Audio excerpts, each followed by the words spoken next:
Chapter 702. Get it done as soon as possible. Hollywood's resources will be under your command. The officials won't explain, but the people have the right to know. Even if we lose, the survivors need to know that unity is the only way out.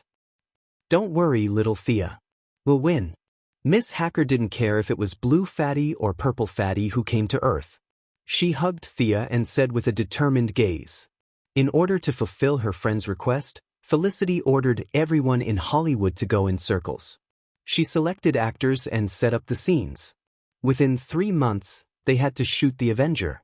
After that, they had to shoot 1 film a month for 3 consecutive films. 41 film crews started shooting at the same time.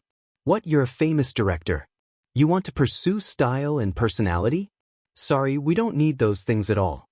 We'll just do it like an assembly line product. You want to protest? Sure, it's up to you. Do you want to come to the White House or the Capitol? You can sit still and take a bullet or commit suicide. Miss Felicity shut down the entire entertainment industry. She was so busy that she couldn't eat or sleep well. How dare you be happy? All the major cinema chains stopped filming and replaced it with some themed movies. There were also post-disaster reconstruction and wilderness survival movies. The cinema chain owners were initially very dissatisfied. However, after the 2 bad guys were arrested for tax evasion, all of them became obedient. No matter how stupid the ordinary people were, they could smell that something was wrong in the air. They spent every day in fear, trying their best to find any news they could. Affected by the general environment, even some bad guys restrained their actions. They were so jittery that they didn't even have the mood to rob a bank. They also wanted to know what was going on. Thea didn't know that in this year in the future, magic finally came to the forefront and was named the new era by historians. She arranged everything properly and prepared to go to the main planet of Ura. She had a lot of things to do. The first target of the reinforcements in the universe was the Green Light Corps. There were 3,600 sectors and 2 Green Lanterns in each sector. This meant that there were 7,200 people. Including the reserves, there were more than 10,000 people. The Green Light Corps would be an important combat force for the Earth's allied forces. She teleported to the main planet of Ura and went straight to meet the Guardians. The last time she was here, she was just a small sorcerer. Now, she could be considered as the return of a king. Guardians, long time no see. Today, Thea was wearing the god's punishment robe. Indescribable divine power flowed through the sleeves of the robe. The Guardians' eyes flashed as they exchanged glances with each other. 2 of the 12 blue men were now empty. This was likely the result of Ganda and Said betraying the Guardians and establishing the Blue Lantern Corps. The Guardians had also split. Ganda, who was the most open-minded and concerned about life, had been expelled. This wasn't good news. Long time no see, Your Majesty, a little blue man with the biggest head in Thea's eyes replied with certainty. You have a good eye. Guardians, this universe is about to face a catastrophe. Do you know that? She was still using the same old speech that the school of vertical and horizontal strategies used to gain the upper hand by a show of strength. First, she threw out a big bomb to attract attention. He didn't care about the stupefied expressions of the Guardians and told them everything from beginning to end. He focused on the misery of Earth 2 and how precious time was now. The story was a little long. As she narrated, more and more Green Lantern Corps members were attracted by her cool appearance and joined the audience. This is how it is. We don't know when Darkseid will attack, but we have very little time. This universe is different from Earth 2. This time, there is a high chance that he will send a clone to fight. This universe needs the help of the Green Lantern Corps. After all, she was here to get reinforcements. She didn't use her superior strength to bully them. Instead, she maintained a relatively equal stance. Unfortunately, her sincere words didn't receive a positive response. The big-headed Guardian asked, "We know about Darkseid, the tyrant of darkness. We only have one question. Why is he interested in this universe?" The other party still asked the key question. Superheroes believed that it was reasonable to attract evil to save a world. Neither Superman nor Batman asked this question. To them, this shouldn't be a problem. Any superhero would do the same. Constantine also asked the same question, But Thea gave him a vague answer. He didn't pursue the matter after that. However, these little blue man guardians, whose minds were rigid and full of schemes, immediately got to the bottom of the matter. Thea didn't bother lying. It's because I stopped Darkseid and repelled the invasion of the Wasteland Wolves in that universe. That's why they are taking revenge. The Green Lantern Corps members began to whisper among themselves. Thea was comforted by the fact that many people supported her. Only a few thought that she had caused trouble. Her heart sank when she looked at the faces of the little blue men. They most likely thought the same way too. As expected, the leader of the blue men said with a hint of mockery, "This is your fault. You should be responsible for it. If you really have a sense of honor, you should leave this universe and not bring disaster back." Thea almost thought that she had misheard. Had the righteousness of the Green Lantern Corps become so crooked? She was surprised, and so were the Green Lanterns of Justice. The Guardians wanted to banish a hero who fought for justice. This was better than kidnapping Thea and sending her to Darkseid to appease him, but there was a limit to how good it could be. Guardians, we should support Earth. Justice shouldn't retreat. The first to support Thea was Earth's Green Lantern, Hal Jordan. Of course, like Arbin Sue and Sinisto, he was now the greatest Green Lantern. A few of Hal Jordan's good friends also expressed their support, and their voices were getting louder and louder. The Guardians didn't move until the Green Lanterns calmed down. Then they slowly said, "The creation of the Yellow Lanterns was a mistake. Hand over the Yellow Lantern's energy source, and we'll let you go.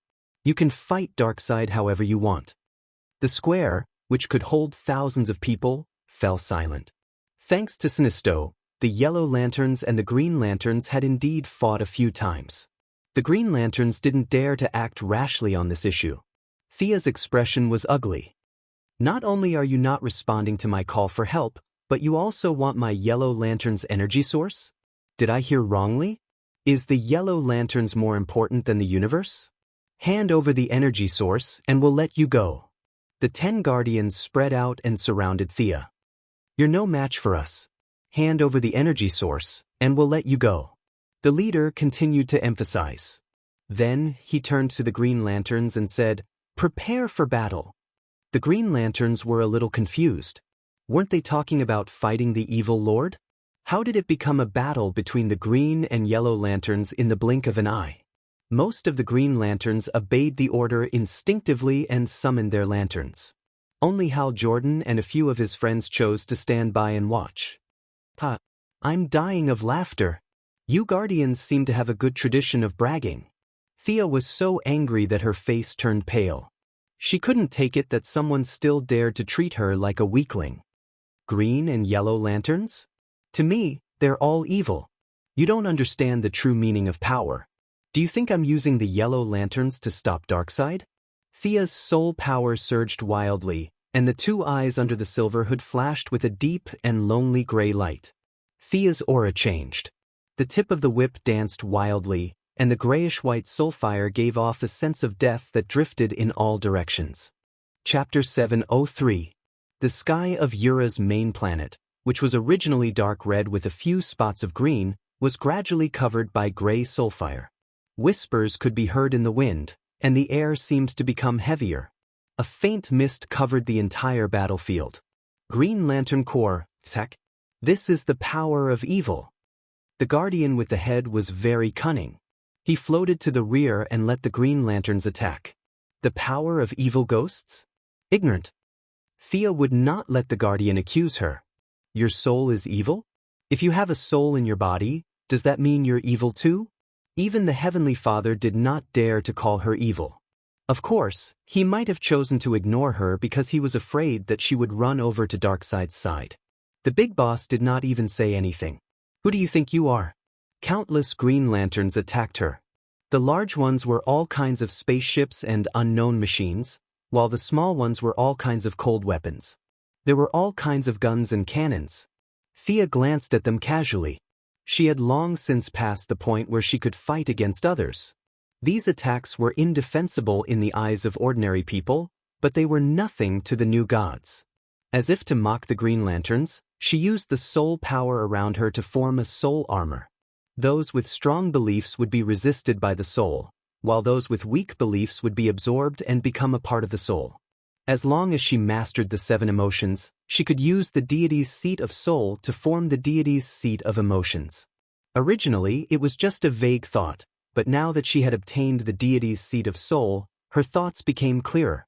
However, the laws of the world did not seem to want any gods to obtain the deity's seat of emotions. The more emotions she mastered, the more difficult it was to obtain new emotions.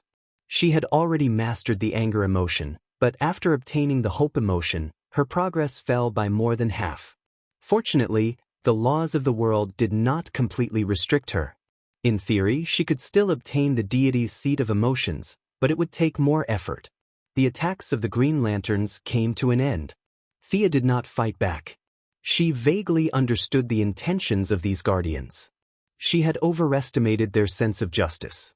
If she had promised them some benefits in advance, it would not have been difficult for them to use the Green Lanterns as tools. Unfortunately, she had used empty words to get them to attack, which directly caused the conflict between the two sides. She had been dealing with too many righteous people recently. She was really busy. Although she regretted it, she did not intend to give in. These useless people were not that valuable. However, when he saw so many righteous green lights, he felt that it was a pity. The Green Lanterns used the emotional spectrum all year round. Plus, they were of different races, so they more or less had some magic resistance. However, in front of the divine power of the soul, Thea could wipe them out with a large-scale soul extraction. The problem was that it was easy to pull it out, but difficult to stuff it back in. She did not have the deity of death, so once her soul was drawn out, this group of people would all die. She felt that it was not appropriate to kill thousands of Green Lanterns at once. But since they dared to attack the goddess of souls, they must be taught a lesson. She had memorized the soul characteristics of all those who had attacked her before. With a light stroke of his finger, he triggered their souls. A mysterious energy rushed out from the depths of their bodies. Soul ignition. The Green Lanterns suddenly realized that their green uniforms were flashing with grayish-white flames. Before they realized what was happening, they felt their souls tremble. Those with strong willpower staggered and fell to the ground, while those with weak willpower spat out a mouthful of blood. I showed mercy this time. If you dare to make a move against me again, be careful of your lives. Milady looked coldly at the Green Lanterns lying on the ground. Some people said that if the Green Lanterns exceeded 5, they would be wiped out. This was a wise saying. She should not have come to OUA. She had to admit that the universe was full of wonders.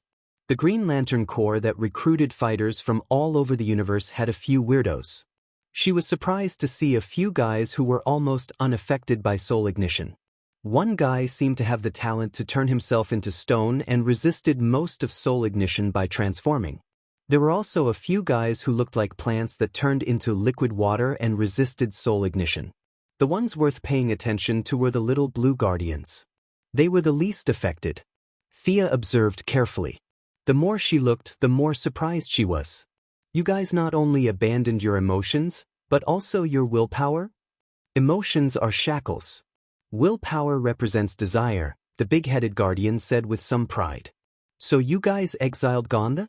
You gave up on the only comrade you still have emotions for? Hal Jordan, who had been watching from the sidelines, was shocked. Isn't Gonda sick? Was he exiled?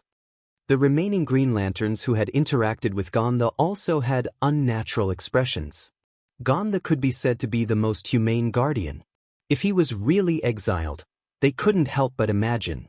Gonda betrayed our original intention. Emotions only make people weak. Your attacks can't do anything to us. 10 little blue men emitted colorful energy beams between their hands.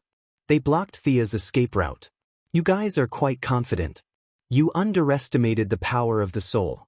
You underestimated the new god. Thea's body was covered in gray cyclones. She fought with the 10 little blue men. Both sides chose to use energy to attack each other. The sky was dyed by the aftermath of their energy. The multicolored brilliance filled the sky, and the gray fog was shattered. However, the gray fog was very resilient. If there was a chance, it would swallow the multicolored brilliance. As the oldest race in the universe, The little blue guardians were indeed worthy of praise. When they were at their peak, none of them were inferior to Superman. However, they were tricked by First Lantern. They gathered the power of the entire race to create the first lantern ring in the world.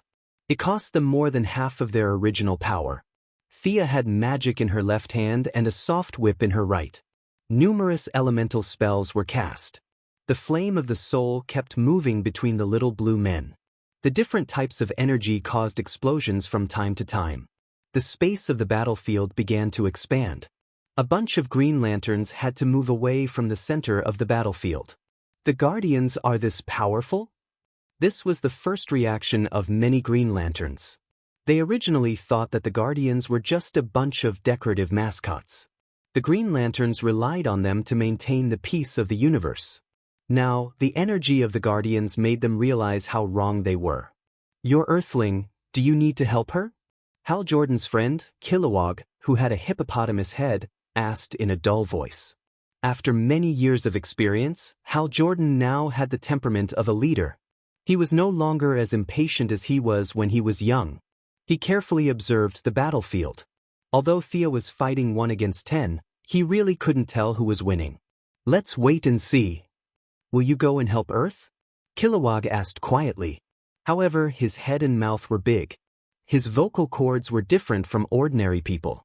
Even if he deliberately lowered his voice and blocked it with his hand, it sounded like a normal person shouting. Chapter 704. Hal Jordan's face turned bitter. He glanced at his friend with a gloomy look. "Do you dare to shout any louder? Are you afraid that others won't know?" Seeing that his friends were also looking at him, he said without hesitation, "I'll go back. That's my jurisdiction and my hometown." Although he knew that he was going against the Guardian's orders, he didn't care. Fighting against evil had always been his belief, and as the current, greatest Green Lantern, he felt that the Guardian wouldn't expel him. They were whispering below, and the battle in the sky was still in a stalemate. Thea was in a passive position. She was here to ask for help, and she didn't want to kill anyone. Gamla was bragging, saying that the ghost was not as good as him.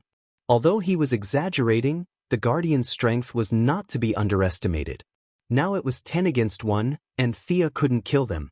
She had injured 2 of them, but they didn't have any emotional problems and didn't back down. This made her a little tired.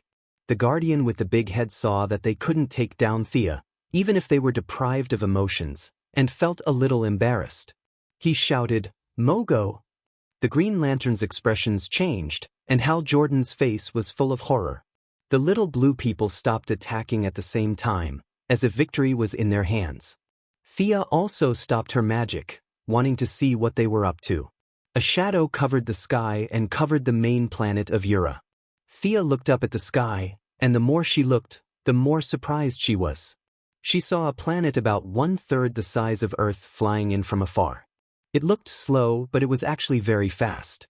The surface of the planet was filled with a refreshing green. "Wow. I heard that one of the Green Lantern Corps members is a planet? That's it, right? What's it called? Mogo?" Thea had always known about this planet, but she didn't know its name. Now that she saw it for the first time, she was shocked. This was a planet that was alive and had its own will and soul. She wanted to communicate with it through the soul, but the other party rejected her directly. That's interesting. This planet called Emogu refused very reluctantly. The submissive voice was very cute and soft. It seemed to be a girl. Although it was a bit of a stretch to classify a planet as male and female, Thea still felt that it should be addressed as she. The big-headed Guardian gave her 2 orders in a row to attack Sia. The planets did not dare to disobey. The entire planet began to gather energy, and its target was Thea. *CK. This time, the young mistress was truly frightened. She wasn't afraid of an ordinary person's will being magnified 100 times by the light ring.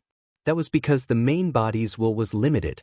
Even the greatest Green Lanterns, like Sinisto and Hal Jordan, were only twice or thrice stronger than an ordinary person. However, compared to the will of the planet, a person's will was nothing. Now that the will of a planet had been magnified 100 times, she did not dare to be careless. Even if the other party did not attack, she was very sure that the next attack would be earth-shattering. Abinsu, Sinisto, and Hal Jordan had to step aside. This planet was the greatest Green Lantern. This attack would destroy the main planet of Oua. The Guardians were very insidious. They knew that the superhero did not want to implicate the innocent, so they forced her to make a choice. Although Thea was not a righteous person, she did not want to destroy half of the Green Lantern because of her. The Green Lantern maintained the order of the universe and ensured the flow of trade in the universe. It was beneficial to her. She could not let the power of justice be sacrificed in the hands of her own people. Okay, you win. Thea left a sentence and disappeared from the main planet of Oua. Not to mention the celebration, there was nothing great about the Guardians who boasted about the new god. Thea disappeared and did not go far. She sneakily circled around, and when she appeared again, she was already on Mogo. At this time, Mogo was like a large satellite orbiting around the main planet of Oua. Thea patted the ground. Hey big guy, do you still recognize me? Thea used her soul to communicate with the will of the planet. It was impossible that the other party could not hear her. Reality proved that the planet that had been tricked into joining the Green Lantern Corps was an honest child. He didn't play dumb or leak information. His tone wasn't firm, and his attitude wasn't tough either. His voice was still soft.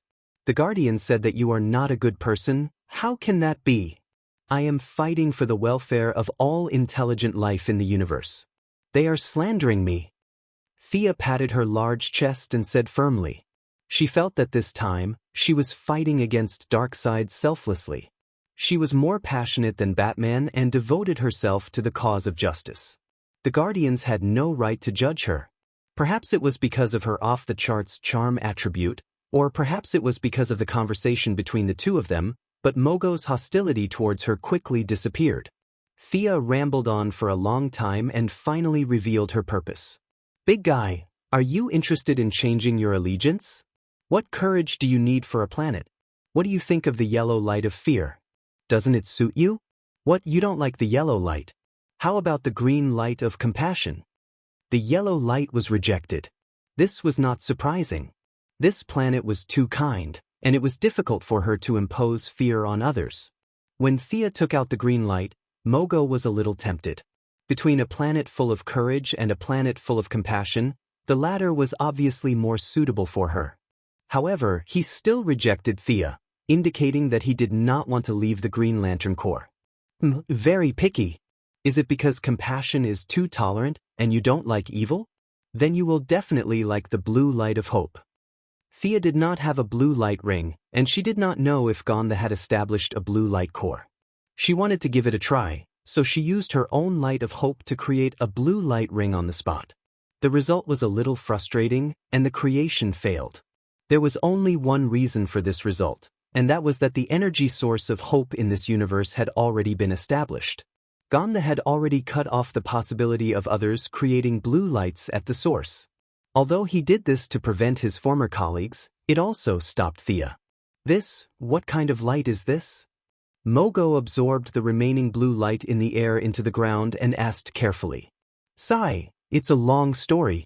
In another universe, I don't know if you can understand parallel time and space. That universe was destroyed by a group of bad guys. The reason why I'm looking for Green Lantern is to deal with them. For the past few days, she had been telling the story of Earth 2 to everyone she met. She was already an eloquent speaker, and with the addition of her status as a god of literature, it was really touching and moving. This very young planet, which could even be considered a toddler, was angered by her words, and immediately said that he would help. Originally, Thea had wanted to kidnap him, but now that he was so young, she could not bear to do so. If she jumped ship, everything would be over, and her relationship with the little blue people would be irreconcilable. However, this guy still wanted to stay in the Green Lantern Corps and disobeyed orders. Her future would be difficult. What should she do? Just as Thea was thinking, she saw 3 green lights flying in from afar. She was overjoyed. The scapegoat was here. Hey, how long time no see. Are these 2 your friends? Thea waved at them from afar. Naturally, the one who came was an old acquaintance, Hal Jordan. He had a carefree personality, and his life had been full of ups and downs. He had been expelled by the Guardians countless times and had joined countless times. He did not take the Guardians' orders to heart. Let me introduce you. These two are my friends. The tall one is Kilowog, and the short one is Becky. This is Thea Quinn, Earth's superhero, the president's daughter. Chapter 705. Thea looked at Hal Jordan's two friends and smiled awkwardly. This so-called tall guy was indeed very tall. He had the head of a gigantic hippopotamus, was 3 meters tall, had muscles all over his body, and weighed at least 300 pounds. The other short guy was ridiculously short. This guy was a squirrel from Earth, more than 20 centimeters tall, had a fat belly, 2 pointed ears, and a big tail that looked nice to touch. Perhaps Thea's gaze was too wanton. The big squirrel unconsciously took a step back. Milady looked at the lineup brought by Hal Jordan and clicked her tongue.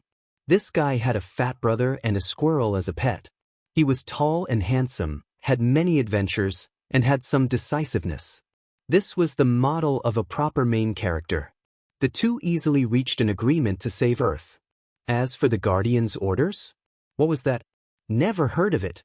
At the end of the conversation, Thea seemed to have suddenly remembered something and patted her head. Hal, I've talked to Mogo. She also wants to fight against evil. If the Guardian blames us, it's okay. I'm the one who instigated all of this. Hal Jordan patted his chest and promised. Would the Guardian eat me? It's not a big deal. He was very happy to be the scapegoat.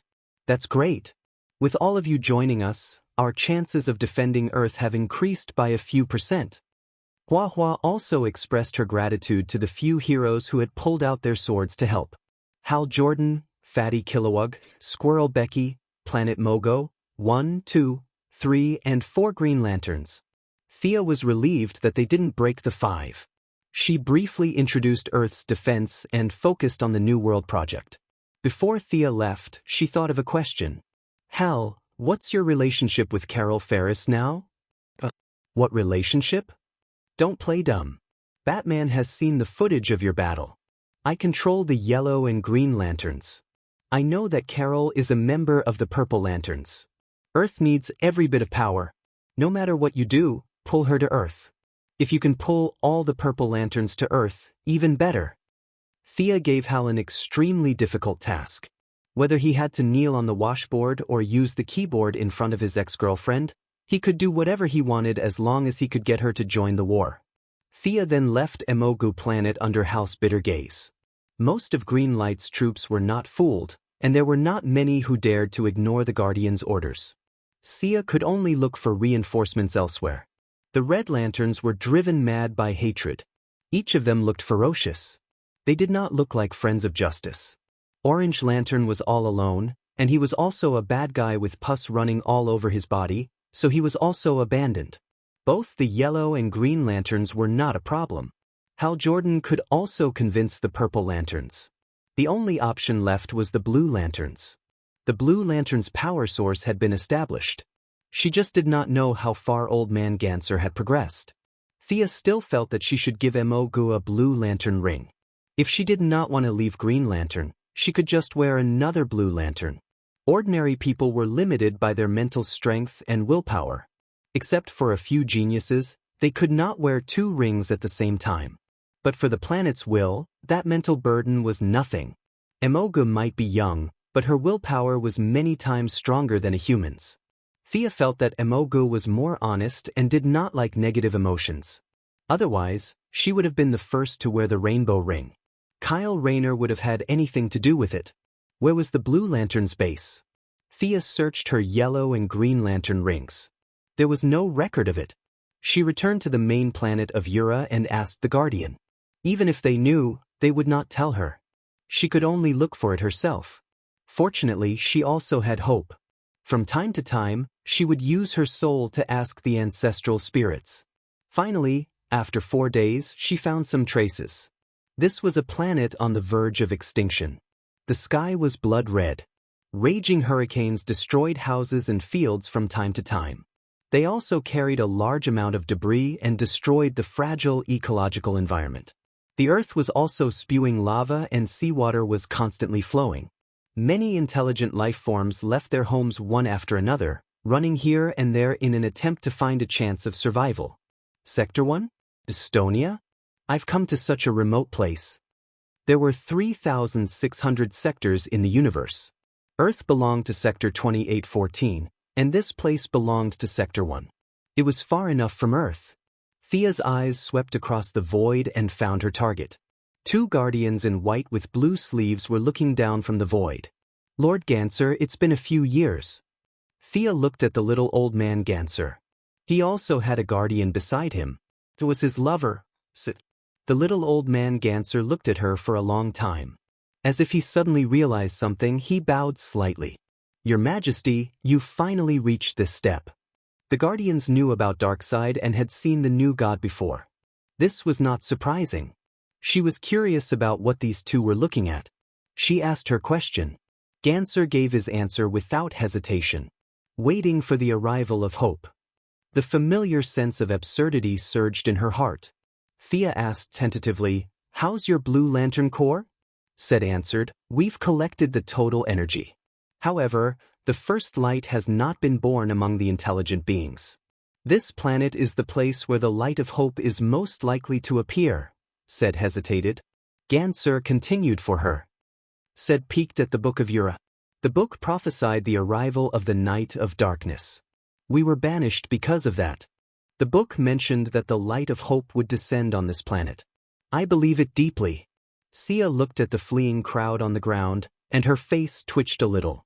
Your Book of Ura is very powerful. The light of hope that will fall from the sky mentioned in this prophecy, it can't be referring to me, right? She was not trying to flatter herself. The Blue Lantern Ring had the highest requirement among the 7 lanterns. The initial Blue Lantern Ring's approval was the most difficult. Superman had saved so many people and brought so many hope. However, no one was touched by the Blue Lantern Ring. This was because the emotion of hope was too precious. The hope of ordinary mortals was far from enough. Thea led an army of 1,000,000. On the eve of the world's destruction, she relied on Earth 2's will to give her the emotion of hope. Ordinary people did not have this opportunity. Could the light of hope be born when a planet was about to be destroyed? There were destroyed planets in the universe every day. Which one of them was not filled with hope? What happened in the end? They were all turned into dust in the universe. She did not think that this planet would be an exception. However, she did not recommend herself. Instead, she watched quietly with the two. She wanted to see if the first Blue Lantern Ring could be born without her participation. As the fire raged, Thea's gaze followed the 2 guardians. The intelligent life on this planet was also in human form. Their skin was slightly pale, and they had a long antenna behind their head that looked like Majin Buu's. They were dressed in the style of the Middle Ages on Earth. The crowd was restless. Some were fighting for food. Most of them were helpless and panicked in the face of natural disasters. The young man that Ganser and said were paying attention to was chanting something in a small house. After ascending to godhood, Thea could understand the language of any intelligent life. The people in front of her were chanting the local Bible.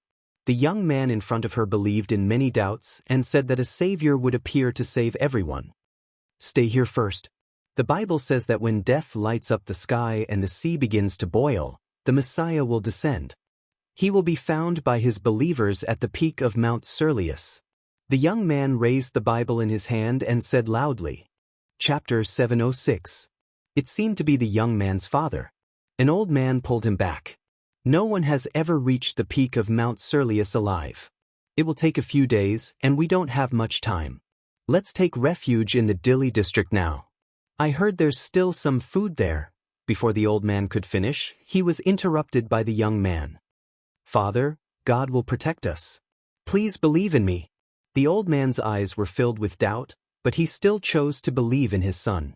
With an old father, a kind wife, and 2 young children, the young man ignored the doubtful gazes of the crowd. He brought his family members who believed in him and embarked on a journey to find the Holy Land and Messiah. Thea and Gantherside silently watched this family from the sky. They were no different from the ordinary people on this planet. They were helpless and panicked. It was only under the lead of the young man's devout faith that they began their arduous journey. Even though he knew that this journey would not be smooth, The young man still suffered a heavy blow from fate on the second day. His father, who had always supported him, walked last because of his old age. When the family was crossing a suspension bridge, the rope snapped. The old man helplessly reached out a hand to his son and fell into the mountain stream. Thea naturally saw this scene. The two guardians were indifferent, but she was not so cold-blooded. She was not a good person. It was just that when someone was in trouble, she would still help if she could. She acted decisively.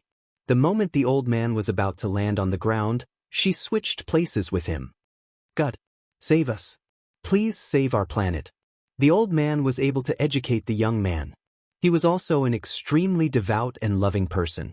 He only felt that he was waiting for death a second ago, and the next second, he was running to the clouds. Even according to their aesthetic standards, the goddess beside him was unbelievably beautiful. He had been saved by God.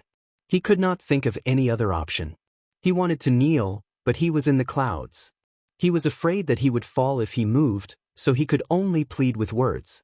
Thea was able to understand the language of all intelligent creatures. She had no problem understanding the old man's words. She waved her hand and healed the old man. I am a god, but not your god. Your son's test is still ongoing. Be quiet. Everything will be revealed in the next 2 days. As if to prove the words of Goddess Thea, the young man's test came again. When his wife passed through a narrow passage, she slipped and fell down a 1,000-meter deep valley. The young man looked at the place where his wife disappeared and wailed. In the end, he wiped away his tears and tried to carry the 2 children on his back and continued forward. Saving one is saving 2 is also saving. You should come too. Thea brought another one back. The young man's wife was comforted by her father, and she continued to be an onlooker. The young man's journey was about to come to an end when cruel fate teased him again. When they were crossing a shallow river, the water level suddenly rose. The 2 children were short and weak, so they were directly washed away by the rushing river. The young man could no longer suppress his grief. He pounded the ground angrily as if he wanted to vent all the injustice. The 2 children were also pulled back by Thea. The young lady squinted at the old man gone. At this time, silence spoke louder than words. Is this the light of hope that the book of O and A prophesied? You too gave up the companions of countless years. Is it really worth it? Why do I feel that the young man on the ground is about to turn black? Gant's face was very ugly. They, including Thea, did not do anything. This could only mean that the young man's encounter was arranged by fate, but this fate was a little cruel. Did fate foresee that Thea would come to this planet at this time and save his family in a place where the young man could not see? Ganda did not think that he would save people. He was a little stronger than his colleagues, but there was a limit to his strength.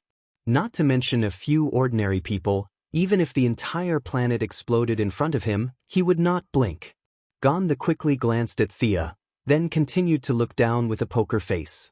Unaware that there was a crowd of onlookers above him, the young man finally finished venting. Under Gant's excited gaze, he climbed up the sacred mountain not far away alone. Are you sure there will be some kind of miracle? I did not sense any fluctuation of divine power. Thea looked at the young man struggling to climb the mountain. When he was about to reach the top, she could not help but ask. How could Ganda answer? He did not sense any abnormalities. By right, there should be some signs at this time. Thea and the other 2 carefully sensed their surroundings. The young man's family was secretly encouraging their son, husband, and father. After the young man fell down 3 times and climbed up 3 times, he finally reached the top of the mountain. There was only a big rock on the bare mountaintop. Other than that, there was nothing else. There was no Messiah, no divine weapon to save the world, and naturally, there was no God. The young man could not stand the disappointment. He angrily punched the big rock. After 2 punches, blood stained the big rock red. However, the young man had already forgotten the pain. The pain in his body was far less than the torment in his heart. Because of his stubbornness, he had caused the death of his family. He hated it. Thea pursed her lips. At this time, the young man's body was faintly emitting a black aura. That was the aura of despair. Facing this so-called sacred rock and giving him a sword, he would be able to act out an alien version of 400 years of love. No, the Book of Yura will not be wrong. The light of hope should descend here. Ganda was completely flustered. Can we make a blue lamp for him? Said asked urgently. If the prophecy was wrong, their betrayal of their race would be a joke. Ganda looked carefully for a long time and answered sadly, there is no hope in his body. The lamp ring will not choose him. Said did not give up. He made one on the spot. This was the first blue lamp in this universe.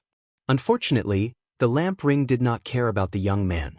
If it were not for Said's control, the lamp ring would have flown away. The two little blue people were completely speechless. Thea looked left and right. She felt that it was time for her to clean up the mess. She muttered to herself, in another parallel universe, the will of the world there gave me something. I don't know if this is a prophecy in your book or a coincidence. After saying that, she ignored the two little blue people. She gathered a small ball of hope between her fingers and projected it into the young man's body like a beam of light. Hope emotion. I don't need the lamp ring's hope emotion. The two guardians knew what was good for them.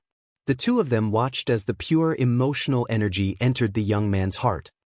Seems like it's just a little bit more. Thea was experienced. She teleported the young man's family over as she spoke. The hope emotion eliminated the pessimism and despair in the young man's heart.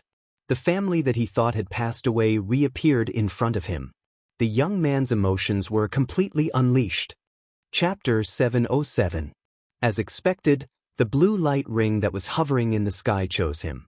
The young man became the first member of the blue light ring and named himself Saint. Seeing the blue light leader that he chose kowtowed and bowed to Thea, he wished he could kiss her shoes. Gon then said we're speechless. Hey, young man, you seem to have chosen the wrong boss. The lady showed off her acting skills on the spot. She skillfully combined the majesty and kindness of a god. The saint's family shed tears of gratitude. As soon as they helped one up, the other kneeled down again. They were busy for a while. God, please save our planet. The saint still didn't know that the two dwarfs next to him were his boss. He didn't have time to look at the function of the ring. He was focused on begging Thea to save his people. Your ring can slowly improve the environment and save our people. Ganda, who had been standing like a wooden stake for 10 minutes, finally found an entry point. He said hurriedly. Only then did the saint glance at them. The meaning in his eyes was nothing more than, who are you? To be honest, he didn't really trust Ganda.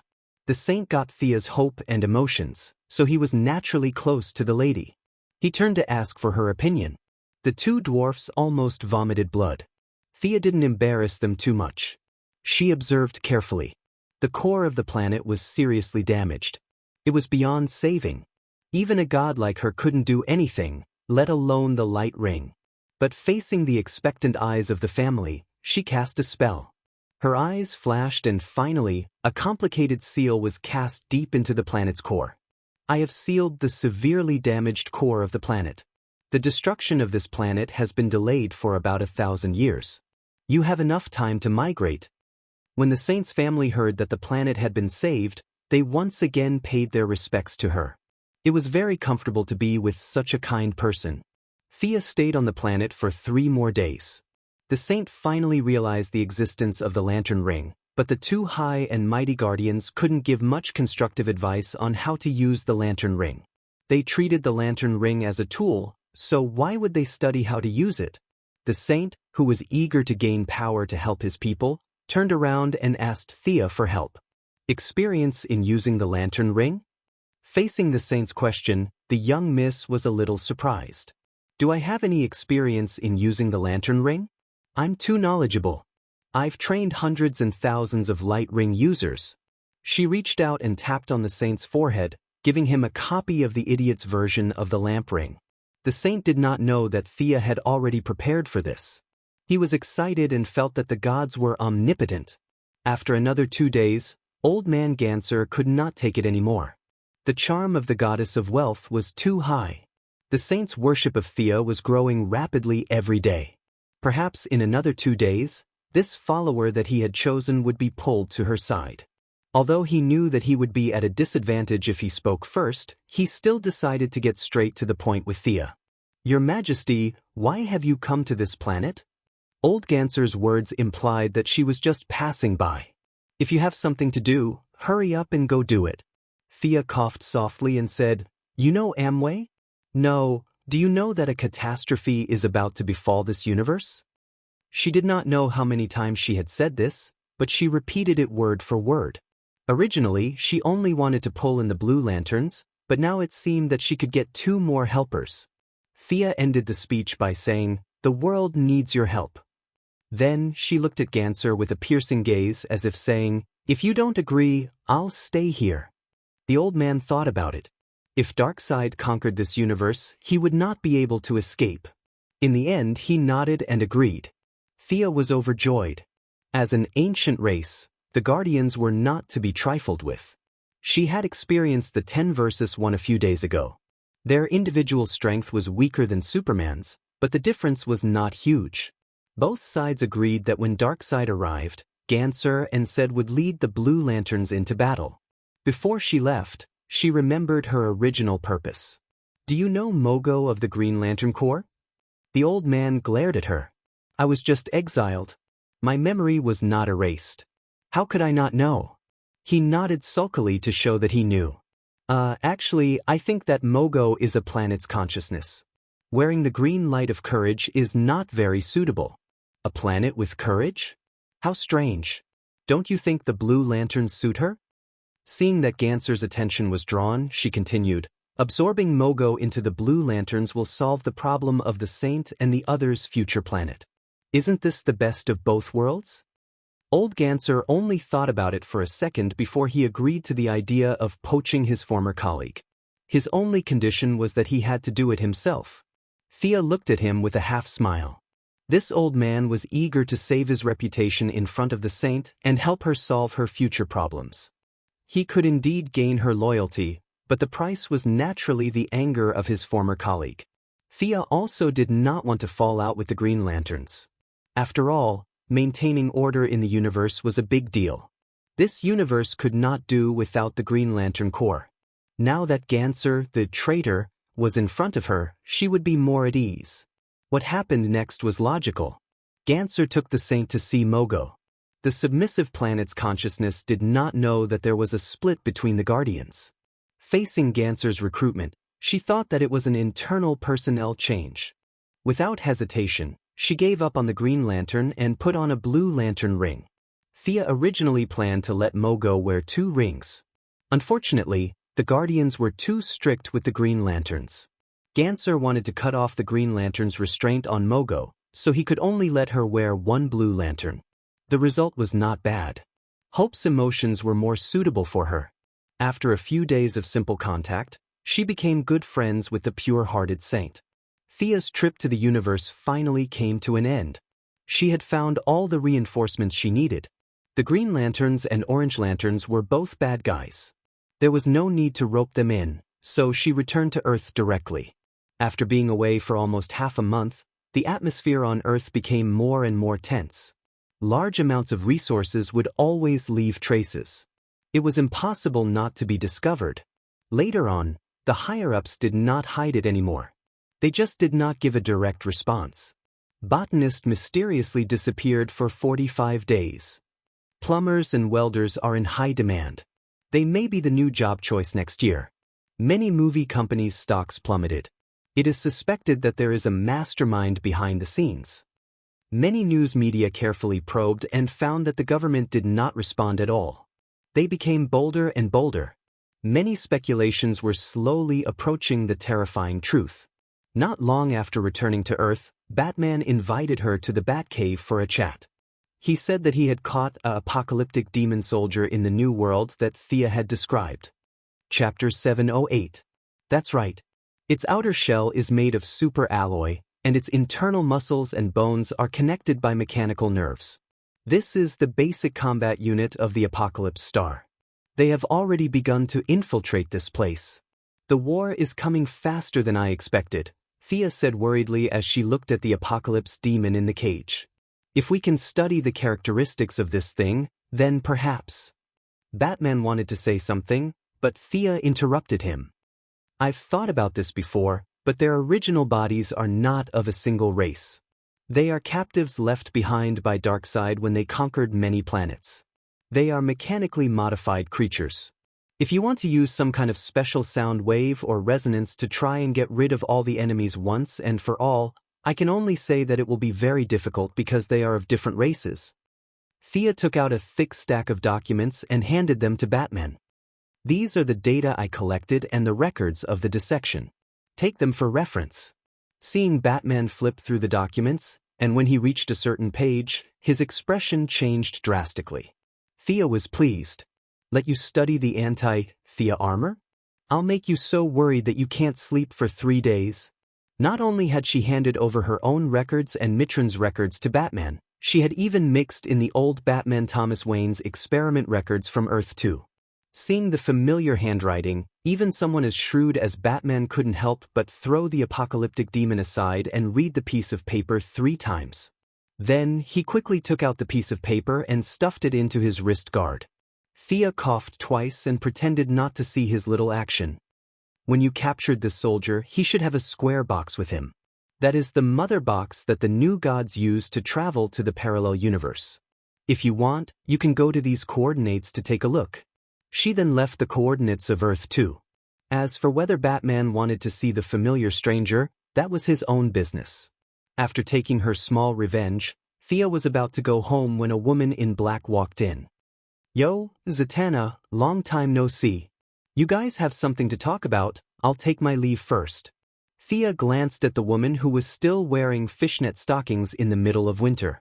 She didn't seem to be in a good mood, so she got up and prepared to leave. Wait, I'm here for you. Where's Constantine? Where did you take him? Thea suddenly realized that she was looking for a boyfriend. Even though she felt that Jia Kang might have fallen into the trap long ago, she did not hide it. She had worked so hard for the fate of the world, not for human trafficking, so she did not feel guilty at all. Listen to me. Do you know that this universe is about to face a great calamity? In order to strengthen the magic power of the earth, I asked Constantine to help me train magicians. She told the story again. This was a good thing about heroes of justice. They were very tolerant for the sake of justice.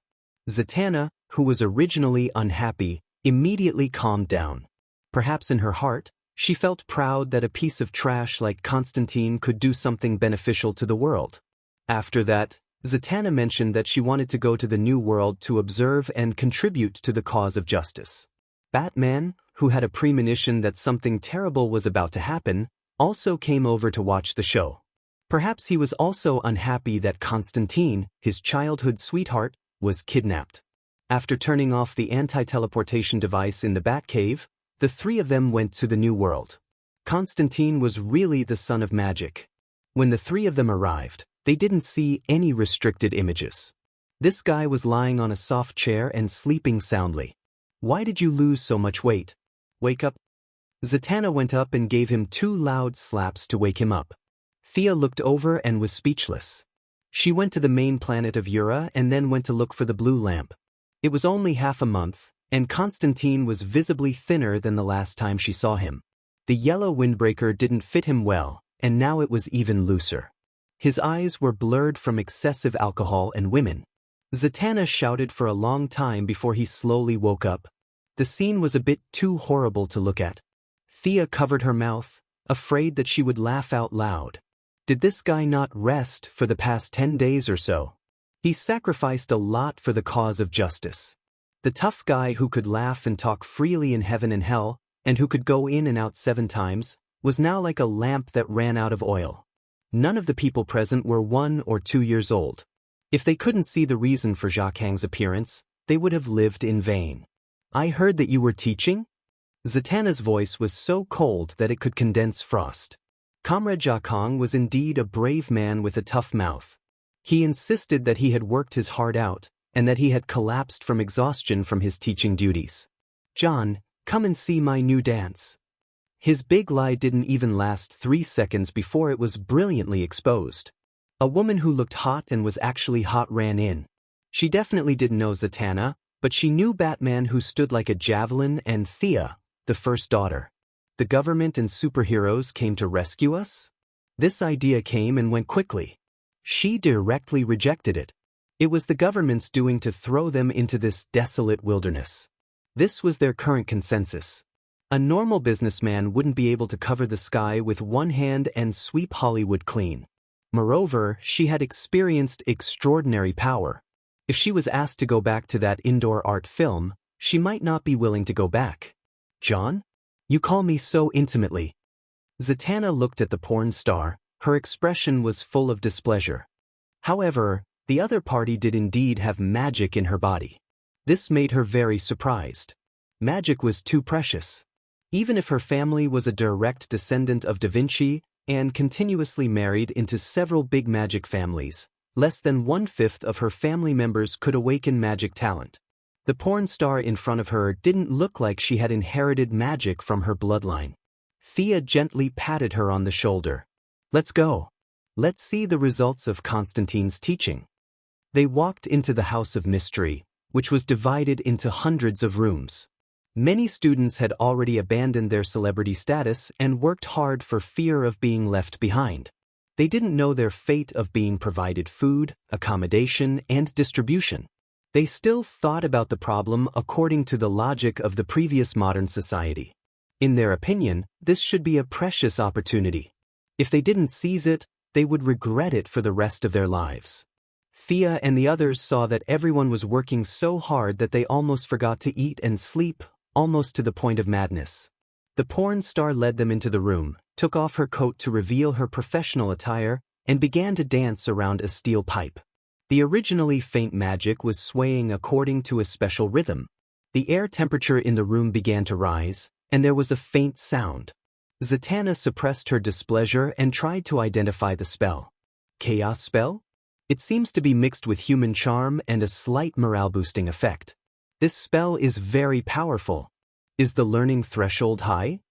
Zach Kong couldn't answer this question. Thea said, these people were selected from 100 practitioners.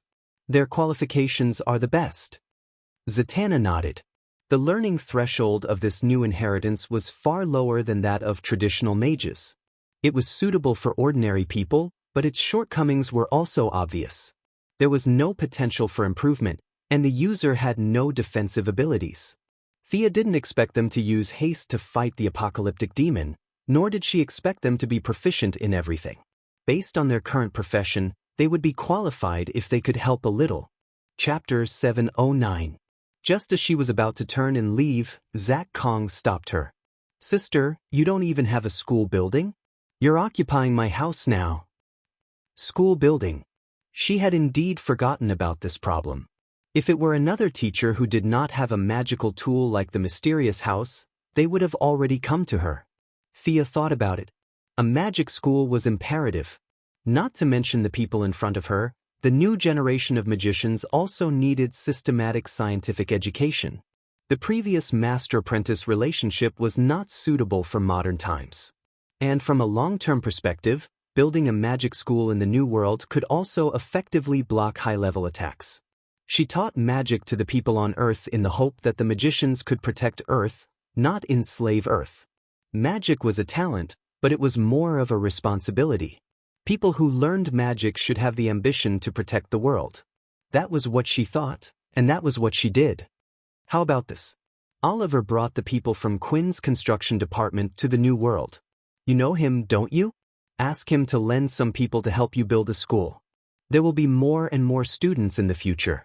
John, you and Zatanna can both stay here to teach. The era of magic has arrived. The knowledge you have is very precious to mankind. Zatanna was a little moved.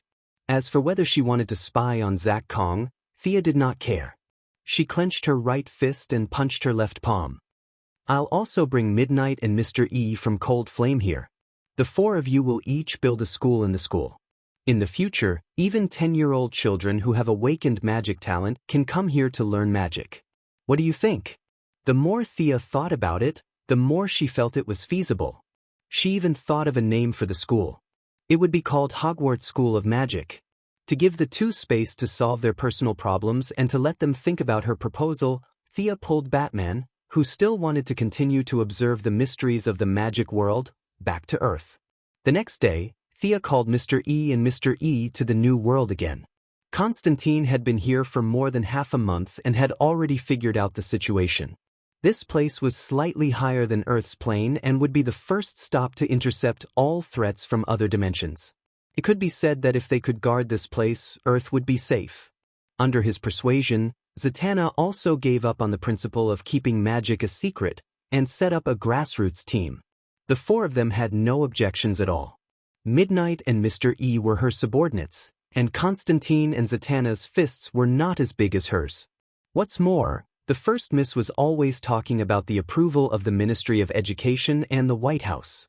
They couldn't interfere with the secular world, so they naturally didn't have the confidence to fight for the position of principal. My plan is to divide them into 4 academies: Constantine of Courage, Zatanna of Wisdom, Mr. E of Tenacity, and Midnight of Shrewdness. In order to satisfy her bad taste, Thea found 4 animal spirits overnight.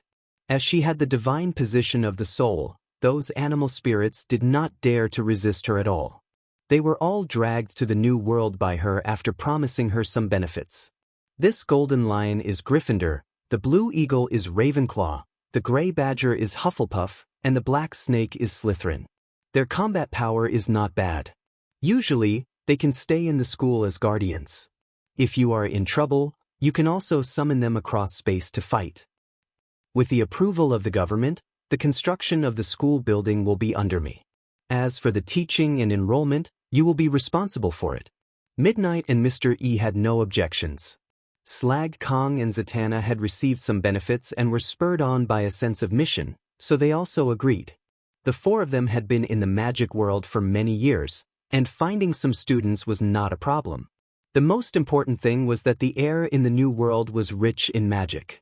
Back on Earth, meditation was an idle process. Just look at Mr. E, who practiced 18 types of meditation techniques a day until he went blind. It was easy to understand. However, it was different in this world. It was too rare to see significant results after one meditation. Zatanna knew many children of magic families who could come to learn. Mr. E's Cold Flame Church and Midnight's father's subordinates could all come to make the school look good. Thea did not care about their discussion and teleported to find Oliver. Her brother was the first to know about the new world. He did not know that his 10-year-old son was hidden by his evil mother and evil sister. When he heard that the children born in the new world would have magic talent, he dragged Shadow here for a long time to make a child. After a month of hard work, there was finally a result. In order to reunite their family, Moira and Thea worked together to get the indescribable country to withdraw the arrest warrant for Yao Fei. Old Yao could finally see the light of day again. He left Purgatory Island and brought Shadow's sister with him to take care of their pregnant daughter. Old Yao was very satisfied with his beloved disciple and son-in-law. When Thea arrived at Oliver's new home, the two were busy practicing martial arts. With just a few glances, Sia knew that Oliver was going easy on his father-in-law. After receiving the careful guidance of a ninja master, his attributes were also higher than the human limit. Oliver could be considered a top martial artist of this generation. Even if he did not use a bow and arrow, Old Yao would not be a match for him in close combat. Thea naturally did not want to ruin the show. She clapped her hands and praised Old Yao. Seeing that the siblings had something to talk about, Yao Fei left. After chatting for a while, Thea brought up the matter of Quinn Construction Group building the magic school building. Oliver agreed without hesitation. He knew Constantine and even had a good relationship with him. It had always been Oliver's specialty to have a wide circle of friends. The original space-time was able to become the 8th after the 7 main forces because Green Arrow had friends all over the world. Everyone respected him.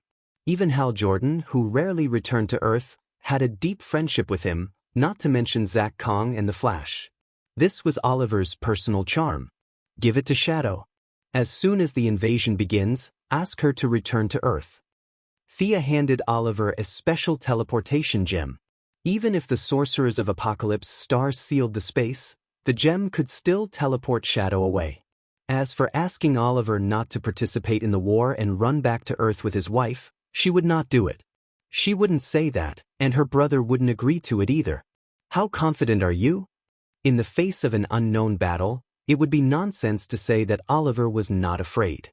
I think we can win, but sacrifices are inevitable.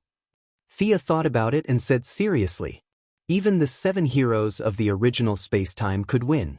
It did not make sense that she would lose after making so many preparations and finding so many helpers. Seeing Oliver's worried expression, she promised, "I will not be the one sacrificed. I'm already a god. The life and death of ordinary people cannot measure me.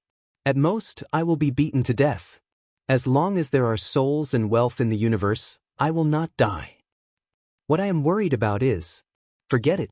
Thea wanted to persuade Oliver to stay away from the battlefield, but seeing his determined face, she swallowed her words. Green Arrow had the luck of a main character.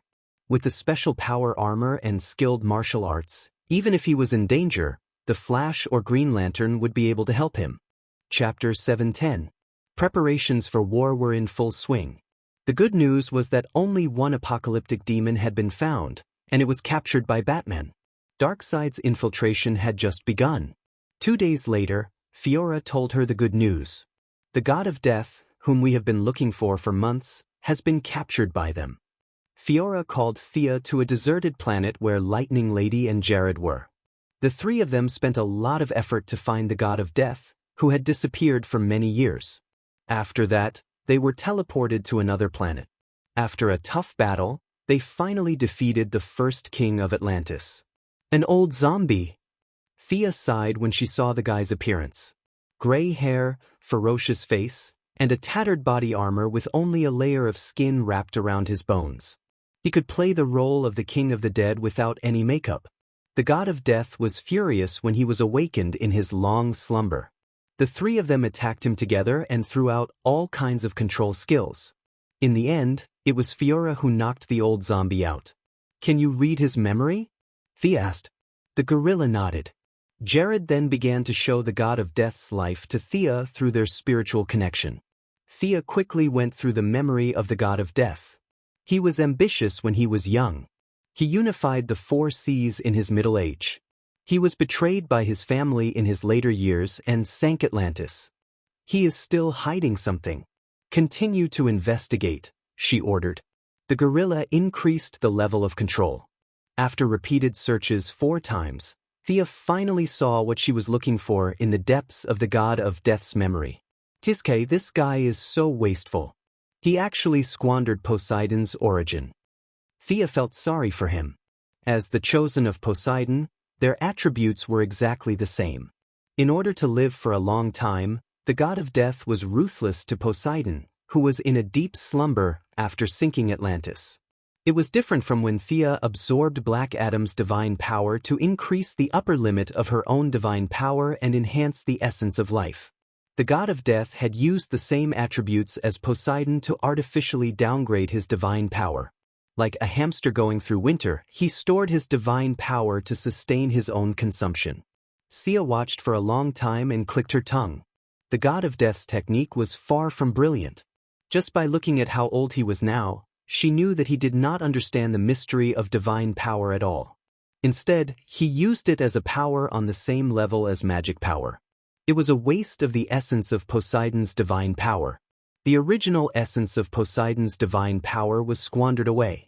Thea felt sorry for Poseidon. He would never be able to regain his divine power. The god of death had been turned into a zombie by time. Even if Poseidon were to bring him back, he would never be able to regain his former divine power. It would be better for him to continue being the number 2 in the Greek pantheon. Find an asteroid without water and lock him up. Thea instructed Fiora. The identity of the god of death still had some value. Whether to give it to Poseidon or the Atlanteans in the future still needed to be considered. His method of absorbing divine power seemed stupid in the mortal demigod stage, but in the divine stage, it made up for Thea and Diana's lack of divine power. It was just that the god of death's simple and crude method of forcibly absorbing and transforming divine power was too inefficient. Thea's understanding of divine power, coupled with sufficient knowledge of magic, would definitely be able to develop a more efficient method. With the help of the god of death's ideas, Thea returned to Earth and began to discuss with Diana behind closed doors. Well, it was a very serious study. In the end, the two were busy for 5 days. They smelted the magic sword from the ninja master and used its essence to create 2 necklaces. A small space was sealed inside the necklaces, and a powerful energy absorption spell was cast on the outside. The blessing of the Greek gods that Diana gave up on the day of her ascension could be used once to test the effect. What a familiar feeling! My divine power is indeed increasing. The Valkyrie put on the necklace and closed her eyes to feel it. The blessing of the gods was stored inside the necklace space. Relying on the energy absorption spell on the outside, the characteristics of the gods were sifted out layer by layer and restored to the most essential divine power to supplement the perseverance and guardian positions. These divine powers have been with you for thousands of years, so the conversion rate is the highest. Thea's understanding of divine power was already higher than Diana's, and she explained with experience. Diana originally proposed to return these divine powers to the gods, but was forcibly suppressed by Thea. What a joke! Return the meat that was already in your mouth. Don't even think about taking it back. Her lover strongly objected, and Diana also had no love for her brothers and sisters, so she tacitly agreed to this matter. The Valkyrie let out a long moan. The position that was almost dried up was finally replenished. That kind of comfortable feeling made her exclaim even though she was calm. The new gods are too troublesome. After stopping the absorption for a day, Diana frowned her beautiful eyebrows and said in a rather dissatisfied tone. Thea could only spread out her hands to express her helplessness. The nature of the divine power of the old gods and the new gods is different. The new god's divine power recovers slowly, and the consumption is also slow. There are pros and cons to each. Diana's divine power recovery problem was barely solved. By absorbing the blessings of the gods and self-recovery, it was estimated that she could recover 70 to 80% before the war. Thea's own recovery problem had not been solved. The god of death could absorb Poseidon, and Diana could absorb the blessings of the gods because they were either of the same attributes or deeply involved. This kind of opportunity was not common. Thea, who had all 6 attributes, had to absorb those with comprehensive attributes. Black Adam had already been sucked dry, and the remaining divine power was with Dr. Savannah. She would not do anything to her own people, so Shazan was the only choice. It was just that Billy Batson was still his naughty child and had not received any divine power. Thea felt that it was most likely that she had killed Black Adam. Old Shazan was not as anxious as the original time. He was not anxious, but she was. Thea changed her strategy and decided not to wait passively. She wanted to take the initiative and take down old Shazan by force. This old guy was hiding in the Stone of Eternity, which was a space created by the fusion of a stone from heaven and a stone from hell. The mighty power of heaven and hell worked there at the same time, and it was not limited by the rules of space and time. Whether it was Thea or Madame Xanadu's divination, they could not find this space. Since there was no way out using magic, she was ready to use scientific means. Psyker's shockwave ability could find the space of the god of speed, so it should not be too difficult to find a stone of eternity that was not in time and space. However, it was a little difficult for him to find it out of thin air. Thea still needed to find someone who had entered the Stone of Eternity and find the entrance from this person's past memories. There were only a few candidates. Billy Batson had not entered so far, and Black Adam had died of old age without leaving a single cell. There was no way to clone him. What was left was the triple evil body. Chapter 7:11. The Phantom Stranger, the Questioner, and Pandora, they were the triple evil bodies. The first 2 were elusive, often wandering outside of hell and heaven. It was impossible to find them. Pandora, who was believed to have released the 7 deadly sins, was her only choice now. Pandora was a pitiful woman, whether in myths or in real life. The originally innocent tribal girl opened a metal box out of curiosity and was nailed to the pillar of shame, accused of releasing the 7 deadly sins. Ridiculous! The emotions originally possessed by humans were forcibly pressed onto the head of a girl, just because she opened a box that no one knew the purpose of at that time. Old and dim-sighted, neither wise nor good at listening, irritable, stubborn, and unreasonable. Old Shazan, who claimed to be the guardian of mankind, sentenced the girl to life imprisonment with a groundless accusation, punishing her to stay in the world forever to atone for her evil deeds. Old Shizan would not admit that he did not know what the box was, but he claimed to be the guardian of mankind. He could not give any constructive suggestions, so he pushed all the blame to the ignorant girl, saying that she had to atone for her sins. Then he closed the door and went to sleep. This was just one of the countless good deeds that the old fool Shizan had done in his life. Thea was now going to find the girl who had wandered the world for thousands of years, then enter the Stone of Eternity, take away his divine power, and cut off the old dog's head. Justice needed to be upheld, but it could not be dealt with by just finding a scapegoat. The more good people like Shizan there were, the more chaotic the world would be. Gideon, search all the databases for a woman. Purple clothes, but I don't know what she looks like. The only clue I have is that she has always appeared in remote places. She should have been born around 800 BC. Traces of her should have been seen in many human wars. Search according to these conditions from ancient books, then use modern facial recognition to filter out the target. Thea set the search range, then put her 2 long legs on the table, waiting for the search results. 2620 BC, Memphis, Ancient Egypt. Well, this era is too old to judge. In 44 AD, a woman in purple appeared in the Druid forest of Antrim. This news should be true. 113 AD, Jerusalem. Master alchemist Bowens accepted a female disciple. 1328 AD, Mount Song. 1416 AD, Osaka. What a pitiful woman. She's just an ordinary person. She doesn't have any talent, yet she has eternal life. Thea looked at the results of the search and sighed. Vandal Savage was like that, Ninja Master was like that, and so was this pitiful woman. She had a long lifespan, determination, and willpower, but she lacked the talent to turn something rotten into something magical. This woman, who was known as Pandora in the ancient books, began to travel alone and traveled all over the world. At first, she was still searching for extraordinary powers, lowering her head to seek guidance from those who were less than a fraction of her age. Unfortunately, she had no talent at all. Other than practicing martial arts, she had no other strong points. Some of the results were confirmed, but most of them were discarded. Gideon's search area was rapidly narrowing. It was not until 2 hours later that he finally determined the target's current address. In Aleppo? It's really a good place to nurture outstanding people. Thea put on her coat and teleported over. Back then, the various great countries used this place to compete and fight for their own goals. There were constant wars, and there were piles of refugees. Now that the attention of the big countries had been drawn away, what was left was a scene of devastation. Whether it was the Quinn Group or Wayne Enterprises, they had done some help to these places, but it was a drop in the bucket. The hatred between people was not so easy to resolve. The vile nature of human nature was brought to the forefront in this place. Those who were being helped kidnapped those who were helping. In order to satisfy the greed of a small group of people, the financial groups had to pay ransoms in exchange for their own employees.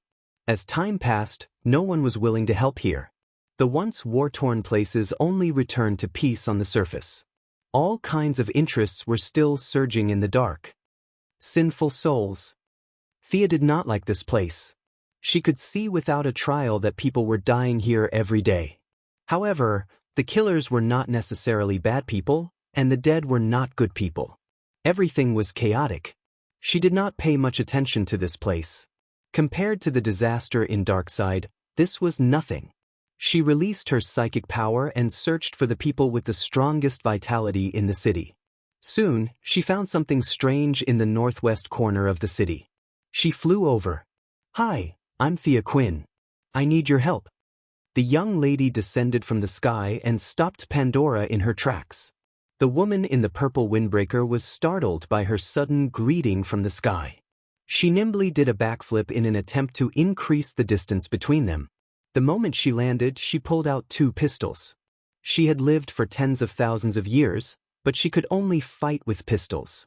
Although the pistols looked magical, Thea chose to ignore them.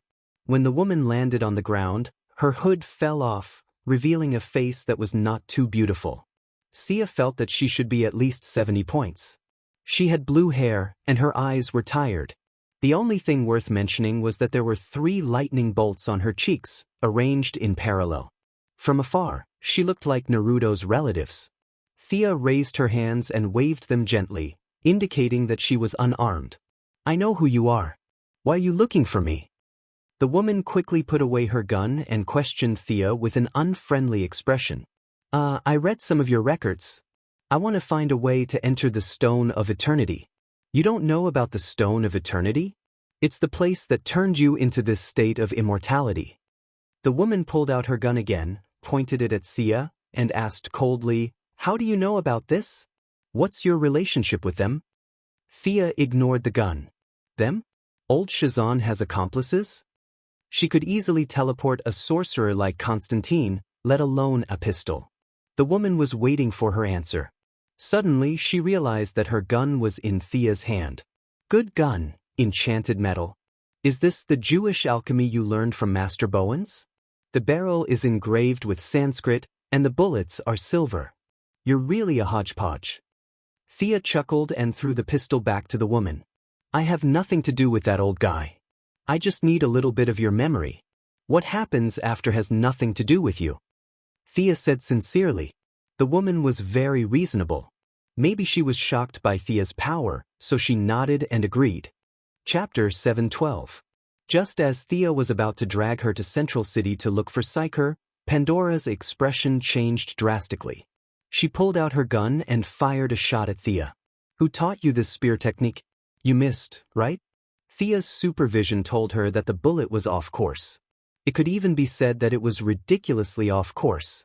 The distance between the two of them was very close, less than 3 meters. "Your marksmanship was too lousy." However, Thea felt that something was wrong when she looked at Pandora's expression again. She was gritting her teeth. Did she have such a huge grudge with her? The two of them had only exchanged a few words. Even the god of hatred, the wasteland wolf, wouldn't be able to pull aggro so quickly. Bang! The bullet hit the wall in the distance. From this angle, it missed Thea by at least 30 degrees, eliminating the possibility of her ambush. Did that mean that there was an enemy behind her? But how was that possible? Anything that could move had a soul. Even the sludge monsters had souls. To ambush her silently, one had to be at least at the level of the ghost eclipse. Thea didn't think that there was such a big shot in Aleppo. The woman ignored Thea and jumped up. She kept firing with her guns. Bang, bang, bang. The walls, street lamps, and trash cans in the alley flew everywhere. Sia felt 3 black lines flashing across her forehead. She was dumbfounded. "Big sister, who are you fighting with? Is there a hidden enemy here?" However, she used her god power, magic power, and spirit power to search several times. There was only Pandora in front of her. She jumped up and down, dancing with her guns. Between her left and right hands, she fired without stopping. Her action of reloading was also extremely smooth. From Thea's perspective, it was very beautiful. Of course, if she wasn't shooting at the air, it was still pretty good. Even though Thea was intelligent, she was still confused. "Performing gunfighting for me? Now that you know I'm in control of Hollywood, do you want to play the role of a torn apocalypse?" Sister Pandora's performance soon ended. She said to her feet in a very stylish manner, "Jealousy, this is what you deserve. Go to hell." As she spoke, she fired 2 shots into the empty space beside her feet. "Let's go. How are you going to take me there? Are you going to fly?" Pandora put away her pistols and put on her hood. When she saw Thea stretching her neck and looking into the distance, she patiently explained, "That green-skinned monster is envy, one of the 7 deadly sins. The war between us has lasted for 10,000 years, 3 million days and nights. This is my eternal mission." Thea glanced at the empty ground and then looked at her solemn face. She was completely speechless. "My elder sister, you've suffered quite a bit of shock. Were there any of the 7 deadly sins?" From a broad perspective, it could be said that there was. However, that was the inherent nature of all intelligent creatures. It was not as simple as opening a box and causing humans to commit all sorts of sins. It was also not as if you could kill a human just because you brandished your guns. This big sister Pandora was paranoid and delusional. Thanks to old Shazan, in order to solve the various negative emotions of humans, she imagined 7 demons in her mind. These were her so-called 7 deadly sins.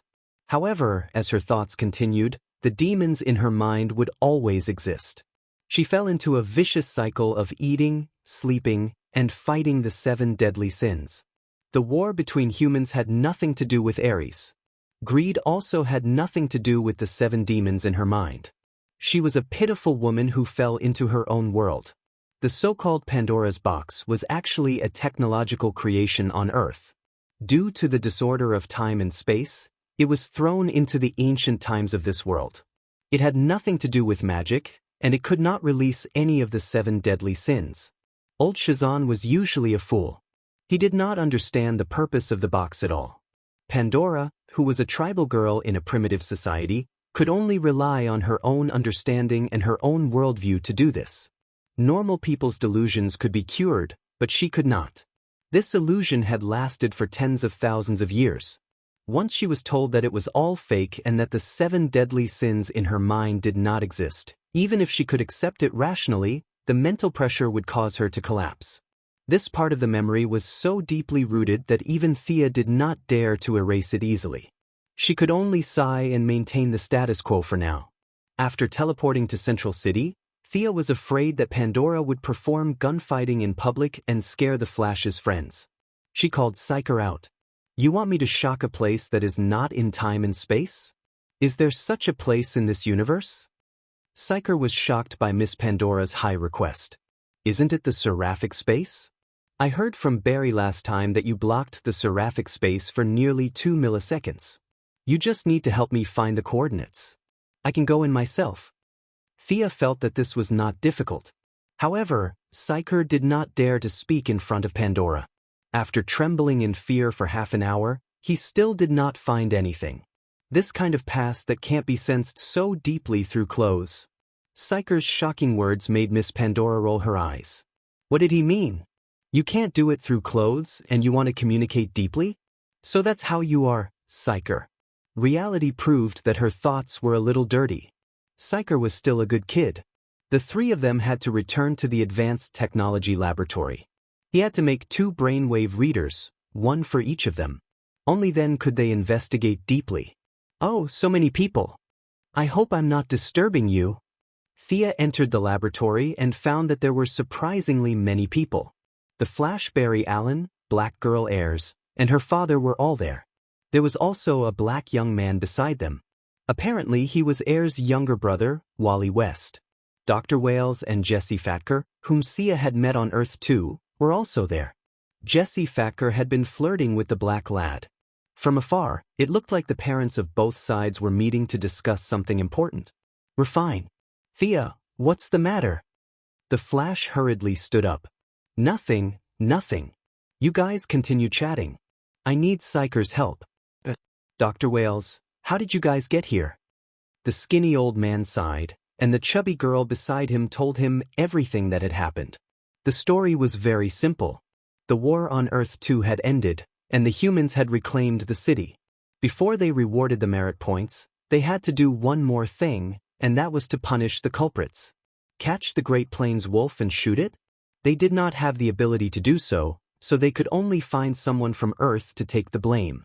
On Earth 2, Dr. Wales, who had also created a particle accelerator explosion, and at the same time, had entered the eyes of many people in power.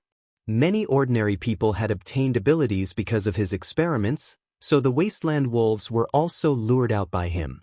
The deduction process was simple and crude, and the people in power did not want to hold a debate. They wanted to just shoot the thin old man and be done with it. The thin old man was not willing to take the blame, so he took his daughter and created a bunch of advanced technology.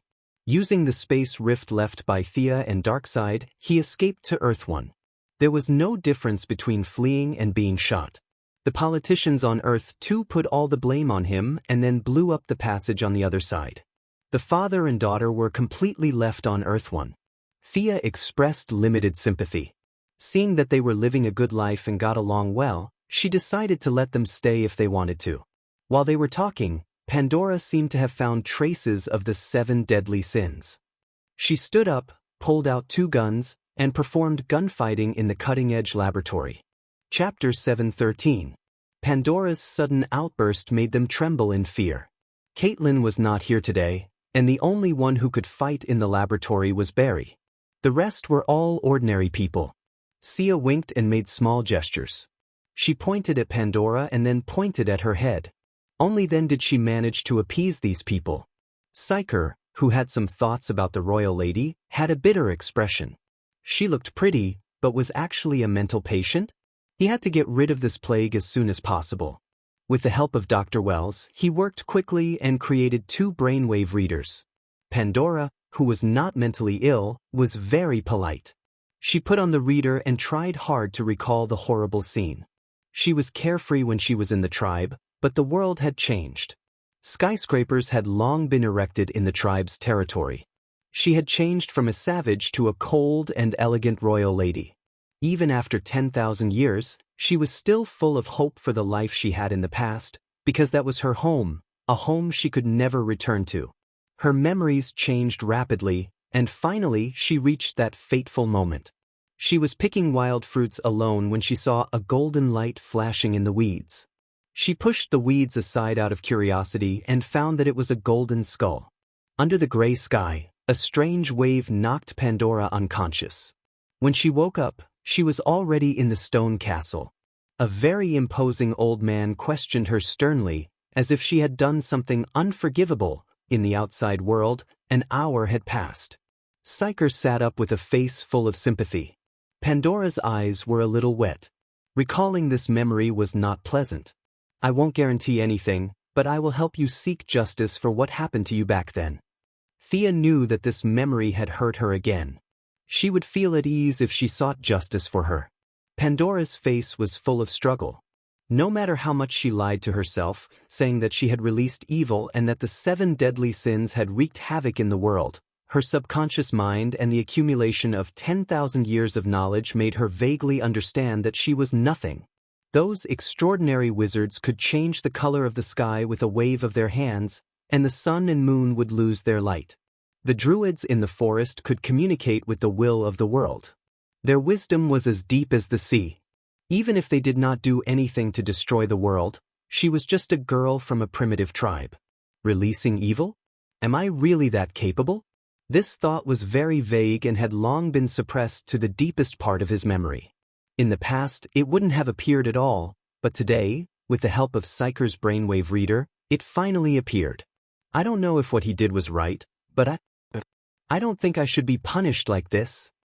Pandora was hesitant at first, but in the last sentence, she almost used all her strength to shout it out. The confusion that had settled down for thousands of years was now broken, and Pandora saw her own heart. What 7 deadly sins? What grave sins? They were all fake.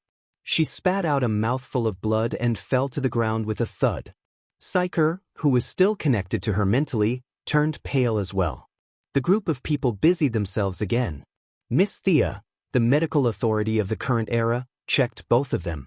She looked at Barry's concerned eyes and said, "Both of them are fine. Pandora's emotions are surging. She'll be fine after a while. She should be able to recover by now." Fortunately, Psyker helped her share a lot of the burden this time. The few of them had to take care of Pandora. After recovering for a while, Psyker stood by the side and tried his best to use his shockwaves to sense the location of the Stone of Eternity. They waited for an entire day. Midway, Thea and Barry even went out to kill a small monster. It was a guy called Tortoise Man who was stealing something. This guy looked ugly and had a common face. He was the type that couldn't be found in a crowd, but his ability was extremely powerful. He would emit inert waves around his body, and all people or things that approached him would be slowed down. Even the Flash wasn't spared. Even if he ran over at high speed, he would be slowed down to a pulp. In the end, Thea used a large area of effect soul shock to defeat this small monster. She was the one who took him down, so it was natural for her to deal with him. Furthermore, Miss Thea frequently used the name of government requisition, so ordinary superheroes couldn't refuse. Tortoise Man was thrown to death knell by her. She didn't have the time now, but she would study it in detail in the future. This guy was simply a sharp weapon against extremely fast people. In the morning of the second day, Psyker experimented hundreds of times.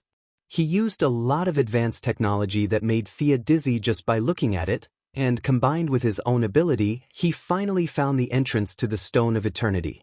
Thea sensed that the spatial coordinates were very stable, and there was no problem using the mother box to travel.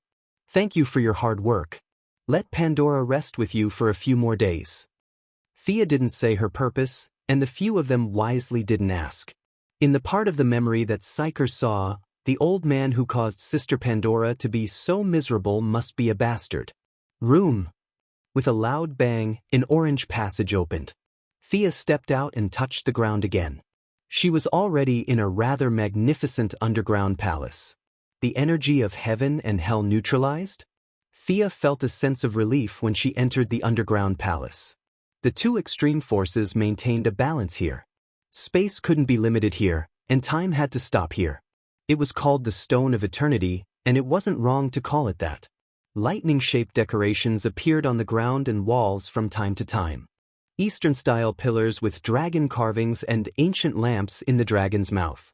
In the windless room, the fire didn't change at all. It was maintained at the moment when it was lit for thousands of years. Thea walked slowly through the passage. The two sides of the passage were joined neatly, and there were only some scattered corners where she could see the marks of swords and axes left by angels and demons. Old Shazan's collection was just like him, messy and disorderly. The old man's taste was terrible. Murals of various ethnic groups, utensils, stone javelins, and arrowheads were piled up everywhere. This made the young lady, who had always been known for her tidiness, frown. She passed through another door. Two armored samurai standing guard at the door were smashed into powder by her two disintegration spells. What a mess! A Japanese samurai's armor and a medieval knight's armor, standing in front of the door in rags. Are you trying to be pitiful? A spacious room finally appeared in front of her. Thea saw 7 chairs, but only one chair in the middle was occupied. She knew she had finally found the right person. Fortunately, old Shazan probably hadn't watched The Voice of Persia before, so he didn't pretend to be profound and play with the chair. Otherwise, the young lady would have blown this mouse hole into the sky. A thin old man was curled up on the stone chair. The old man had brown curly hair tied loosely to his forehead with a red string. His eyes were dim, his face was dirty, and his teeth were about to fall out. He looked like he had one foot in the grave. The only praiseworthy thing about him was that he was still holding a lightning cane in his left hand. Chapter 7:14. An uninvited guest. You are neither a good person nor an evil person. Please state your intention. Old Shazan stared at Sia for a long time, but he still couldn't figure out the depth of the person who had come. Thea smiled. This old man had been cooped up here for too long and had never seen the new god. After careful observation, she still found something strange. I thought you were a mage. I didn't expect your soul to not show signs of decay. Normal people can't withstand a lifespan of tens of thousands of years. I didn't expect you to have divinity too. Old Shazan was silent. Thea continued her analysis. According to the records, you should be a Canaanite, chosen by the gods and given divine power to maintain the order of the world. But you have divine power in you. It doesn't look like it was given by the gods. Are you a god yourself? Old Shazan, who looked like a homeless man, was finally moved. I am the Canaanite you speak of, and also, I was once a god. My name is Mameluan. Sia chuckles, indicating that she has never heard of it. You must be a god that came out from some corner. Soon, old Shah's praise answers her doubts. I come from the place you call Australia now. I am the god of thunder there. Thea was still expressionless. The god of thunder, how classy. Zeus was also the god of thunder, but how could a skinny old man like you compare to Zeus? Zeus was strong because of his own strength. It had little to do with the god of thunder. If it was someone else, like the lonely old man Sharon, if he was given the god of thunder, he might not even be as good as a normal god. Moreover, the indigenous god of Australia. This was stronger than the Hawaiian shark god that Thea killed years ago. But there was a limit to how strong he was. He was the kind of god that could be defeated with a few dozen city guards with a stick. The power of the gods allowed old Shazan to survive until today. Thea did not care if he was possessed or merged. She only wanted the divine power. I'm here today to receive the divine power of the gods. This power should be used to contribute to the world, not to rot with you. Her words were not polite at all because she did not have a good impression of this old man. Old Shazan looked at her with his old yellow eyes and shook his head. You should leave. You don't meet my standards. You are neither a good person nor an evil person. Thea was amused by the old man's muddle-headedness. Were his eyes for venting? Can't you see that I'm here to cause trouble? Also, this argument of absolute good and absolute evil was extremely laughable. How could there be such a person or God in this day and age? The Heavenly Father, who represented justice and love, slaughtered a planet with billions of lives with a wave of his hand. Darkseid, who also represented evil and brutality, had mainly conquered many planets. Sometimes he would even use some diplomatic means. He had never heard of this big shot being so bored as to kill for fun. Good and evil were relative, not absolute. Naturally, there was no such thing as absolute good and absolute evil. Thea was a little curious. Why did the old man look for such a person? Old Shazan, who looked like a homeless man, did not speak English. If Thea had not ascended to godhood, she would not have understood him. The old man stuttered in his native language. Only the good and the evil can control Pandora's box, close the gap again, and take back the original sin of mankind. Thea glanced at him from the corner of her eyes. It seemed that this old man was also a psychopath. She had wronged him when she said that he threw all the problems to Pandora and closed the door to sleep. He was also doing some work in silence. Most likely, he had tried all means in the past 10,000 years, and after all his efforts had failed, he came up with the idea of an absolute good and an absolute evil person as his successor. That box was not a magic item at all. The original sin and evil were all fake. It was a teleportation device, the result of the technology of the 3 imitations of the mother box on Earth. Only the people of that time and space could open it. Old Shazan was completely screwed over. For the sake of Pandora, she could still save him, but old Shazan looked dirty. She did not care about him at all. I don't care about your absolute good and evil. Hand over the divine power of the gods. Thea's cold tone finally made the slow old Shazan realize that something was wrong. Why was she so fierce? Did he owe her anything? Only I can give it to you. Mortals have no right to demand it. Old Shazan stood up. His words were beautiful, but unfortunately, his hunchback was less than 1.7 meters tall. He was a little weak in front of Thea, who was 1.8 meters tall. This Australian god still could not see through Thea's background. In order to strengthen his persuasion, he slammed the lightning-short staff on the ground and shouted, Shazan! A brilliant golden lightning wrapped around old Shazan. When he appeared again, he had changed from a homeless man to a middle-aged muscular man wearing a red tights and a white cloak. Your appearance is not bad, but it's a pity that this power is not yours.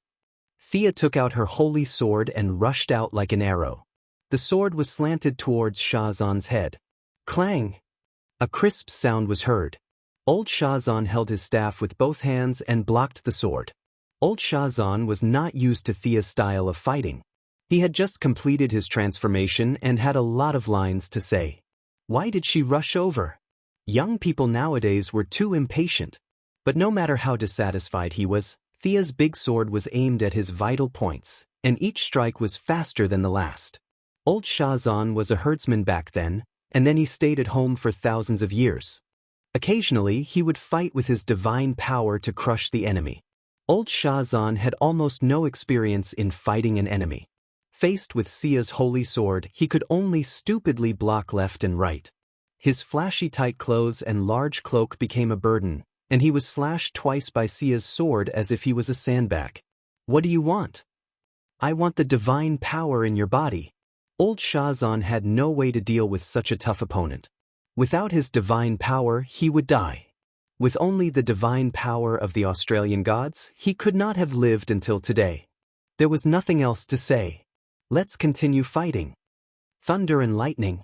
Old Shazan spoke in a long-lost language. As soon as his voice fell, a golden lightning as thick as a child's arm shot out from his staff. It was like a dragon, baring its fangs and claws at Thea. "Old man, do you think you're the only one who knows how to use thunder and lightning?" Thea moved her sword to her left hand and summoned a ball of lightning with an equally imposing manner to meet the dragon. In the flash of lightning, old Shazan flew back. His beard was as long as halberd, and his whole body swelled up visibly. He seemed to have used all his strength and spat out a simple syllable. A sense of desolation shrouded the abandoned land of heaven and hell. After the smoke disappeared, a giant beast that looked like a hippopotamus, was 3 meters tall, had huge fangs, and walked upright appeared in sight. The giant beast's body was surrounded by a large amount of golden lightning, which proved that this was old Shazan from before. Chapter 7:15. The space inside the Stone of Eternity began to expand proportionally due to the battle between the two, seemingly without end. Originally, she was worried that the fierce battle would destroy the space, but now that she saw this function, she was relieved. Thea's fighting spirit also rose. Is this a behemoth? This transformation spell is not bad. He knows that he is no match for me in close combat, so he wants to crush me like this. This old man is not so stupid. Old Shazan's move was completely different from the transformation spell in magic. Thea did not know whether this thing was a behemoth or not, so she could only name it according to the game. Is this the original body of your Australian god? Thea asked tentatively, but her hands did not stop casting at all. The giant beast had lost the ability to speak. It roared at her, and like a mountain, it charged at her with heavy footsteps. Roar! Thea's legendary transformation spell was also completed. She chose the overlord of the sky, the giant dragon. In the midst of the smoke, a thick dragon tail fiercely hit the side of the giant beast. The giant beast that weighed several tons was hit, and it staggered 2 steps before stabilizing its body. Thea transformed into a giant dragon that was most suitable for magic, the blue dragon. Her whole body was covered in orchid scales, and the scales were full of profound and unknown spells. She looked at old Shazan with eyes full of wisdom. Barbaric god, hand over the divine power of the gods. Blue dragons had always been known for their slender bodies. Thea's giant dragon naturally did not have those hindrances of muscles. She flew very dexterously in the air, and faced the giant beast with a dragon's breath. Old Shazan, who had turned into a giant beast, acted completely according to instinct. Known as the king of the land, the behemoth also had the confidence to challenge the giant dragon. Its 2 claws that were longer than its knees slammed the ground fiercely, and at the same time, its feet kicked hard. The giant beast jumped into the air, not only dodging the dragon's breath, but also taking the opportunity to pounce on the giant dragon. The opponent was dominated by the beast's instincts, but Thea did not have this problem. Fighting with the dirty giant beast? How was that possible? With a nimble twist of his body, he flew a few meters into the air. When he saw that the huge beast had lost its strength, he immediately spat out a mouthful of dragon breath. Shazan, the god of thunder and lightning, should not be very useful to him. Thea extracted a huge amount of magic power and turned it into bone-chilling ice. She tilted her neck and blew a big breath at Shazan's back. Roar! The entire back of the giant beast was covered in frost. The ice formed by magic was constantly eroding its body. The giant beast was in midair and could no longer maintain its balance. It fell to the ground with a loud bang. Brainless fellow, oof. Thea followed up her victory with a large-scale mud spell that enveloped the battlefield. The giant beast struggled several times, but it sank into the mud because of its heavy weight. Thea threw out countless wind blades, and a layer of golden shield appeared on the surface of the giant beast in an attempt to resist. Unfortunately, the shield only lasted for 3 minutes before it was broken. The giant beast covered its vital parts with its hands and tried to get out of the mud. She did not want to go down into the muddy battlefield. Thea used magic again. Great summoning spell to summon her subordinates. A sky blue portal opened. Fiora, who had been on standby and wearing black armor, finally entered this space. She turned back into her human form. Thea pointed at the giant beast, and the female adjutant punched the giant beast in a loud explosion. She grabbed the giant beast's hair and punched its hippopotamus head twice. The giant beast struggled hard, but its weakness of not being able to fly limited its movements. The female adjutant had been basking in the sun on Earth for so many years.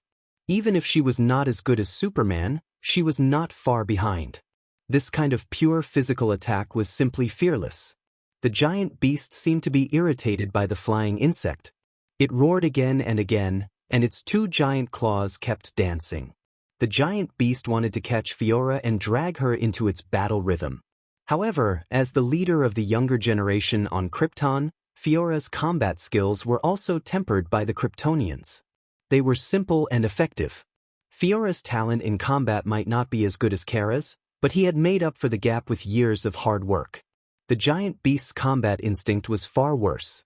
After he merged with old Shazan, he had not fought for too many years. The divine power consumed by the transformation now was the divine power of the indigenous Australian god. Even if they looked the same on the surface, there was a big difference between their divine power and the divine power of others. Usually, he had to rely on his own divine power to control and guide the divine power of other gods. When the consumption was not too great, he could use it twice. If he consumed too much of his own divine power, the balance would be broken. Should he deactivate the transformation or continue to fight? The consequence of being overly cautious was to reveal a huge flaw. Fiora lifted the giant beast directly. Thea jumped up and slashed at his head with her sword. Shazan quickly deactivated the transformation, and the hippo's head shrank rapidly. The head turned back into a human and dodged the attack. Unfortunately, one of the giant claws did not dodge and was directly cut off by the brilliant holy sword. The brownish-black arm fell to the ground. Thea motioned Fiora to continue attacking fiercely. She raised her hand and arranged 2 sealing spells. She put the arm into the energy-absorbing necklace. The necklace operated automatically, and traces of pure divine power were filtered layer by layer and turned into her own divine power. The total amount is too little. It seems that a part of it has dissipated, but it is still faster than natural recovery. Thea gave Fiora a look. The female adjutant immediately understood that she wanted to capture the target alive. Fiora took a deep breath. The energy in his body was quickly converted, and a bone-chilling cold was directly ejected. Thea waved her hands repeatedly. Ice Storm, Icicle, Frost Ray, and Frost Nova were continuously thrown out. With one of his arms cut off, old Shazan was a little overwhelmed by the 2 of them. He could only rely on the lightning enchantment to hold on. Old man, don't be so stubborn. Give up your divine power for the order of the world. It was never yours in the first place. Thea persuaded him to surrender like a villain. In order to increase the persuasion, she summoned Frost Killer Caitlin. The temperature in the room was cooled by the 3 of them together. Even the Stone of Eternity formed by the fragments of heaven and hell could not withstand their magic power. The few eternal night lamps that they saw earlier had been completely extinguished. The walls, the floor, and even the stone chair that old Shazan sat on earlier were all frozen and cracked. Old Shazan, who was already in a state of losing a lot of blood, looked pale. It was more like he was instinctively resisting the few of them. His brain that was already frozen was so cold that his thinking was even slower. After a long time, he finally understood the situation. Old Shazan shouted loudly, "No, I still have to choose a successor. I still have to find the person who is both good and evil. This is my mission, idiot." Thea scolded. This old man was too stubborn. It was fine if he was stubborn, but he did not have the foresight and knowledge to waste so much of his divine power. If they continued to fight like this, it would be her divine power that would be wasted. Thea, who had long regarded the opponent as her prey, was ready to use her trump card. Chapter 716. Caitlin, absorb and convert Fiora's energy. Thea ordered. The Frost Killer had absorbed Superman's energy and killed the Righteous Alliance and the Suicide Squad with one big move. Naturally, she could freeze the old Shazan as well. The 2 girls had practiced this ability before. Caitlin nodded to Thea gently, indicating that she was ready. This was not a game, and there was no setting where the team could not be hurt. Before the final battle with Darkseid, Thea did not want to be hit hard, so she directly moved to the subspace. The subspace lacked color, and it was as if there was a layer of gauze in front of her eyes. She could not see clearly, but she could still feel the sudden burst of energy in the outside world. Clang! With a muffled sound, all the stellar energy in Fiora's body was converted. Caitlin froze the entire Stone of Eternity in an instant, and the originally dark gray underground palace turned into a world of ice and snow. In the face of such a huge burst of energy, even the old Shazan, who bore the brunt of it, was frozen into a giant ice block with a confused expression on his face. Beautiful! You two go back and rest. Grud and the rest will take care of the rest. Thea stepped out of the subspace and looked at the results with great interest. She immediately gave the two outstanding female generals a long vacation. The female adjutant's stellar energy was almost depleted, and she needed to absorb sunlight again. Caitlin's mind was also burdened by controlling such a huge amount of energy, so the two immediately went back to rest. Thea checked on the old Shazan. The old man did not even realize that they had a combination skill, so he was not mentally prepared at all and was directly knocked out. Sigh. It's a pity that we can't use this skill too often. Fiora's 3 years of savings are gone. The young lady sighed as she carved a magic circle. She wanted to seal the old Shazan's divine power and mental world. After that she summoned the gorilla. Grud was choked by the cold environment, and Thea could only coax and scare him to hold on. This guy was lazy and hated work. His endurance was getting worse and worse, and Thea felt that his ability to control his mind was worse than in the same dimension. Even though old Shazan was knocked out and had no power to resist, it took Jared a long time to get the old man under control. This world is full of holes because of people like you who hold the banner of justice high but do a bunch of stupid things. I will protect this world. Billy Batson can continue to be a brat. Your mission is over. Go to the other world and find your good and evil people. Thea whispered to herself. She then turned to Grud and said, "Erase his will." Even though old Shazan's body had changed owners and his spiritual power had been weakened layer by layer, his willpower was still very tenacious. It took Jared, who had maxed out all of his spiritual ability talent points, a whole day to completely erase Shazan's consciousness. At this moment, old Shazan's body was still there, and so was his soul. Only his consciousness had been erased. Thea sent away Gertrude, who was so tired that his tongue was hanging out. She took the big ice cube and found a hot planet to thaw it. "Do you still recognize me?" He waved his hand in front of the awakened old Shazan, but the old man did not respond. "What is your name?" This time, Thea used her spiritual power to ask the old man. Old Shazan was confused for a long time. He then shook his head with a blank expression. The effect was good. Thea was very excited. She put the living source of divine power into the necklace. The thick and long divine power was transformed into new divine power and slowly injected into Thea's divine positions. Since there was no one around, Thea could not help but moan. It was like a person who had been thirsty for water for days finally finding a water source. It was a very comfortable feeling. With her divine power fully replenished, even if she still could not defeat Darkseid's clone, she was confident that she could last 30 to 50 moves. This old man is not simple. As she slowly absorbed the divine power, she felt something strange. Old Shazan not only had the divine power of the Australian native god, but he also had another divine power in his body that he probably did not even know existed. Hee. Sia carefully identified it and nodded. She chuckled. It has a trace of Zeus's original power? This old man is actually Zeus's chosen one. It was not difficult to guess that old Shazan did not know that he had this power. Similar to Diana, this was another one of Zeus's hidden pawns. This was also why old Shazan could use lightning freely. Among the 6 divine powers of old Shazan, there was Zeus' divine power. However, that was only pure divine power and was completely different from the original power. Originally, Thea wanted to suck the old man dry. Now she changed her mind. She wanted to keep old Shazan captive and use his connection with Zeus's original body to continuously absorb Zeus' divine power. Anyway, the king of gods' main body was in hibernation. He was happily training his Smurf, so he would not mind. Thea did not care whether Zeus' level would drop if she took too much of the original power. Back then, Zeus was like an unreachable mountain to her. Now that she was going to fight Darkseid head-on, she was 100 times more confident. She was not afraid of him. When they returned to the New World, Diana also brought reinforcements.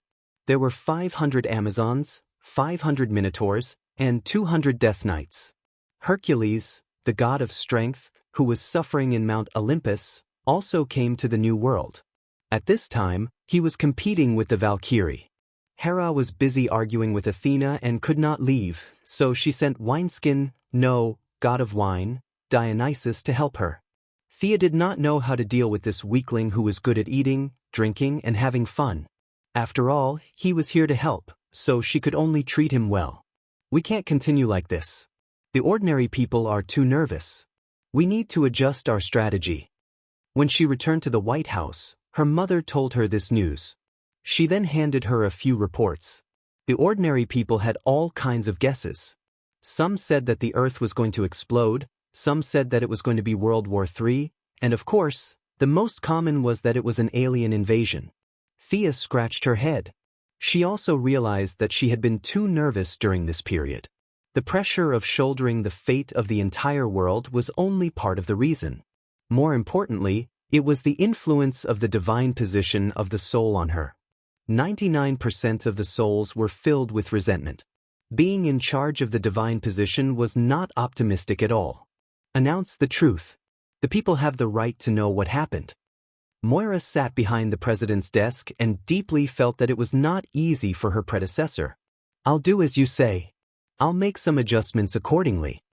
On Friday night, a group of technicians was adjusting the equipment in the president's office in the White House. Moira was preparing for a televised speech.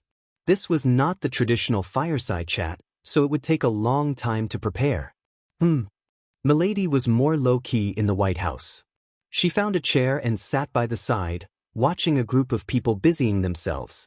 Suddenly, she saw a familiar figure. It was the little Supergirl, Kara Danvers. How did she get into the White House? Chapter 717. She casually crumpled a ball of paper and threw it over with a whoosh. Little Supergirl reacted quickly and reached out to catch it. She stared blankly at Sia. Thea waved at her. Little Supergirl looked around and shook her head. She came to the White House for business? Thea looked at the pass hanging around Supergirl's neck and thought. Tonight's matter had nothing to do with her. She just needed to ensure that there would be no trouble. She thought that it was just a briefing to inform the people of the current problems, but it turned out that the politicians were not on the same wavelength as her. In order to maintain stability as much as possible, Moira asked sociologists, psychologists, international relations experts, and a bunch of staff to come up with a package plan. Thea's words like, "Do you know that Earth is in trouble?" were definitely not going to work. According to the staff, the people would collapse directly. The plan they came up with was to talk about it step by step. They would talk about it a little bit today and a little bit tomorrow so that the ordinary people would accept the reality. It was not until just before the broadcast that Thea knew that Kara had sneaked into the White House as Kate Grant's assistant. After Kara graduated and handed in a few resumes, she was directly hired by Kate International Media. On the second day of employment, Moira sent an invitation to her good friend, Kate Grant, to be her spokesperson. Perhaps it was because the clothes that Sia had helped to design were very fashionable and tasteful, or perhaps it was because Kara's silly and innocent look was very trustworthy. Kate Grant picked this girl to be her assistant at first glance. She would help her carry her bag or bring her water when she was free. "My friends, my compatriots, today I will take up a little more of your time and tell you something that is happening." In front of the camera, Moira was like a kind neighbor aunt. She first talked about politics, economy, democracy, and freedom, then talked about history, culture, and the current happy life. She focused on the hard-won good situation today and mixed in some slogans such as, "Don't let the enemy destroy our lives," and "Resolutely defend freedom and democracy," in her words. The enemy is coming? Little Supergirl finished her work and quietly sat beside Thea. She asked in a low voice, "Trust us, we can handle it." Thea did not want Kara to rush to the front line. She was too naive and had not experienced any hardships. Her willpower and faith were not enough to deal with the upcoming battle. It was best for her to be the reserve team. Her policy was to find more reinforcements from the universe and reduce the losses on Earth. Kara didn't look young. He was in his early 20s. In fact, he was no different from a naughty child. He was the kind of person who would not leave if he was led along. The young miss, who had replaced the original Death Knell and became the nemesis of the brats, immediately thought of a countermeasure. She looked at her with an extremely serious expression. "Even if you can't go to the front lines, your mission is still very difficult. Our family, my mother, Clark's wife and son, all of these need your protection. The enemy is savage by nature, so it's hard to say if they won't make a move against our family. We need to rely on you for these things." *CK. Kara, who originally wanted to argue with Thea, was stunned. "So, the reason why they didn't let me go to the front line was because of such a difficult task. Leave it to me." Kara patted her flat chest. Although she was better at attacking, she could also play defense. Thea did not feel guilty at all for tricking a little girl. Strictly speaking, it was not tricking her. Would Darkseid make a move against the higher-ups of Earth? From past experience, the Dark Lord was very arrogant and did not care about ordinary people. However, it was hard to say what his subordinates would do. Whether it was the Wasteland Wolf, Desard, the kind grandmother, or the universe's #1 assassin, Guangdong, who she had never met, it was hard to say what they would do when the battle was in a stalemate. On the surface, Thea arranged for Supergirl to protect her family, but secretly, she and the other heroes had another meeting to discuss. "Everyone, we can fight at the front lines, but we can't relax the protection of our family." She was the first to bring up this topic. For a moment, there was a silence. Thea was not too worried. Green Arrow was not that easy to kill, and Moira's safety was even less of a concern. Although Amanda had all kinds of problems, she promised Thea that she would mobilize all the resources of the Heaven's Eye Society to protect the president out of a sense of honor. Although the Quinn family attracted the most attention and had the most protection measures, the problem lay with the rest. Diana and herself were family, and the assassination team could not kill their way into Mount Olympus. Hippolyte and the others were very safe. The Sea King's mother, Atlanta, was hiding in the depths of the ocean. She had the strength of a demigod, and it was very difficult to kill her. The Martian hunters' family members had all died, and only a few spiritual bodies were left alive in the spiritual world. Ordinary people wouldn't be able to kill their way in. His niece, Megan, was one of the best among the Martians. Her superpowers could be written twice, and her combat strength was off the charts. Only Superman, Batman, and the Flash needed to protect their families. "My family is safe." Batman threw out a sentence coolly and did not say anything else. Superman hesitated for a moment. "My family will be placed in Fortress Dugu." Where was this place? They wisely chose not to ask, and only the Flash was left. "Me?" It was the Flash's second time attending this kind of meeting. Seeing Batman's attitude as if someone owed him millions, he did not know if he should reveal his true identity. After all, if he mentioned protection, his identity would be exposed. Especially his family's heirs, who was a super burden. Since Louise Ryan had a child, she had restrained herself a lot. Now, the #1 in the world of death was none other than Ayers West. Other honest people could just find a place to hide, but Ayers was the one who was dishonest. She asked all kinds of questions, and her curiosity was boundless. She wanted to touch everything. As long as it was a locked door, she wanted to go in and take a look. Places like Thea and Batman's secret places were definitely not for her to enter. "Let your friends stay with my wife," Superman said sincerely. Benefiting from Superman's good reputation, the Flash agreed to this proposal. "What kind of reinforcements are there now?" The Martian hunter asked Thea after the family issue was over. Different from the original timeline, because of Moira's support and her relationship with Diana, Thea's words had a lot of weight here. Batman did not need to run around to contact people, and he and Superman had a tendency to stand aside. Fortunately, heroes of justice were not selfish. Since someone took the lead, they just had to do their own thing.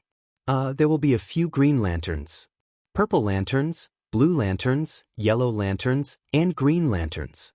Each of them is comparable to a superhero, and their combat power is very strong.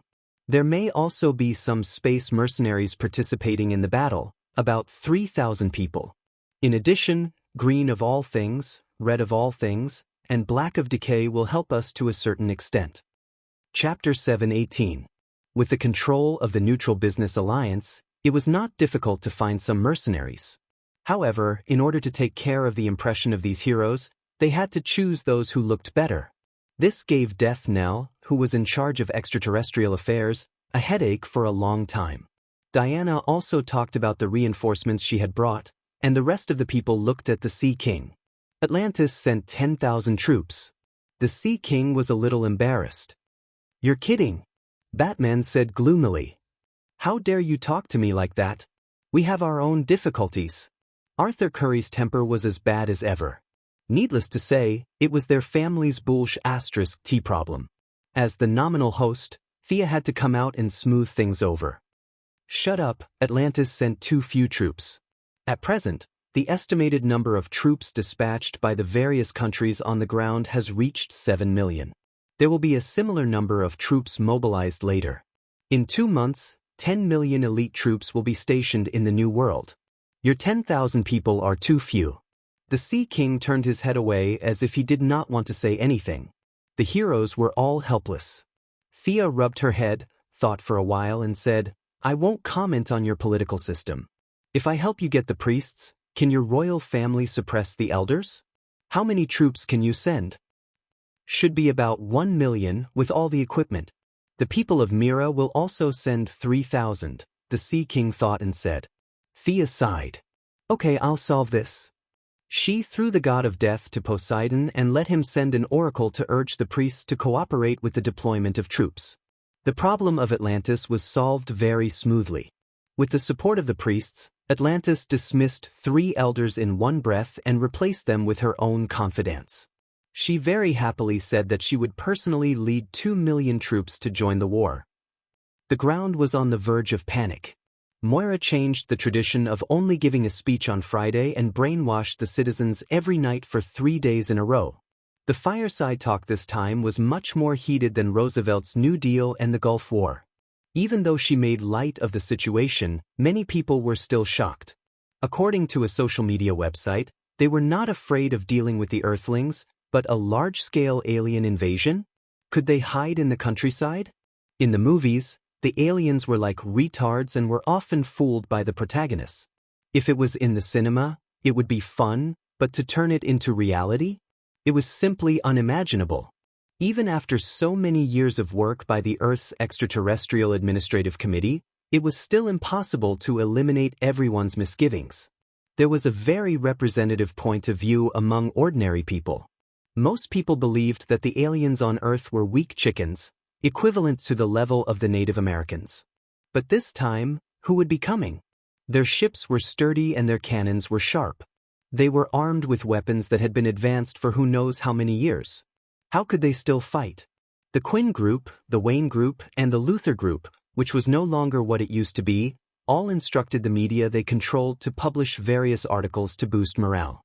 The general idea was that Earthlings were awesome and invincible. Unfortunately, the effect was not great. Early Monday morning, on the lawn in front of the White House, after 3 days of bombing, the people's tolerance level had reached its highest point. Moira was going to hold a briefing for the world's media here. "Everyone, I'm going to use the word compatriot here because the next disaster is not targeted at any single country. It is targeted at all of us on Earth. We have to put aside our disputes, put down our hatred, pick up the weapons at your hands, and protect your family. Because our enemy is coming.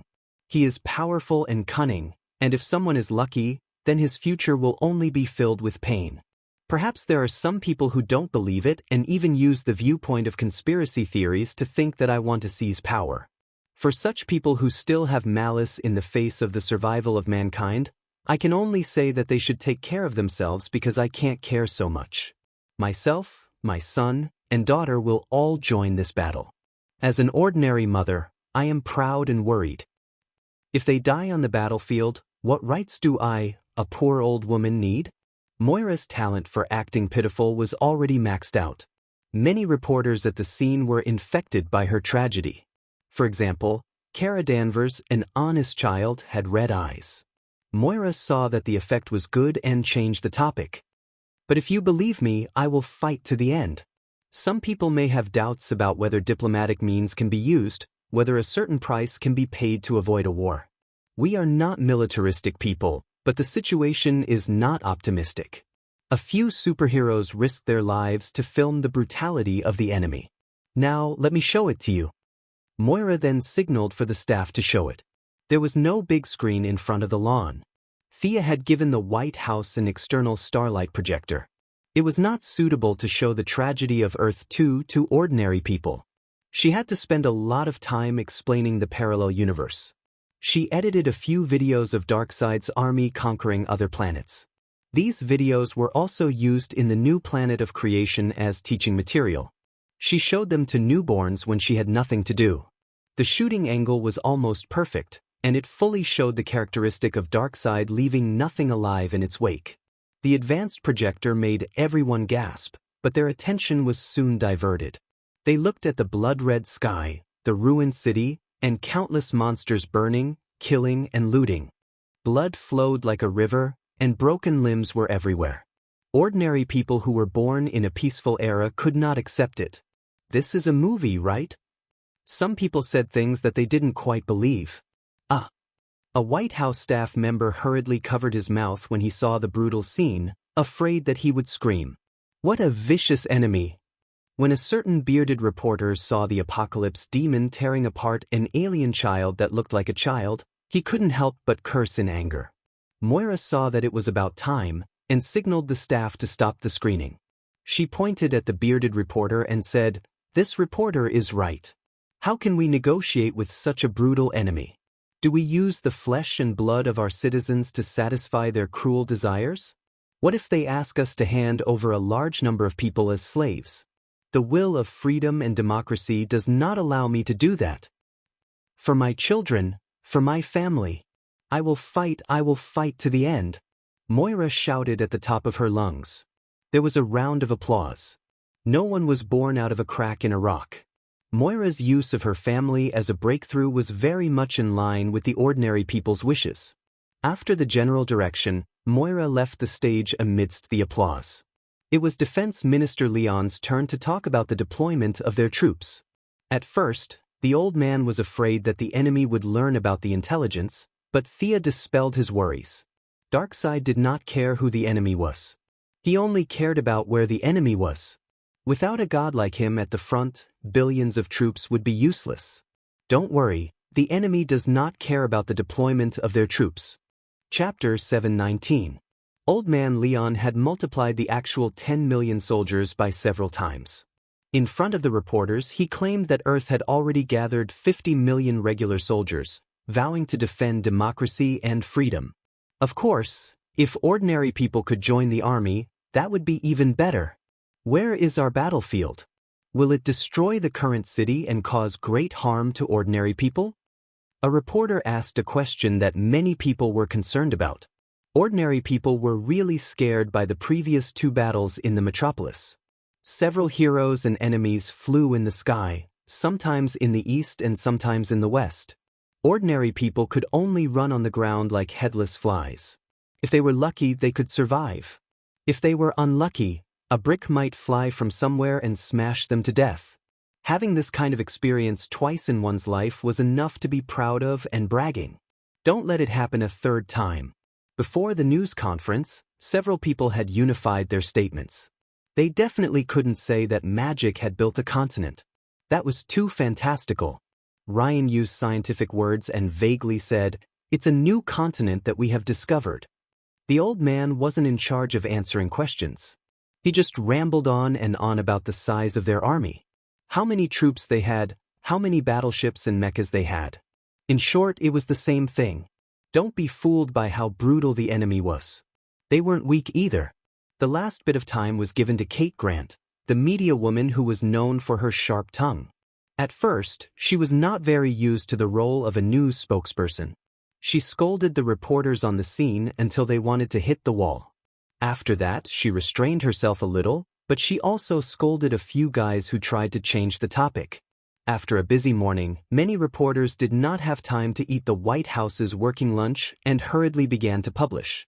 At 3 o'clock in the afternoon, with the help of many media outlets, it was estimated that more than half of the world's people had learned the news. Disbelief, suspicion, fear, and panic began to spread in the crowd. Several superheroes cooperated with the police and severely attacked a group of bad guys who destroyed the market order. There was a lot of bad news, but there was also good news. A large number of retired soldiers, under the call of Moira to protect their homes and families, responded to the call and returned to the army. Many hot-blooded young people also went to the streets to sign up for the army. Thea worked hard to absorb the divine power of Lao Shazan and occasionally comprehended the shadow of the earth too.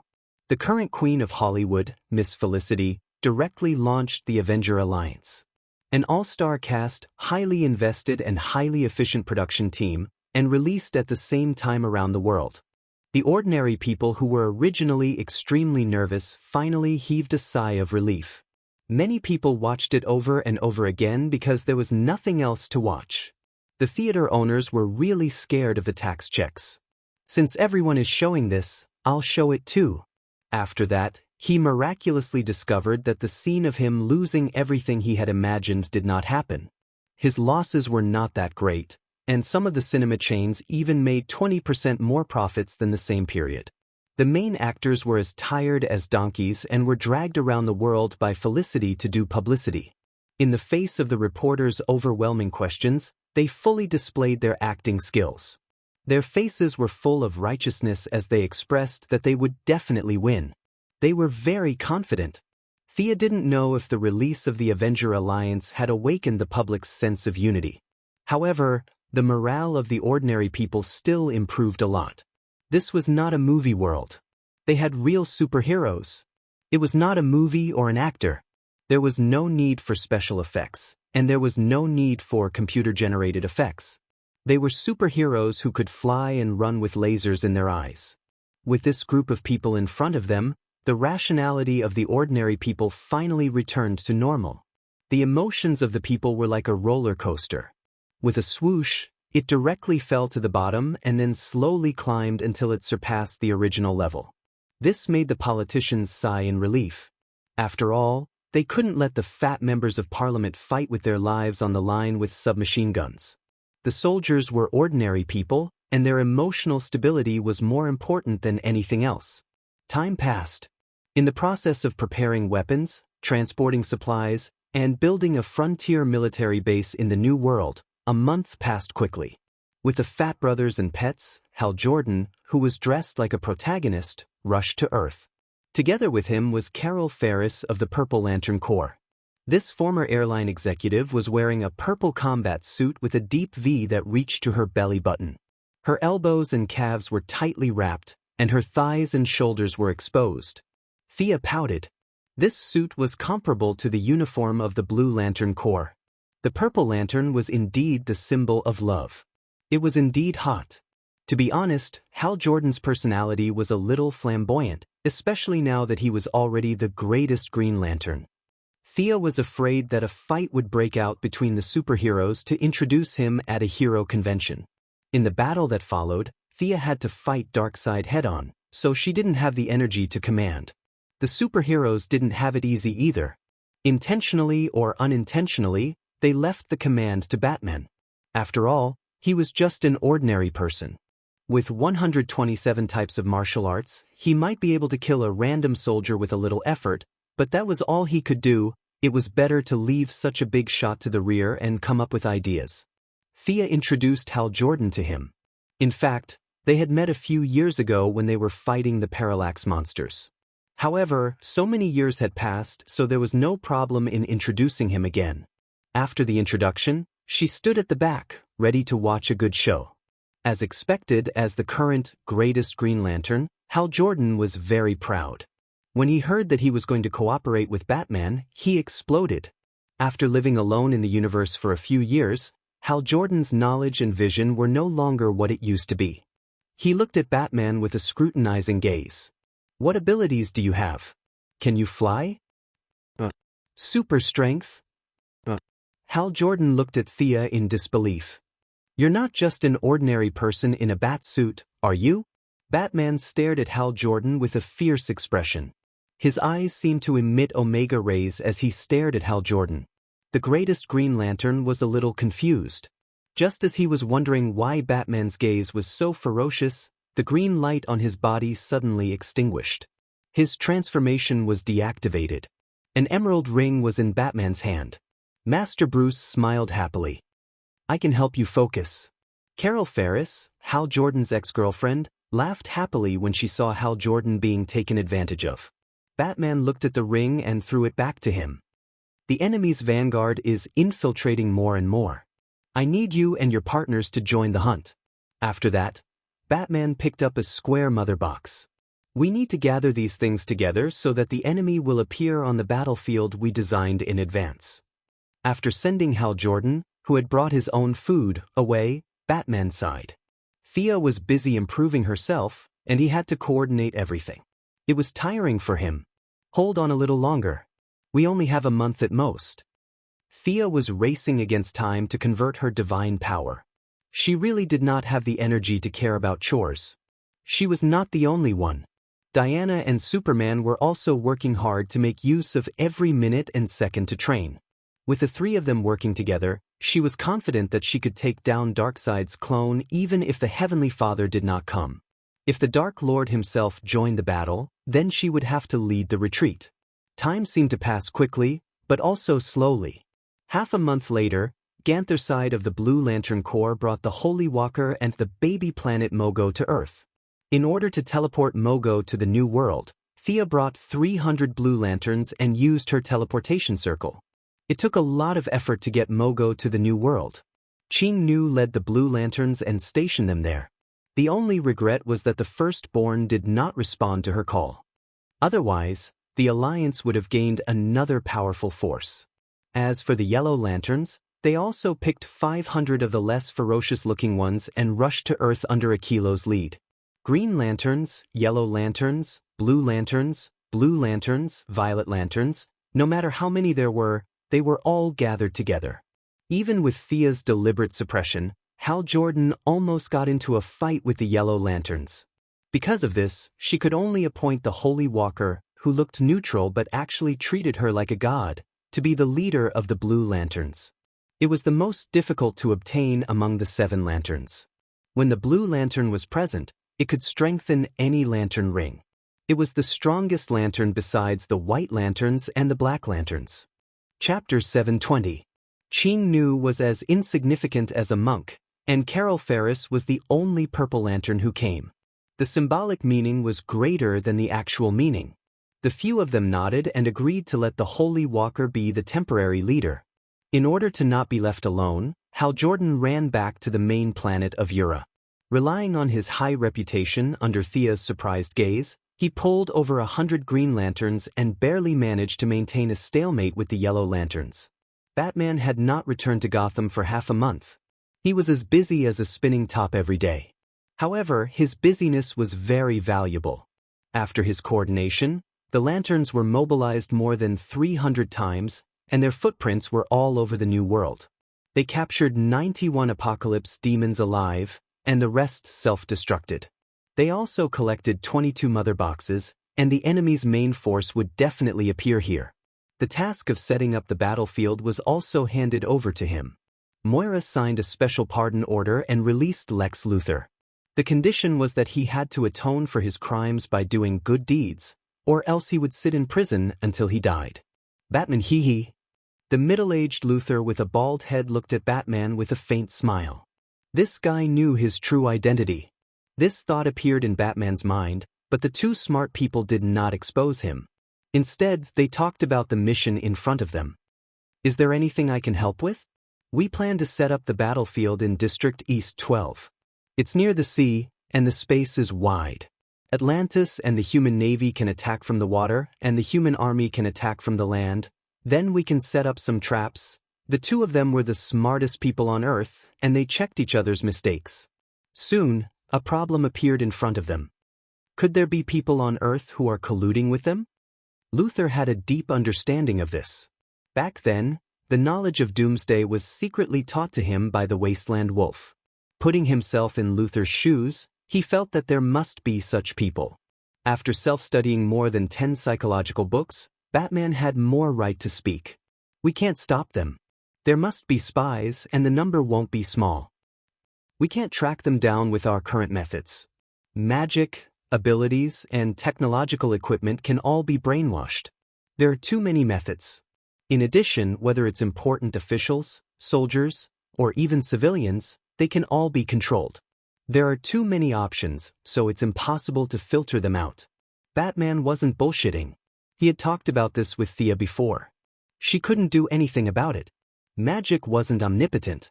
Some people were bent on being traitors. What could she do? There was no trade involved in this process, and they were completely willing to betray the human race. They wanted to rely on the Apocalypse Star and hug Darkseid's coattails. Under such circumstances, there was no way she could have known. What's more, she was currently spending all her energy on comprehending the soul god seat. The new gods on the Revelation Star all knew that she had a trade god seat, so they wouldn't blindly try to bribe her.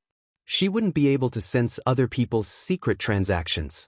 There was no such thing as being a thief for 1,000 days, but there was no such thing as being on guard for 1,000 days. In a head-on battle, strength spoke louder than words. This was the only choice. We can come up with an algorithm. The human spy will definitely choose these few key points. Around the commander, the armory, the person in charge of the nuclear bomb. Find these key points and compare them to see if there are any anomalies. After that, we can filter them out. Luther's brain was still working well. Batman added a few key points, and the two of them quickly got to work. At this time, Thea had returned to the new planet of creation. Her previous estimations had been accurate.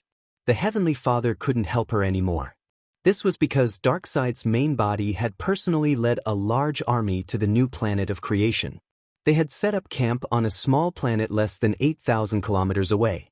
The few generals of Darkseid's elite society were all present. Thea and Diana were also summoned back. Now, there was a 10-member council. Including the Heavenly Father, the 11 new gods looked into the distance. Insect Queen, Kalibok, Desard, Wasteland Wolf, Wayman Wandaba, Madhouse, Guangdong, Kindness, they've all come out. The 3-meter-tall Lady Skyscreen, who was in charge of the Archer Corps, said with a serious expression. Putting the two big shots aside, it seemed like the enemy had 8 new gods while their side had 10. It seemed like they had the upper hand, but in reality, that wasn't the case at all. The god of knowledge, Mithrin, was more of a filler. He never participated in battles, and one could even say that he was neutral. The god of forging, Hate, was also a technical god. Even the Heavenly Father's beloved general, Wuxia, had never seen her in action. She didn't seem to be very strong either. Thea, on the other hand, was destined to not be able to participate in this battle. The gods were all watching. This time, Darkseid, who had come aggressively, was weaker than ever. He had created a clone. No matter what the chances of his clone going to Earth were, Thea had to go back to her home planet. Even Thea's clone couldn't defeat Darkseid. If she left, Diana would have to go back as well. Originally, it was 8 against 10. Now it was 8 against 6. The situation was dire. Although the generals were worried sick, they couldn't complain. This was because Darkseid's clone was good news for the Heavenly Father. For the first time in millions of years, the Heavenly Father's overall strength was superior to Darkseid's. The eternal war might end soon, and the Heavenly Father had no reason to give up. Goddess Thea, I'm sorry. I have to stay here and keep an eye on Darkseid, so... The Heavenly Father had promised her, and it wasn't appropriate for him to go back on his word now. Thea was already mentally prepared for this. Earth, or rather, she would have to face Darkseid alone. Was she afraid? Actually, she wasn't that afraid. If she couldn't defeat Darkseid alone, she could fight as a group. No one mentioned that the Heavenly Father's avatar would fight for her. If the Heavenly Father wanted to end the battle in one fell swoop, he would stand a good chance against Darkseid, who was at his weakest. If he diverted some of his divine power to his clone, the battle would be a complete mess. A weak soldier against a weak general would definitely lose. She had to admit that Darkseid had made a brilliant move. He used himself as bait, and the entire game came to life. He attacked from two sides, and forced the new creation planet, which was already weaker, to split its forces. You can take the magic army with you. You also need manpower on your side. The Heavenly Father was quite loyal. However, Thea rejected his suggestion after some thought. Your Majesty, the new creation planet needs magic more. I'll take 1/3 of the sorcerers and all the spellbreakers with me. Help me replenish the melee fighters with the rest. She wasn't being selfish. She was just thinking about the bigger picture. Earth's army could basically be considered long-range. How could she bring back 1,000,000 long-range sorcerers? How could she rely on the few hundred Amazons to hold the line? She would be gone with a wave. On the other hand, the new creation planet had more melee fighters than long-range ones. Leaving most of the sorcerers behind to replace them with melee fighters would be advantageous for both sides. The gods were all intelligent, and the benefits of doing so were obvious. The Heavenly Father nodded in agreement. Chapter 721. The four armies were temporarily disbanded. Thea handed over 600,000 sorcerers in exchange for 200,000 giant beast riders, 200,000 lightning spearmen, and 200,000 sky archers. Over the next few days, all kinds of information were gathered. The information is conclusive. Darkseid's clone and the Wasteland Wolf, Daoist, are both on planet Revelation. There are about 30 million to 50 million troops attacking your home planet, the Heavenly Father said solemnly. Goddess Thea, I'm not asking you to kill Darkseid's clone, the Heavenly Father said slowly. Thea smiled bitterly. Boss, you really think too highly of me. As long as you can hold him back, victory will be ours. Following the Heavenly Father's declaration, the generals roared angrily. It seemed like their morale had been boosted. It was no wonder they were so excited. The Wasteland Wolf, Daoist, had also retreated. This meant that the battle had changed from 8 to 6.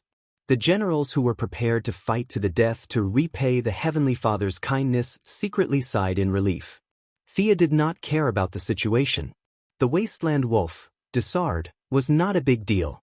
Superman against the Wasteland Wolf, the Martian hunter, who was not afraid of fire, against the Great Warlock, and herself and Diana against Darkseid's clone. This lineup could definitely put up a fight. Even if another enemy jumped out with the Guardian Gantherseed's combat power, 2 against 1, it would not be a problem to hold back one enemy. There was no need to tell the Heavenly Father about these details. Tell him that Earthlings are all hacks. Can you give me more responsibility? Impossible. Sia looked like she was about to cry and bid farewell. She begged her Heavenly Father not to give her any more enemies. Earthlings are all weak. Facing 2 new gods and Uncle Da's clone head-on is the limit. After the Heavenly Father repeatedly assured her, they left the planet of creation. Before leaving, Thea even tricked the Heavenly Father into giving her a bunch of precious materials. She wanted to build a permanent magic net on the new continent. Diana was also a member of the Council of 10. She coordinated with Thea's adjutant, the female sorcerer Becca, to command the ordinary new gods to station in the human fortresses and assign missions. Thea began to build a small weave, using the same rules as the new creation star. The next morning, she summoned the 4 deans of Hogwarts. They had all studied magic for their whole lives and were amazed by this simple way of casting spells. Only Zatanna had some objections. Teaching a mage this way seems to be too. She could not say what was too much, so Thea finished her sentence for her. It's too simple, right? The previous mages had to learn a lot of things. Not only did they have to know how to use magic, but they also had to understand the principles of magic. When casting a spell, they had to learn syllables, gestures, movements, and casting materials. Not a single mistake could be made. The ones raised this way will definitely be all-rounders, like you or Constantine. You can use all kinds of magic at will. That's definitely true, but it's just not suitable for the current era. Magic is about to enter the eyes of ordinary people. Those with high talent should not be abandoned as long as they can use it proficiently. Several mages with professional backgrounds had nothing to say. Thea asked about the current situation of the magic school. Including the artists, there were only 1,000 mages in the magic school. Their strength was uneven. A few teachers could hold their own, but the students were too weak. Zatanna proposed to invite Madame Xanadu to teach divination after the war, and Midnight's father was ready to bring Dr. Shavana to teach the history of magic. Thea agreed to all of them. She had no objections even if they brought old Marshall to teach astrology. These 1,000 mages were the only magic power on Earth at present. She did not keep them in her hands. She instructed Zatanna to communicate with Batman and assign them to the main force. They would more or less provide some support. The unknown enemy seemed to jump out at the next second. The leaders of various countries, including Moira, expressed their condolences to the frontline soldiers and then ran back to Earth. A large number of people who had nothing to do with the battle were also withdrawn. Batman and Luther's activities to catch the traitor were not effective. Thea did not have a good solution. Those who left were searched. The people could go back, but the mother boxes must not be brought back to Earth. The mother boxes were placed on the predetermined battlefield. The human soldiers, the new Star Warriors, the Atlanteans, and the Amazons all spent 3 days in torment. A silent silence suddenly swept through everyone's hearts. Everyone felt that a mountain was rushing towards them. Some of the recruits who did not have enough willpower were so scared that they knelt on the ground and begged for mercy. Thea did not have time to care about the situation on the ground. She shouted, "The enemy is coming! Get ready!" With the help of the divine position of the soul, this loud shout allowed everyone to recover once again. The artists who had been assigned to various troops gathered their courage and began to dance. The singers began to sing loudly, and the original bards of the new god race also began to play ancient melodies. The people of Earth gradually broke away from the terrible pressure. The mother boxes rose one after another. The orange-red passageways opened on the other side, and countless black shadows flew out. Only this time, the locust-like miscellaneous soldiers did not rush directly. Instead, they were distributed in the sky and on the ground, eyeing the Earth Coalition army on the other side. "There are so many of them, these guys won't eat people, right?" The whispers of the soldiers were not stopped by the officers because they were also in a state of confusion. In a war in peacetime, a missile was enough. There was no need to fight face to face. A group of officers tried hard to control themselves and did not turn around and run. This was already a sign of their high quality. 2 more passageways opened. The old acquaintance Wasteland Wolf and the great warlock Desard came out one after another. Wasteland Wolf saw Thea standing at the front and could not help but clench his axe. He was afraid that Thea would shoot him, and his eyes were a little evasive. Thea snorted contemptuously. This guy was no longer her opponent. If it was a fair fight, she could take him down with some time. Unfortunately, Diana wanted to take revenge for Wonder Woman in the other world, and Wasteland Wolf was her target. Thea flew up. Diana was on the left, and Superman, who had improved greatly after half a year of seclusion, was on the right. The Martian hunter finally revealed his true form and flew to a position behind Superman. The 4 of them lined up and looked at the largest passageway. Thump, thump, thump. Heavy footsteps seemed to be stepping on everyone's hearts. The Dark Lord, who was 4 meters tall, had green skin, wore blue heavy armor, and had a big Omega symbol on his chest, slowly walked out. An irresistible aura suppressed everyone, and an incomparably heavy pressure shrouded everyone's hearts. Can we really win against such a terrifying enemy? This time, even the dancers and bards could not withstand it. They all shrunk their bodies and collapsed on the ground, trembling. It was not that they did not want to run, but their legs were weak and they could not run. "Hee, Dark Lord, don't you think it's beneath your dignity to bully these ordinary people?" Just when the ordinary people were about to take out their guns and commit suicide, Thea's light words entered everyone's hearts. Chapter 722. Thea was going to fight Darkseid head-on. His aura was like a light breeze to her. It was not enough to overwhelm her. However, it was too much for ordinary people.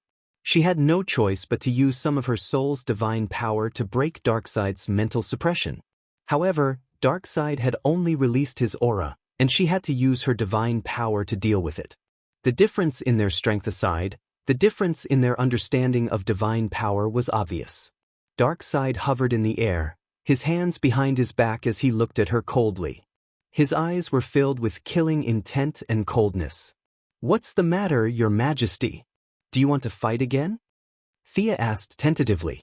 In fact, she was feeling very guilty. If she fought one-on-one, she could only last 40 to 50 moves before she lost. The Dark Lord's stoic expression was comparable to Batman's. He looked at her condescendingly. His voice was so deep that it sounded like it came from a rock. "You're no match for me." He was absolutely right. Thea knew her limits. She chose to remain silent. Similarly, Darkseid did not want to fight himself. If he fought with Thea, it would take a lot of effort to defeat her. It would damage his invincible reputation. The two of them chose to confront each other. Thea did not dare to fight, while Uncle Da was afraid of losing face if they fought for too long. "Clark and I will deal with that big guy." Thea was about to arrange the battle formation when Diana interrupted her. "I will deal with Darkseid with you." Thea was happy. Diana was no longer obsessed with killing the Great Plains wolf to avenge Wonder Woman. Her cooperation with her would be better. The two goddesses had sparred countless times, and their cooperation was flawless. They were much better than Superman. "All right. Clark, you deal with that guy in armor and holding an axe. Uncle Ranjen, you deal with the guy in the blood-red robe. His magic is impressive, but I believe your spiritual power is better. You are no longer afraid of fire. Remember that." After Thea made the arrangements, she focused all her attention on Darkseid. She was under the most pressure, and she had to stop Darkseid if he attacked. The battle in the sky was on the verge of breaking out. On the ground, Batman was also making the final arrangements. Unlike the 7 heroes in the original universe, this time Batman has the title of Special Military Advisor of the Pentagon, and all aliens, superheroes, and human troops are under his command. In order to prevent any accidents from happening to him, Thea even sent her only fierce man, ferocious wolf Luo Bo, over to protect him. At this time, Batman was assigning tasks to Luthor, who had redeemed himself. The 10 million troops of Earth were not under each other's command. They were a coalition of 85 countries, plus the 2 million troops of the Atlanteans and various aliens. Even though the two of them were extremely intelligent, they were still extremely busy. 37.1% of enemies are within the range of the quantum field.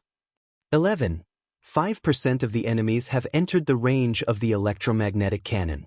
17% of the enemies have entered the maximum range of the plasma cannon.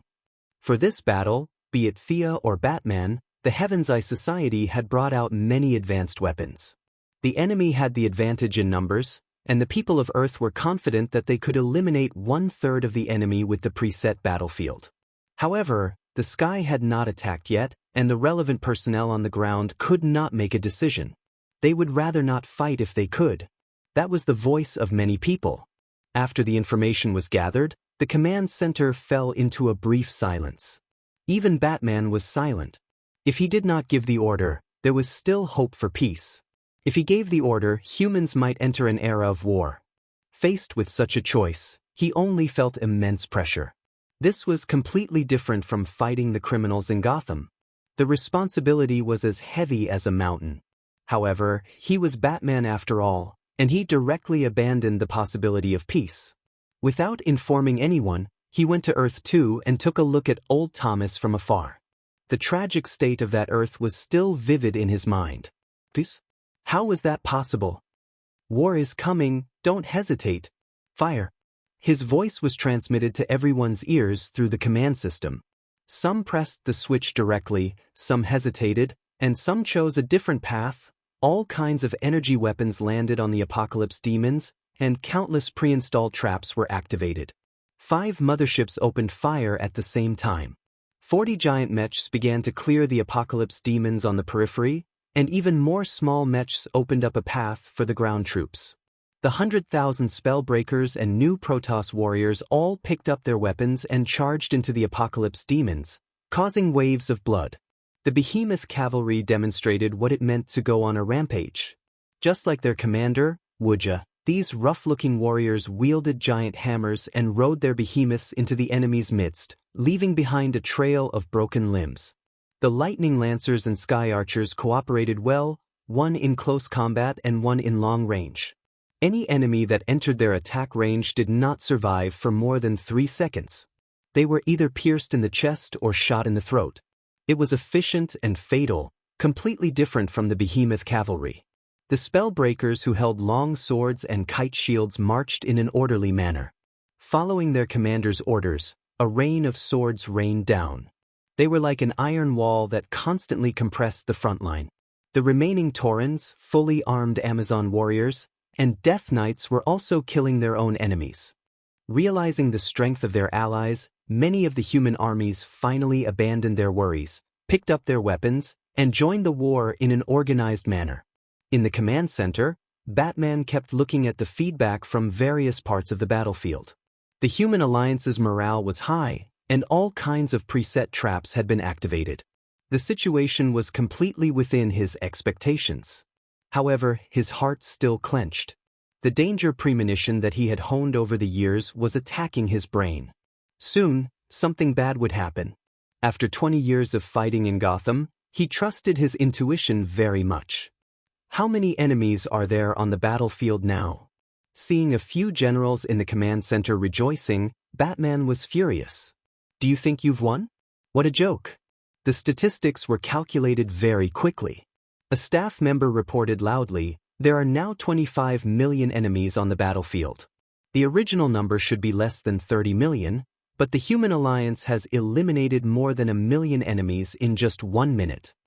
The excitement in the staff member's voice could not be suppressed. The enemy had hidden a portion of their army. Thea had previously said that there were between 30 to 50 million enemies. Although Batman studied the anti-Thea armor when he had nothing to do, he still firmly believed in Thea's words. Where was the enemy going to attack? Was it his command center or the rear? Commanding so many people to fight was countless times more difficult than commanding a few heroes. Batman, who was used to controlling everything, was annoyed to death. He could not even predict where the enemy would take the next step, let alone think 10 steps ahead. If there was a next time, he would rather wear his armor and fight the enemy than do this job of commanding. Chapter 723. A staff member rushed into the command center. Batman narrowed his eyes. What was to come had finally come. "Sir, the plasma cannon's target is off by 70 degrees. Someone has changed our settings." The staff member hurriedly reported. Unfortunately, no one was listening to him. A pure white energy beam blasted towards the Martian hunter in the sky. This pure energy attack was completely harmless to the Martian hunter, who entered the formless state to dodge the energy beam. Before he could understand what was going on, 2 more missiles were launched. Superman turned around and detonated them with heat rays. Thea glanced at the ground. She immediately understood what was going on. She turned to look at the great warlock Desard and said, "You're really good at manipulating people. You must have spent a lot of time manipulating these traders. Impressive. You even blocked my signal regarding the trade. You're so talented, you can die now." A sharp arrow composed purely of soul force converged in her palm, faintly transmitting the mournful wails of souls. Afterwards, she threw the arrow, dragging an ash-colored flame tail, towards the great warlock. "Your attack is even more evil than mine." Desard's face turned bitter. The soul flame in the arrow could burn away half of his life. Normally, he would have turned around and fled. However, there was no such problem now. His dog had a master by its side. As expected, the giant blue hand caught the soul arrow. Darkseid was a little angry. He did not expect Thea to make the first move. He activated his unparalleled strength and crushed the soul arrow. Something felt wrong. In less than 1/10 of a second, he realized that he had been tricked. There was a huge problem with the soul flame. "You've realized it? Too late." Thea was already past the age of being angry. She had already expected that there were traitors among the humans. She was just a little surprised that the great warlock could bypass her position as the deity of trade and secretly develop spies on Earth. However, it was only a small surprise. As long as she could defeat Darkseid, all problems would be solved. While she was comprehending the deity of souls, she went to see the shadow of the first twice. The pure and supreme shadow energy gave her countless inspirations. This was one of them. She added a new material to the soul flame. It was a bit like the corrosion spell in magic, but the effect was completely different. "Cover me!" Thea shouted loudly. Her golden hair danced in the wind as she bent her right arm and spread her fingers, aiming at Darkseid's left hand. A strange energy with unique corrosive properties began to corrode the great Dark Monarch's left hand as a gray-white vortex connected the two of them. Diana hurriedly held a giant shield to protect her. Thea wanted to extract Darkseid's soul. Of course, this could only be done literally. It would be too difficult to actually do it.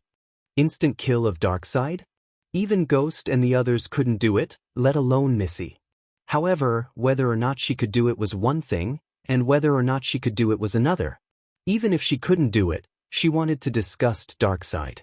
She wanted him to put his hands behind his back and act all high and mighty. She used Soul Siphon to the maximum, but even with her soul corrosion spell, she could not absorb much from Darkseid's body.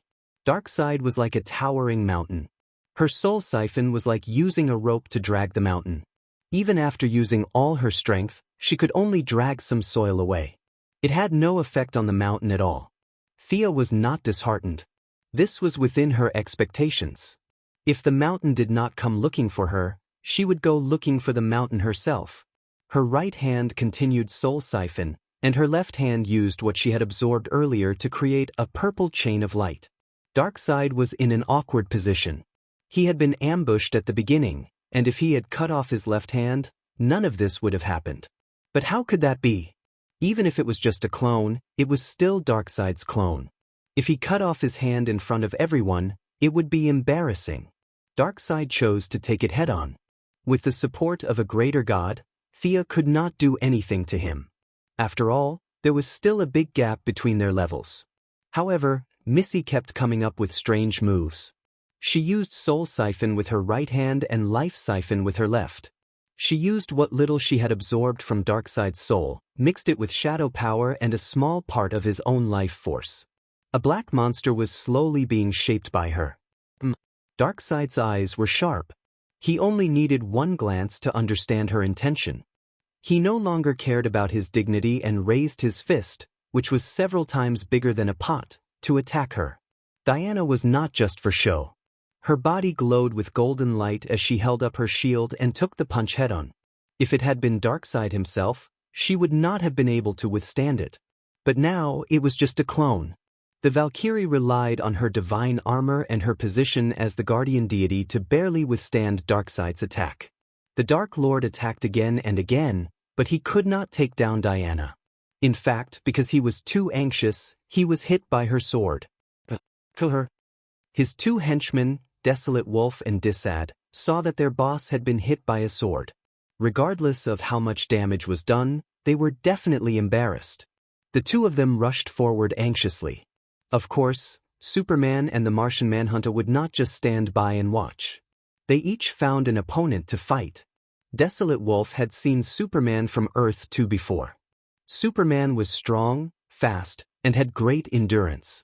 He was just a little weaker than Desolate Wolf, so Desolate Wolf had underestimated him. He was also afraid that Darkseid would come after him after the battle, so he was distracted. After 3 moves, Superman landed a heavy punch on his lower abdomen. In the face of Superman, who had gone into seclusion, sleep, in the sun for several months, even the Great Plains Wolf's divine body could not withstand it. A large piece of his armor was shattered, and he almost spat out a mouthful of blood. He forcefully endured it and waved his axe with all his might. It took 7 or 8 moves to stop the decline.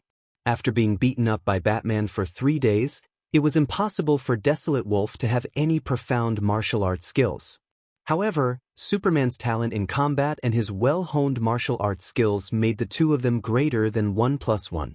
With a feint, Superman dodged the Wasteland Wolf and threw an uppercut straight at his chin.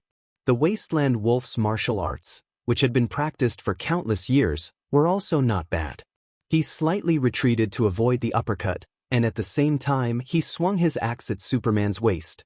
Both of them had similar fighting styles. The difference was that Superman had more talent, while Desolate Wolf relied more on experience. Superman was afraid that the aftershock of the attack would affect the ordinary people below, so he deliberately led the battle to a place with no one around. Desolate Wolf also did not want to see his boss in trouble, so he ran to the other side. He was afraid of the consequences, but Desolate Wolf was even more afraid. Desolate Wolf was a relative of the royal family, but Desolate Wolf was nothing compared to him. If Desolate Wolf had not helped him block that soul arrow, would he have been ambushed? Darkseid's style was to vent his anger on others. Desolate Wolf almost vomited when he thought of the tragic consequences. Seeing that Superman and Desolate Wolf had moved the battle to the east, he also consciously led the Martian Manhunter to the west. There was no harm in staying away from his boss. Chapter 724. They were a bug-like race, and even the gods were jealous of them. The Martian hunter did not care about the old gods. He was already a few hundred years old, and he only cared about friends and enemies. Since he was an enemy, there was no need for him to be courteous. He raised his right hand, and the polymer chains in his arm reconstructed. A completely disproportionate arm covered in sharp teeth swept toward the Great Warlock. "You are a valuable experiment subject." When the Archwarlock left Darkseid's sight, he began to tremble again. The sinister expression appeared on his face again, and 2 crimson flames appeared on his cracked hands. "My Earthling friend told me about you. You have fire phobia, right? You are unlucky to have met me." The Martian hunter's face twitched. For a spy from Earth to know about him, he must be one of the higher-ups. It was just that their information was a little outdated. Unlike the young Superman, he was worthy of being called a cunning old fox. The Martian hunter pretended to be trembling all over, and his face was full of anxiety. When the Great Warlock entered his attack range, he suddenly went berserk. His hands turned into a pair of sharp claws, and he attacked the Great Warlock's chest. He wanted to tear this guy apart. Unfortunately, the Great Warlock had been very careful. His mana shield was always active. The colorless shield that was as thin as a cicada's wing blocked the sharp claws. Even if the Martian hunter used his soul force to break through the shield, it was still too late. The other party had already flashed away and pulled away. "Are you not afraid anymore?" Desard's gray eyes looked at the Martian hunter as if he wanted to see through him completely. No, you haven't completely gotten rid of your fire phobia. Your body is still in pain." Desard was the god of pain. Even though the Martian hunter tried his best to hide it, he was still seen through. He frantically mobilized his divine power, trying to use that little bit of fire phobia as a breakthrough to break through the Martian hunter's mental defenses and make him fear fire again. "It's enough to deal with you. You have fear too. Let me see what's in your heart." The Martian hunter also mobilized a huge amount of spiritual force to read Desard's mind. One of them was the god of pain, an evil god who toyed with and tortured people for fun. The other was the strongest master of telepathy in the entire universe. Their battle was a battle of life and death. Unlike Professor X, the Martian hunter's ability to control his mind was strong, and his body was also strong. Mind control was not a burden to his body. Instead, it was a beneficial supplement. According to Thea's imagination, he was equivalent to the combination of Dr. X and Thor. 1 word, strong. 2 words, strong. Damn it, what a strange universe. Not a god? A living alien is actually so powerful. After trying 6 to 7 methods, Desard had not been able to break through the Martian hunter's defenses. Instead, because he was too proactive, the other party had seen through many of his secrets. Chi. The Martian hunter also fired heat rays, forcing Desard to retreat. He used the telepathic connection to inform Batman on the ground. "I saw a part of the enemy's memory. The traitor on the human side is Maxwell Loudy. He has some mind control ability and may have some subordinates. You have to be careful." After saying that, he attacked the Great Warlock again. In the ground command center, Batman loudly questioned Amanda, who was beside him. Where's Maxwell Lloyd? I remember that he was close to you. Amanda immediately claimed that she was innocent. She did not want to be the scapegoat when it came to matters of right and wrong. He's from the chess club. It has nothing to do with me. It's a department under the United Nations, don't quibble. You used to be a member of the chess club. He has committed treason. Batman said gloomily. Then he thought about the people at hand. Mind control was a very annoying ability. It was useless for ordinary people to go over.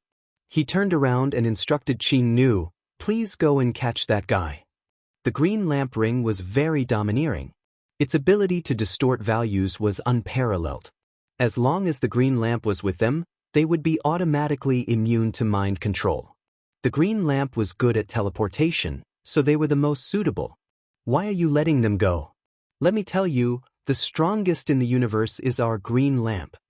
The one who shouted this was naturally Hal Jordan. Batman acted as if he did not hear it and continued to issue orders.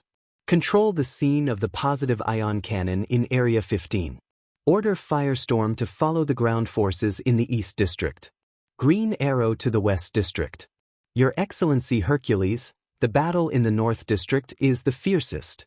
It's yours. Arthur, your Atlantis troops will go around the water and attack the enemy's south side. I have a hunch that the enemy still has a hidden card.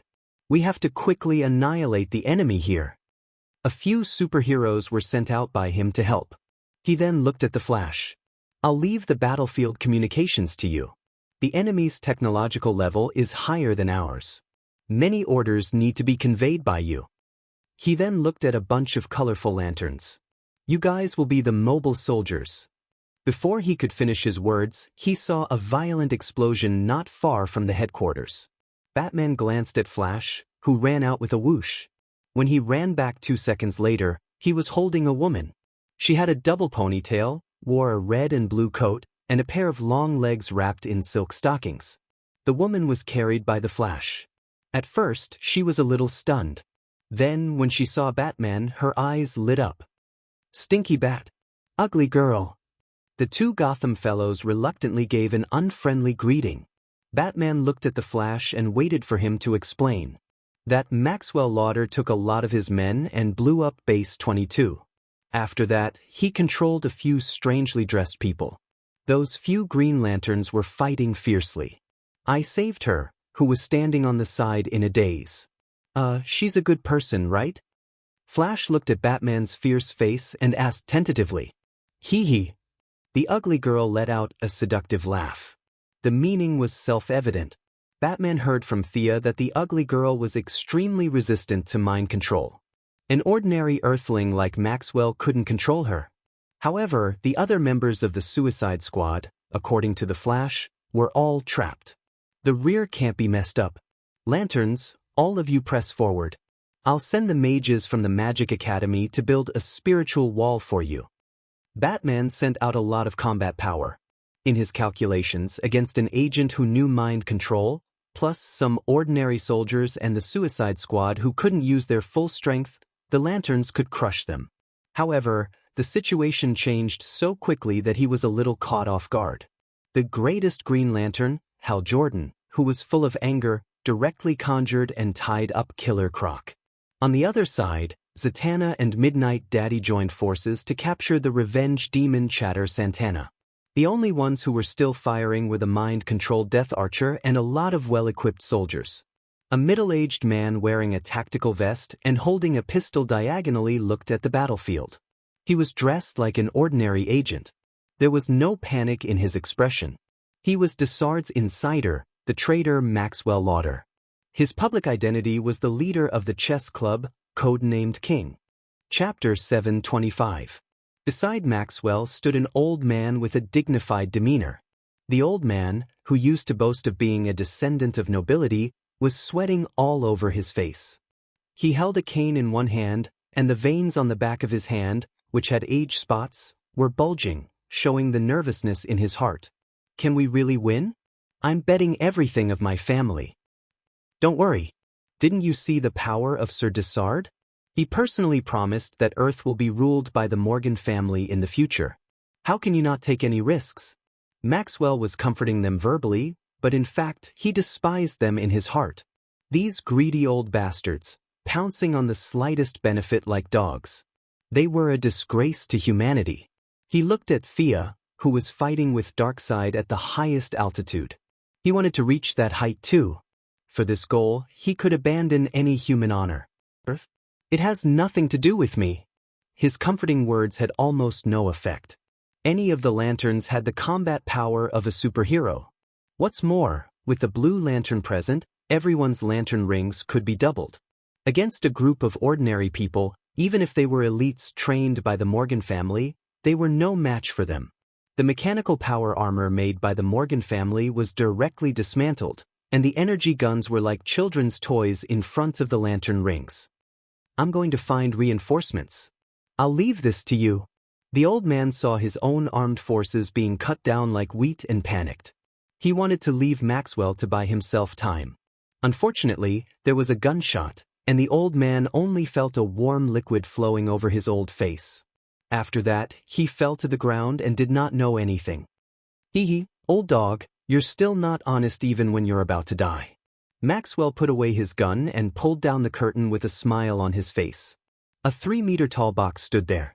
He quickly entered the password, and a muscular man with a livid complexion slowly walked out. Copy the abilities of those people in the sky. Let's use Superman's ability first to show these guys outside the power of Yamojua. Ha! Maxwell saw all kinds of 0101 flashing through the eyes of the muscular man. He could not suppress his joy and laughed wantonly. Let's start with this guy. He instructed Muscle Man to attack Hal Jordan, who was charging the furthest. Before the husky could understand what was going on, it saw a burly figure rushing over at an irresistible speed. For you, Esper? He did not show any signs of weakness. He set up a green barrier in front of him. According to his experience, the barrier would wrap around the enemy after blocking them. He had always used this method to win when fighting against countless huge aliens. Unfortunately, this time, he met a super ferocious subdemon Jua, who had the legendary ability to impregnate anyone he looked at, to learn the opponent's ability with just a glance. He had copied all of Superman's abilities and didn't have any of Superman's weaknesses. He crashed into Hal's shield like a wild boar. The green light lasted for less than half a second before it was destroyed by the huge force. With a crack, it shattered into powder. The Demojua was almost unhindered as it charged straight at Hal Jordan. Now that he had gone through hundreds of battles, Hal was no longer the rookie he used to be. He did not panic in the face of danger. He conjured a giant fist and slammed it on the ground. With the help of the reaction force, he rose up a lot and dodged the Demojua's charge. Before Hal Jordan could rejoice, he heard Carol Ferris shout, "Be careful!" He did not look back foolishly. Instead, he curled his body into a ball in the air and rolled to the left. Chi-chi, 2 crimson rays hit the place where he was just a moment ago. The rays flew out for a long time before disappearing. Kryptonian? Hal had seen Superman and Fiora with the yellow light. He knew about Kryptonians, but weren't Kryptonians said to be extinct? Now, how many of these 1, 2, 3, and 4 had appeared? The Demojua did not know what he was thinking. With a huge amount of energy in his mouth, he spat out another frost breath at Hal.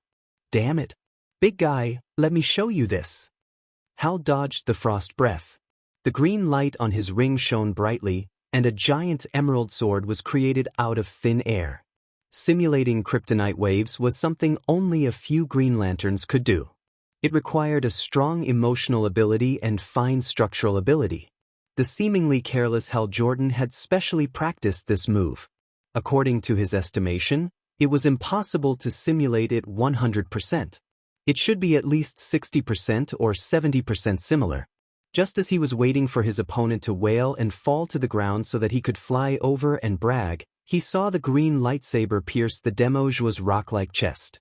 With a crack, it shattered into powder. The husky was dumbfounded. You're not a Kryptonian? Or you? The Demojua did not care about him at all. He swung his giant arm and punched him. He could not win. Hal Jordan could only retreat. Carol Ferris, who had been paying attention to him, quickly came to his aid. However, the lantern rings always had their limitations. In the eyes of ordinary people, they were extremely powerful, but in the eyes of true masters, such as Xia and Diana, they were just SOSO. The number of lantern rings did not affect the final outcome of the battle. The two of them joined forces and exchanged a few blows, but they still could not hold on. The Holy Walker, Qing Nu, and Akiro saw the crisis and joined the battle. They relied on the 5 outstanding people in their respective light rings to barely resist the Demojua. Seeing this scene on the display screen behind him, Batman looked at General Ryan with some doubt. If I'm not mistaken, this is the product of the military's Demojua project. The military had exchanged a lot of data from me, but I remember that the president had ordered to stop the development of the Demojua. Old Ryan was also puzzled. We stopped when we received the order. The early information was sealed, and the experimental data was destroyed. Even though he said so, he was not confident. The Pentagon was not his alone. All the political figures did not want the military to be monolithic. Various forces were trying their best to interfere. As the Minister of Defense, he was more like a butler, a spokesperson for the military. There were too many people who did not listen to orders and acted on their own. Now, no matter who had secretly developed the Demojua, it was a fact. Does it have any weaknesses? Batman looked at the Demojua on the screen. It was like a Superman without any weaknesses. It fought a group of lanterns alone and made them cry for their parents. He asked anxiously. Old Ryan looked at the few assistants beside him. They looked at each other and shook their heads in unison. The Demojua has no weaknesses. Its artificial cells can imitate the superpower of anyone it sees. It has no original weaknesses. It is invincible. The old man was excited and regretful. It was hard to imagine that these two expressions could appear on a person's face at the same time. Chapter 726. Can't you control it? I've seen some of the data from the experiment. Its commands can be modified remotely, Luther said leisurely as he shook his bald head. It's now simulating Superman. I remember that it can only simulate one ability at a time. If we modify its encounter module and change it into a weaker state, we might be able to take it down. After all, it's just a robot that runs on programmed logic. It's still far from being invincible. Luther seemed to find the military's so-called invincible a bit harsh. How dare you call something you've pieced together invincible? Your master Lu doesn't agree. Leon looked at him with an unfriendly expression. How do you know so much? Speak. How many spies did you plant in the Pentagon? But now wasn't the time to pursue the matter. Everyone was in the same boat. If the boat capsized, no one would survive. Just as they were discussing, Maxwell Lloyd's gaze turned cold as he took out another mother box. With a loud bang, a brand new passageway opened up. Millions of Apocalypse Fiend soldiers appeared directly behind the Human Alliance army, forming a pincer attack. There are enemies behind us. A lieutenant was suddenly attacked. His pistol was torn to pieces before he could take it out. Carl, you bastards! Return my brother's life. A young man saw the soldiers falling behind him. His eyes were bloodshot as he charged forward. Unfortunately, in front of the huge enemy, he was drowned before he could even make a splash. Command Center, requesting backup, requesting backup. All kinds of signals sounded in the command center hall. The situation on the battlefield took a turn for the worse. Many soldiers who were fighting bloody battles were affected. They didn't know the overall situation of the battlefield. Were they defeated? This thought appeared in many people's minds. The originally high morale instantly dropped by half. You two, I need you to stabilize the rear, Batman said sincerely to Gon, then said. The two little blue guardians floated out and joined forces with Planet Mogo to set up a new line of defense. The lanterns also retreated to Mogo's side. With the help of the large blue lantern, they finally stabilized the situation. Thea, who was in the air, saw this scene. The appearance of the Amatsur was a bit unexpected. After Moira entered the White House, the Amatsur project was stopped. She didn't expect it to be secretly created. This was a masterpiece of Earth's black technology. She was speechless. Copying superpowers with just one look? This was a technological version of the Sharingan. Leave this to me. Let me play with the Dark Lord. You go down and help, Thea told Diana. The war goddess had been holding off Darkseid for half a day, and the second god King Kronos' shield was about to shatter. Diana was drenched in sweat, and she was exhausted. She wanted to argue, but seeing her lover's indisputable look, she could only go down to support the lantern. With Diana's cover, Thea finally completed her new move. With Darkseid's soul fragments and her shadow ability, she created a shadow version of Darkseid right in front of the man's fiery eyes. They were the same height and weight, but the only difference was that the blue fatty was now a black fatty. "Your Majesty, what do you think of my new doll?" Thea said mockingly as she patted Darkseid's face. "Do you want to die?" The Dark Lord's voice became colder. Thea snorted. "You're talking as if you're going to let me go. Our positions are irreconcilable. There's no possibility of peace. This is just an empty shell. Your little tricks are meaningless except for angering me." Darkseid could tell what was going on with just a glance. Sia had absorbed too few souls, and the shadow Darkseid could not be used for anything other than to scare people. "So, I'll have to take out more souls. Since you're not willing to give them to me, I'll have to take them myself." Magic and holy swords were too destructive. The battlefield was right below them, and Thea did not want to use those large-scale attacks. Now that she had a better understanding of the divine position of the soul, she wanted to fight Darkseid in close combat. Her hands, which used to be as white as jade, were now covered in a layer of gray mist. This was the divine power of the soul that she had painstakingly absorbed from Laozhan's divine power. Unlike regular physical attacks, she attacked the enemy's soul, which was too lethal. She usually had to practice it herself, but since the blue fatty was here today, she could use him as a test. Darkseid knew what was good for him.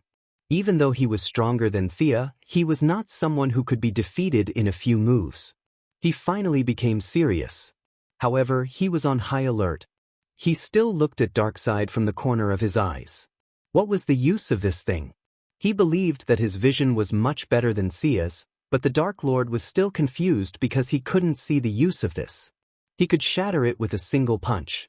Spending so much effort and relying on Diana to stall for time was useless no matter how he looked at it. Thea soon revealed the answer. Darkseid flew into the Apocalypse demon army like a marionette. Wah! The Apocalypse demon minions were in an uproar. They ran all over the place, afraid that they would be killed if they took a wrong step. Several battlefields where the Apocalypse demons had the upper hand immediately collapsed, and the allied army began to attack. Thea was very cunning. Wherever the situation was dangerous, she would control Darkseid to rush there. The fear of the Dark Monarch was deeply rooted in the hearts of the soldiers. Even if Darkseid was a weakling that could be easily defeated with a few slashes, the fear that had persisted for so long made them not dare to do so. 3 battlefields where the Apocalypse demons had the upper hand were all destroyed. The allied army did not know where this dark fatty came from or why he was helping them, but they still knew how to beat the enemy when they were down. Darkseid's eyeballs almost fell out of their sockets when he saw this. He was so proud of himself. "Proud my asterisk. Are my subordinates all pigs? Can't you see that this is fake?" When he saw Darkseid causing trouble for the Great Plains Wolf, he was right. In the eyes of the Dark Lord, this was just a troublemaker at best. However, the result was shocking. The Great Plains Wolf turned around and ran like an idiot. Superman chased after him. Darkseid was speechless. It was understandable that a normal soldier could not see through this, but how could a Great Plains Wolf not see through this fake? Thea would not explain to him. This was not a matter of strength, but of politics. The Great Plains Wolf was the embodiment of political correctness in the Apocalypse Star. The old Great Plains Wolf was a perfect example of this. Darkseid was obviously thinking the wrong way. His focus had always been on the divine power of the God Seat.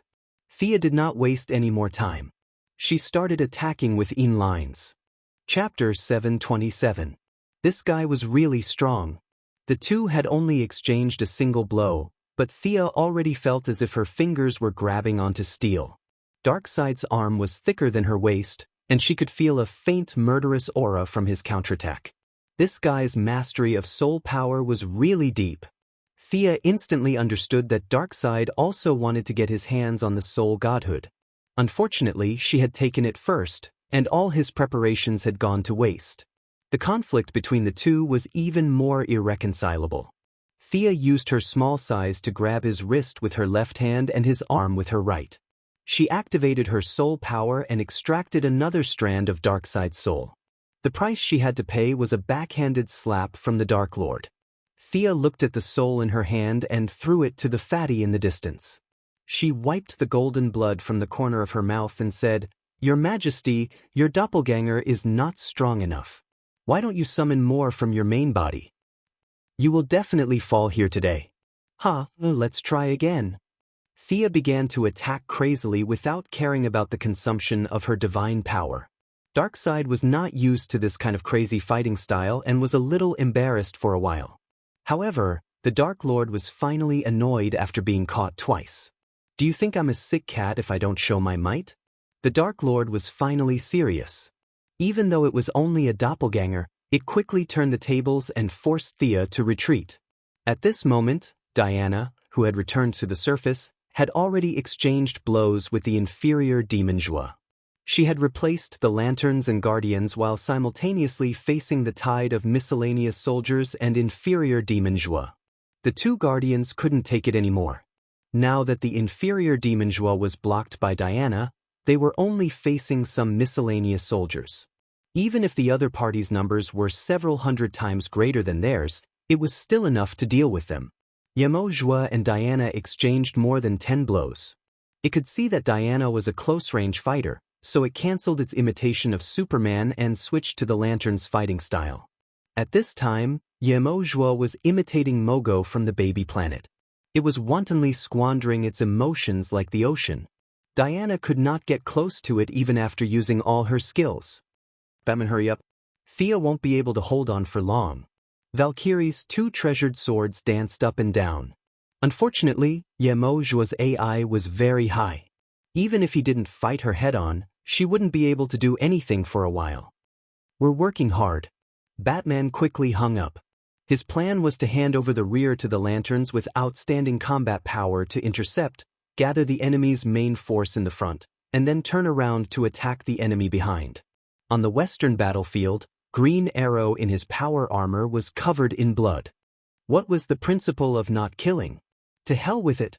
Oliver, who was obsessed with his sister, wanted nothing more than to rush up and chop that blue fatty to death. These little soldiers couldn't contain his anger at all. The Hercules on the north side and the Sea King on the south side also began to exert their strength. The Hercules' giant axe and the Sea King's trident gathered a large amount of energy from time to time and unleashed it on the enemy. Only the Firestorm on the east side was a little weak. Even if the two scholars combined, they were not considered warriors. They fought hesitantly, but under Batman's strict orders, they finally began to attack fiercely. Faced with the essence of the Allied army, even the Apocalypse demons, who had the advantage in numbers, began to retreat. As for retreating to the other side of the sonic boom tunnel, they did not dare to do so. They could only firmly guard the tunnel entrance. Nearly 5 million of the 25 million enemies had been killed by the Allied army.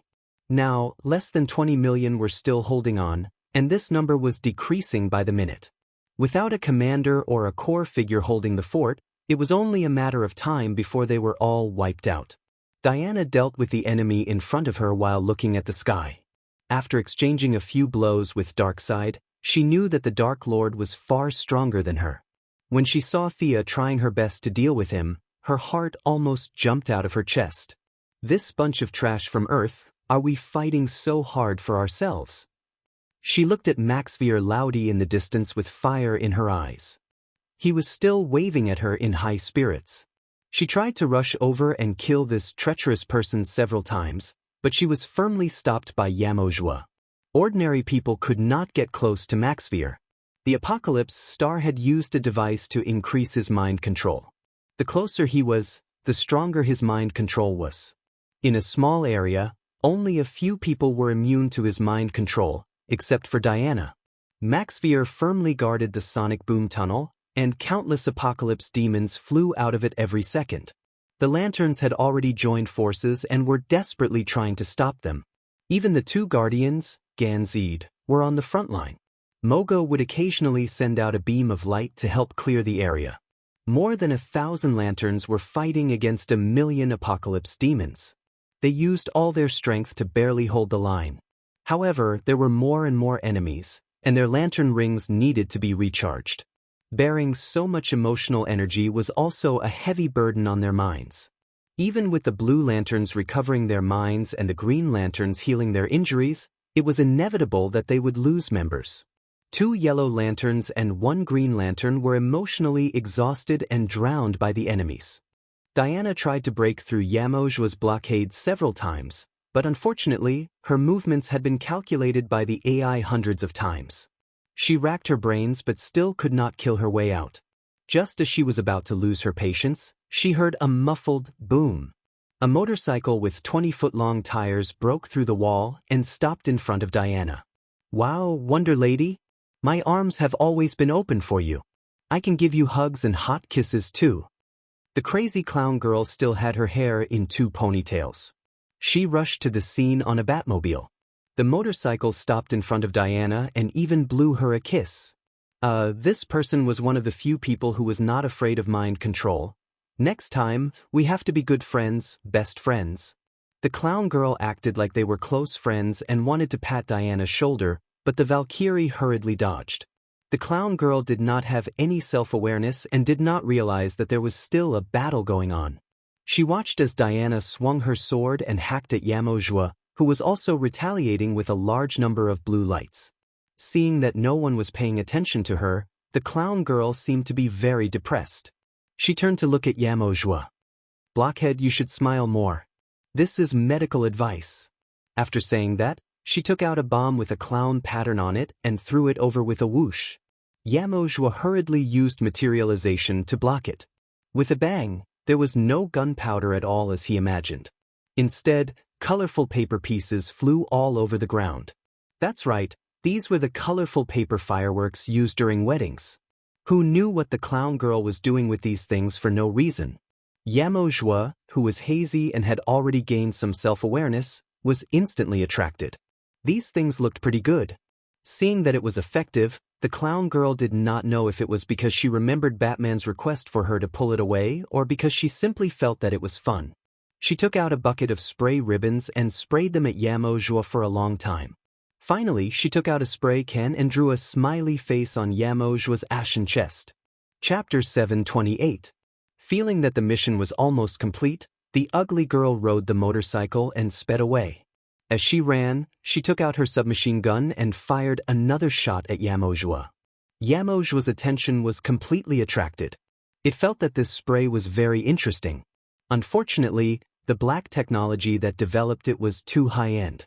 The so-called simulation was all focused on superpowers. What spray ribbon? Sorry, I didn't design it at all. I didn't even think about it.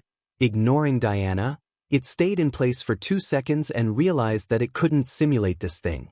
Yamojua had a vague sense of desire. It spread its legs and chased after her. As for why it chased after her, it didn't know either. After running for 2 steps, it realized the problem. Yamojua could only use the abilities of one person at a time. Even if this person had many abilities, it could still simulate it. Now, it was running the simulation of Blue Lamp Mogo. As the planet's consciousness, Mogo didn't have legs. Yamojua's AI directly rejected the revolution, which was the legendary round-rolling method. Instead, it chose to use its 2 legs to chase after the ugly girl. In the end, it definitely couldn't catch up. It could only continue to switch modes. Yamojua stayed in place for a second. The data in its eyes ran quickly. Then, it suddenly bent its knees and flew out like a cannonball. Its left arm was in front and its right arm was bent. Other than the fact that it didn't have a cape, it was the standard flying style of Superman. "Wow, you're so enthusiastic." The ugly girl laughed very happily. She stepped on the gas pedal to the max. Unfortunately, the distance between them was still rapidly closing. A yellow lightning flashed past, and the old acquaintance, the Flash, continued to carry her in his arms and run wildly. Yamojua stayed in place for 2 seconds. Then, yellow lightning surrounded its body. It chased after her with a speed that wasn't inferior to Barry's. Barry looked back and almost fell down. This guy also has the power of Godspeed? However, he felt that it was somewhat specious. He didn't dare to let his guard down. He remembered Batman's instructions and lured this guy as far away as possible. Barry also used the power of Godspeed to wrap around the ugly girl and let her enter a world where time was relatively still. This allowed her to retain the ability to move while she was running. After all, the mission of mocking Yamoj still required this guy. Barry's role was just to run errands. Flash quick. Speed up. The clown girl looked at the yellow lightning around her as if she had found a good toy. She threw some random things behind her from time to time and patted Barry's shoulder to make him speed up. The Flash was very embarrassed at this time. Batman gave him this task. At that time, he thought it was quite simple. Now it seems that this is a trap. The enemy was actually able to imitate his abilities. How could this be described as awesome? Unable to move his hands while hugging the clown girl, his speed was reduced by at least 20%. It was only due to the opponent's seemingly real speed that he wasn't able to catch up. In addition, the guy she was hugging was too dishonest. A pair of long bare legs swayed in front of his eyes. Later on, he threw away most of the things on his body. When there was nothing left, he threw away a pair of shoes. The fair feet and firm, round thighs swayed in front of his eyes. The hot-blooded youth, Barry Allen, felt some parts of his body become hot. He dared to swear to all the gods that the fairy he was hugging had distracted at least a third of his attention. The clown girl felt bored after lying down for a while. She crooked her mouth and frowned, wanting to find some fun to relieve her boredom. Coincidentally, she saw Barry's serious big face. A devilish smile appeared on the clown girl's mouth. What are you doing? Barry was running while hugging her. Suddenly, he felt the weight in his hands gathering. He saw the clown girl's head was down and her legs were up.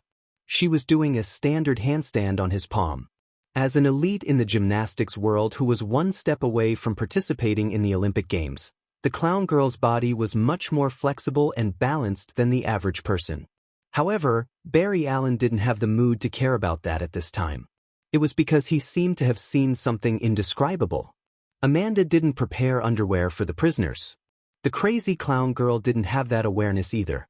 With this handstand, the already loose tank top fell down to her neck. Time seemed to have frozen. What are you looking at? The clown girl's face popped out from under the clothes and questioned him sternly. When Barry's eyes couldn't stop moving, she changed into a smile.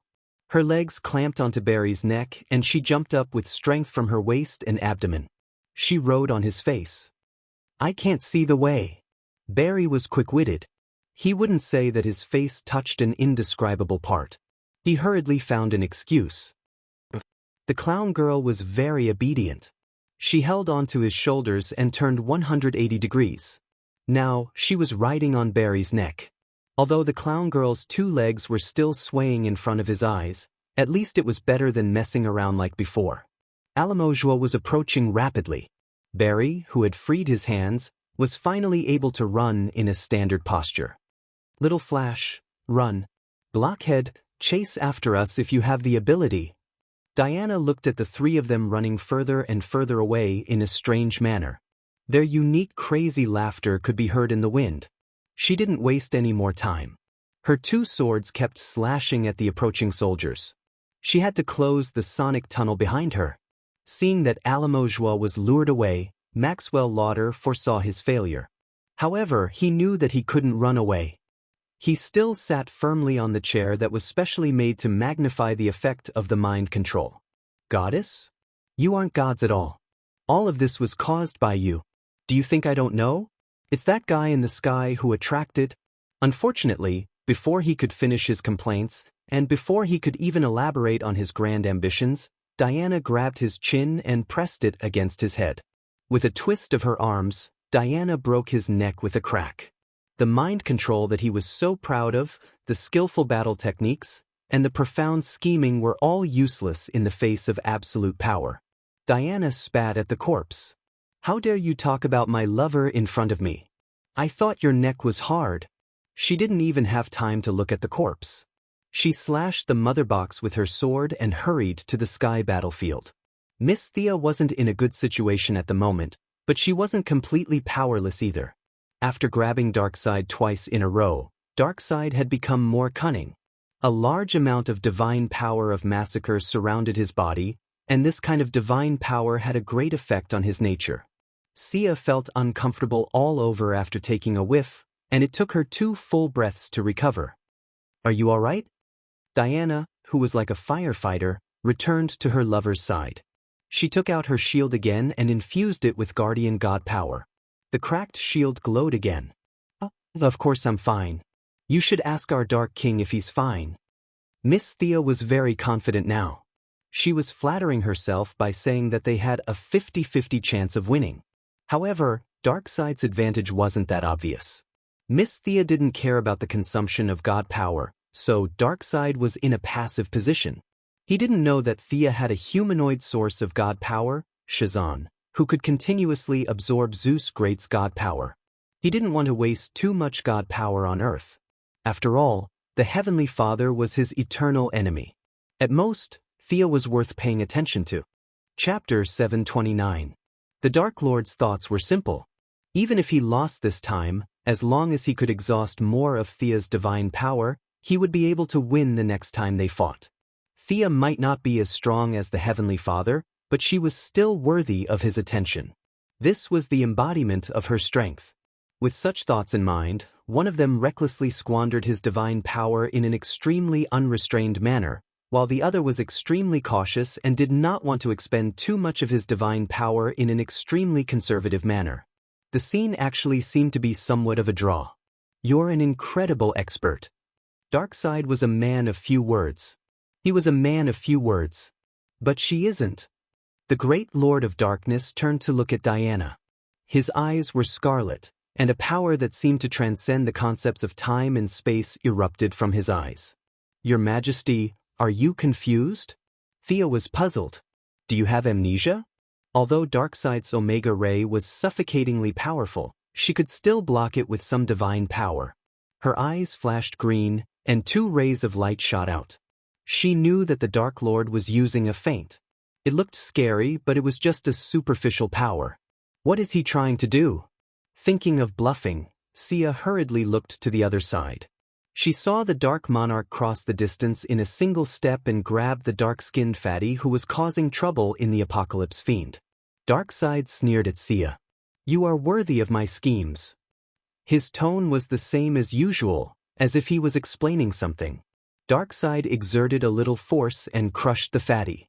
The soul fragment was like a drop of water falling into the sea as it fused into his body. Something seems to be in my body?" Darkseid immediately realized that something was wrong. "Ha! I said you were stupid, and you were really stupid. With such a big brain, I really have to hand it to you. You even dare to absorb the soul that I've tampered with." Thea laughed heartily. She could easily win an Oscar for her acting skills. She aimed her left hand at Darkseid and clenched it into a fist when she sensed the special power in his body. Darkseid's body emitted a large amount of black smoke. The Dark Lord reacted quickly. He had the divine seat of darkness, and he hurriedly used the divine power of darkness that was somewhat related to his soul to suppress the black smoke. Unfortunately, Thea also had her own understanding of darkness. What she understood from the Shadow of Origin was naturally of a higher level than the God of Darkness. Instead of suppressing Darkseid's divine power, it seemed to be adding fuel to the fire. Ordinary people might not be able to hear it, but the deities heard it loud and clear. Boom! There was a dull thud as Darkseid exploded from his soul to his body. 2 drops of black, almost transparent divine blood splattered on the ground, forming 2 3-meter-wide craters. Black smoke billowed from the craters. It contained both Darkseid's dark divine power and the strange energy Thea had learned from the Shadow of the First. Whether it was the Apocalypse demons or the human army around the crater, they were all vaporized and disappeared completely. "Oh, your Majesty is very decisive. You were able to force out all my hidden cards in such a short time. That's amazing." Thea nodded in praise, but there was a tinge of regret in her voice. Everything had happened so suddenly, but Darkseid had still been able to make the most advantageous choice. His calmness was commendable. At the cost of some light injuries, Darkseid had wiped out all the hidden cards that Thea had been scheming against him since the beginning of the battle. He could be said to be wise and heroic. Both sides were back to square one, but one soul was slightly injured, while the other's divine power was greatly depleted. Everyone, get out of this battlefield. Thea's eyes were getting brighter and brighter. It was obvious that she was about to unleash her ultimate move. Diana hurriedly ordered the human army below to leave. No one in the modern world was stupid. 2 drops of blood had turned the ground into a crater. Not to mention this kind of black blood that fell from the sky, they would not be able to withstand the aftershock of a normal attack. They did not even have the chance to cheer, so how could they not get out of the way? The allied human army quickly retreated. The apocalypse demons didn't want to get involved in this mess either. Under the pretext of chasing after the enemy, they cleared an area of about 10 miles in the center of the battlefield for the big bosses to have fun with. Thea shouted, and an endless stream of soul power emerged from her body. First, it was a river, then a lake, and finally an ocean. It was an ocean formed by souls. Countless souls cruised in the ocean, their blurry faces indicating the difference between them and the living. They wailed, complained, and were dissatisfied. All kinds of negative emotions were expressed to the world and to the living. There were also countless shadow creatures among the souls. Some souls were even mixed with shadows. Even Thea did not know what they were. What the F***ck? Darkseid was finally angry. Are you still trying to get your hands on the divine seat of darkness? Darkseid was already pissed that the soul deity's seat had been taken by someone else. Now, Sia was trying to take his deity's seat with such an aggressive attitude? This was simply unbearable. Does your heavenly father know that you're trying to get your hands on the power of darkness? Actually, Thea had no choice. She had seen the shadow of Primordial many times, and all she had learned was something like corrosion and darkness. Ferocious beasts were definitely able to create light from the shadows. She was just a small fry. With the guidance of the divine seat of darkness, the characteristics she absorbed were all inclined towards darkness. Since her talent points were already in the wrong direction, she might as well continue in the wrong direction. She waved her hand, and the Sea of Souls slowly began to move. Eventually, it gathered all the energy and rushed toward Darkseid like a boundless river. This was a new technique that Thea had developed by imitating the river Styx. It did not require the filtering ability of the river Styx. Instead, it relied on the power of the soul to wash away the enemy. Even if Darkseid was a huge mountain, she would still crush it. Without hinting with her eyes, Diana leaped into the air above the Sea of Souls and took out a golden spear. This was a divine weapon made from old Shazan's lightning staff. There was still a gap between it and the original Zeus lightning spear in Hera's hands. However, the 2 girls did not mind. No matter how powerful a divine weapon was, it depended on the user. Diana continued to pour divine power into the spear. She persevered and protected her guardian. Let's go together. Thea saw that the Sea of Souls had taken shape. She jumped onto the only rock on the surface of the sea and controlled the water. Diana also turned into a golden lightning and rushed toward Darkseid with the help of the Sea of Souls. 2 juniors, Darkseid said with contempt, but he was actually going all out. He reached out with both hands to meet the Sea of Souls and the lightning. He was the first to obtain the divine position of strength, and he was also the most familiar with it. He wanted to use his strength to subdue the 2 girls. The giant fist and the golden lightning came into contact first. Darkseid did not pay much attention to Diana. He could see through the Valkyrie's true power at a glance. He was confident that he could take her on. However, he could not see through Thea. Most of his divine power was in his right hand, and he could easily take on Diana's attack with his left hand. However, when he punched into the sea, he felt something strange. Souls did not have a physical body. Even an ordinary person on Earth could think of this, let alone him. The Dark Lord was very proud of his own power. He believed that his understanding of power was higher than Thea's understanding of the soul. This was not wrong, but he did not know that Thea had also learned some things beyond the laws of nature from the Shadow of Origin. These things could not be explained clearly, and could even be explained as unreasonable. No matter how deep your understanding of power is, it is useless. I have surpassed the laws of nature. I will not reason with you. Chapter 730. Darkseid's punch missed. Thea manipulated her sea of souls to avoid his attack. The surging waves gathered enough power to sweep Darkseid up.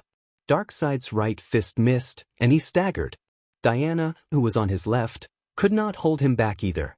She and Thea were connected mentally, and the sea of souls was dragging him along with the golden lightning. The two goddesses pushed and pulled Darkseid, who was as huge as a mountain, into the sea of souls. The wailing souls were vaporized the moment they came into contact with Darkseid, but there were too many of them. Thea mixed a large portion of wealth divine power into the sea of souls. Even Darkseid was confused. He almost thought that there was treasure at the bottom of the sea twice, and he almost lowered his head to fish for it. Fortunately, the Lord of Darkness was not an ordinary god, and he quickly regained his senses. He felt that he had been tricked, and he attacked the sea of souls to vent his anger. Diana turned back into her human form. She took off the silver bracelet of protection and shouted. She grabbed Darkseid's neck and tried to push him into the sea. Thea was also controlling the waves on the other side. She turned them into several tentacles and grabbed Darkseid's limbs to pull him into the sea. Only half of his body was in the water, and he felt uncomfortable all over. Naturally, Darkseid resisted, and the two ladies were in a stalemate. No matter how hard the Lord of Darkness struggled, he had lost the upper hand. He was in the sea of souls, and he was constantly harassed and attacked by the souls. He could not get out in a short time. Thea did not hesitate. She turned into a gray river and rushed into the sky with him. That was the battlefield she had set up. There were still many moves waiting for the Lord of Darkness to experiment with. Seeing this, the Great Plains wolf, who was dealing with Superman, could a duck egg be stuffed into his mouth? His boss was not going to lose, was he? The giant axe that was tightly swung revealed an obvious flaw, which was caught by Superman. Superman was also very anxious. They had not taken down this monster for so long, and countless human soldiers were dying every second. This made him feel like he was committing a crime. Luckily, the Wasteland Wolf didn't know what he was thinking, or else it would have scolded him for being a small monster. His whole family were small monsters. Both of their attacking methods were similar, and both of them advocated attacking. Originally, they were evenly matched, but now that the Great Plains Wolf was slightly distracted, it was immediately caught by Superman. Relying on his invulnerability, Superman grabbed the Wasteland Wolf's hand that was holding the axe and punched him in the face. The Wasteland Wolf had been through hundreds of battles and was very experienced in dealing with such situations. He reached out to grab the giant sword behind him. He wanted to teach the reckless Superman an unforgettable lesson. However, he caught nothing but air. Suddenly, he remembered that his giant sword had been taken away by Thea last time. He didn't have a sword with him today. Clang! There was an earth-shaking sound, and the Great Plains Wolf's face took a solid punch. Blood mixed with a few teeth sprayed all over the ground. Fortunately, he was experienced and managed to injure Superman with a backhand blow. A 20-centimeter cut appeared on the blue tights. A little blood flowed out, but it quickly healed. Damn Kryptonian. Superman's martial arts were still not as good as the Wasteland Wolf's, but he relied on this healing power that was stronger than the gods to make the Wasteland Wolf feel like a mouse trying to pull a turtle. Unfortunately, he still had to fight.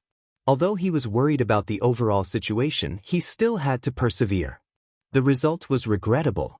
He wanted to dawdle, but Superman couldn't wait any longer. Every wail on the ground could be heard in his ears. At least more than 100,000 people had died in the Human Coalition Army.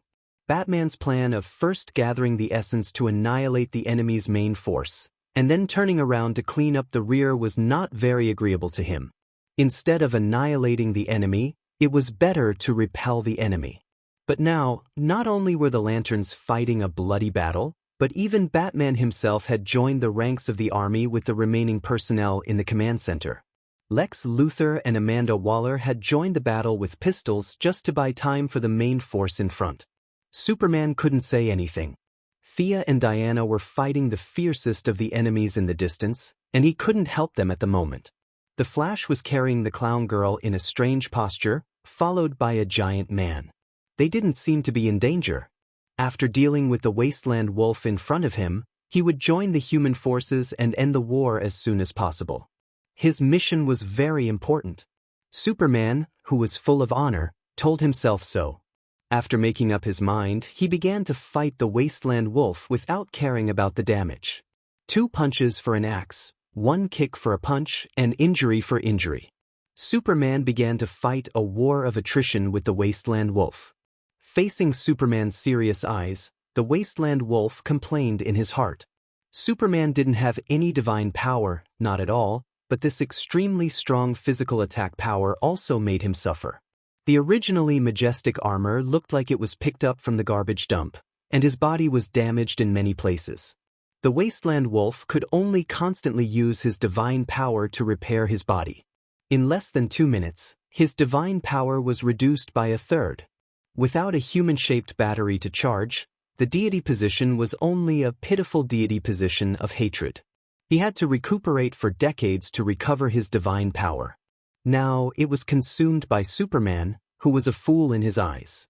He was in such a miserable state, and Superman wasn't feeling any better.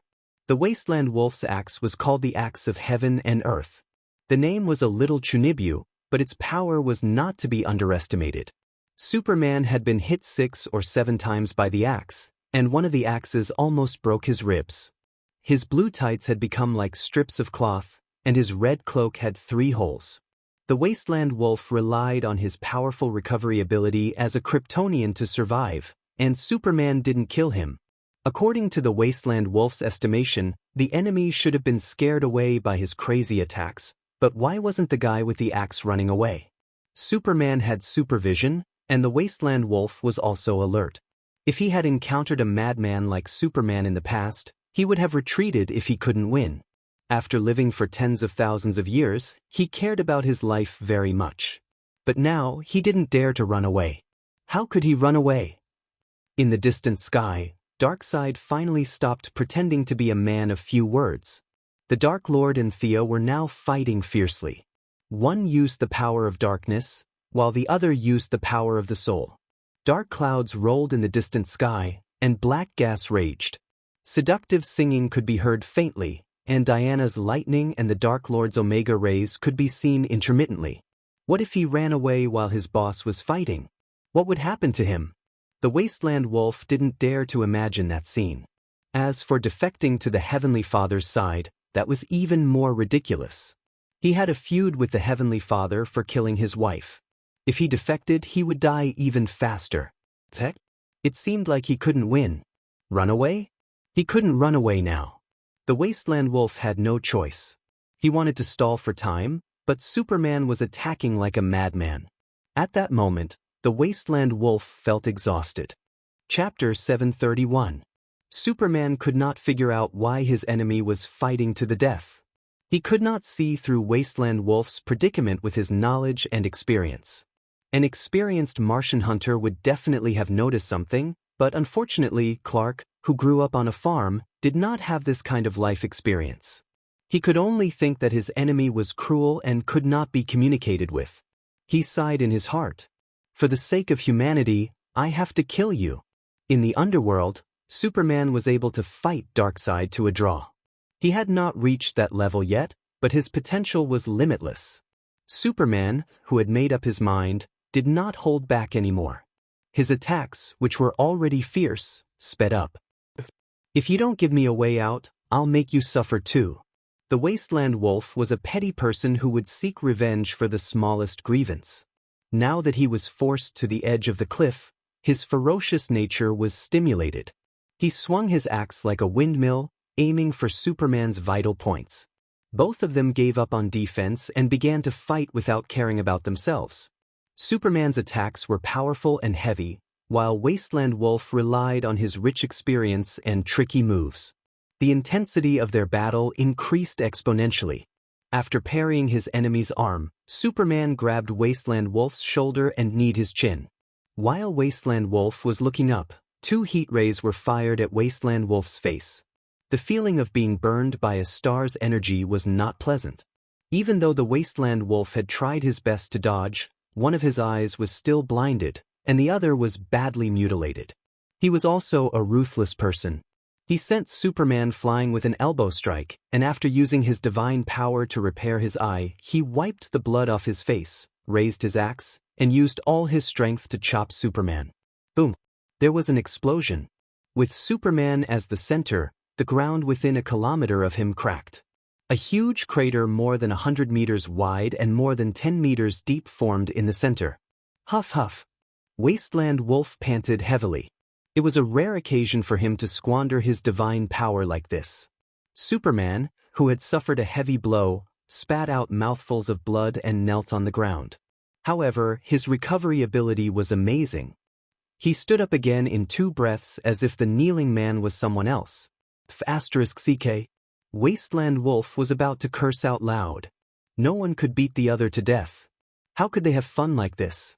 If he knew that Superman was consuming the energy of stars, which could be replenished by simply absorbing it, and that he needed to accumulate his divine power for hundreds of years, he would be even more desperate. As the overall divine power decreased, the divine power's buffs to the body gradually decreased. In battle, the Great Plains Wolf's overall attributes began to decrease. He was already a little unable to beat Superman. On this side, the Wasteland Wolf was getting more and more nervous.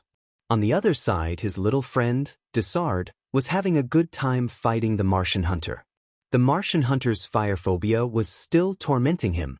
Although he had not reached the point where he would faint at the sight of fire, he was still affected. This was a mental illness that had accumulated over hundreds of years, and it was not easy to recover from. Martians, be obedient and become my experiment material. I will transform you into the greatest weapon.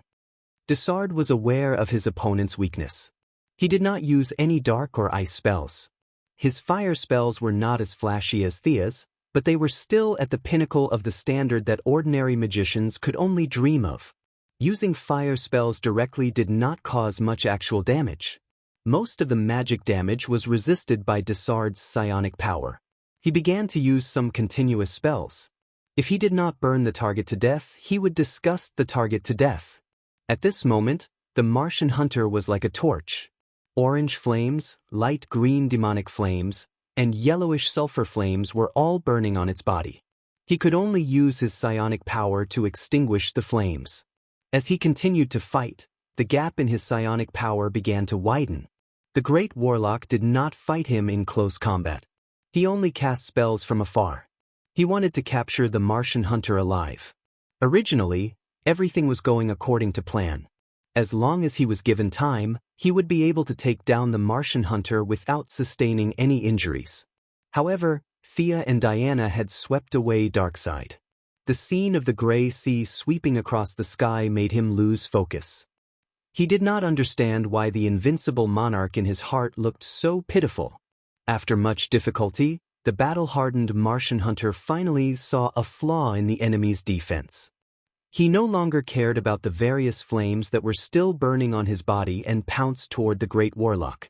Under the Great Warlock's astonished gaze, a sharp sword formed from the purest spiritual force pierced into his chest. Smelly blood splattered in the air.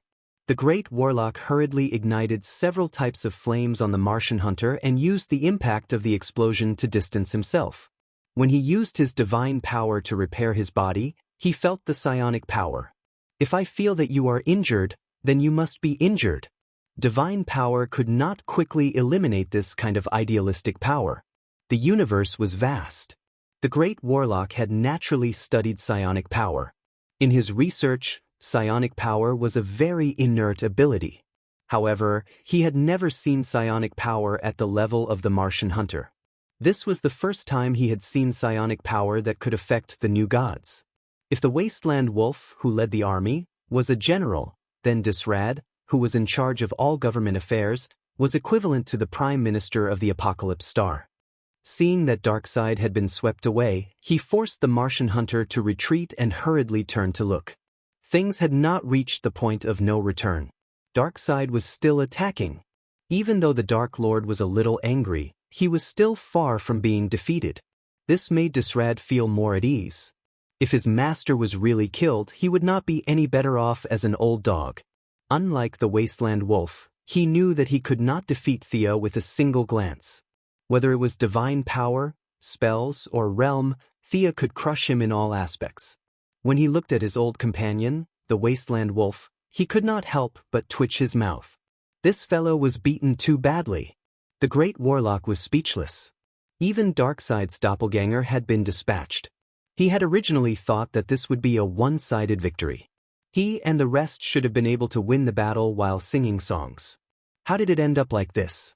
The resistance of this universe was too strong. If their goal was to conquer this universe, they would have sent more troops. They did not need too many, just another 10 million troops and a new god, and Earth would not be able to withstand them. However, he did not dare to say this.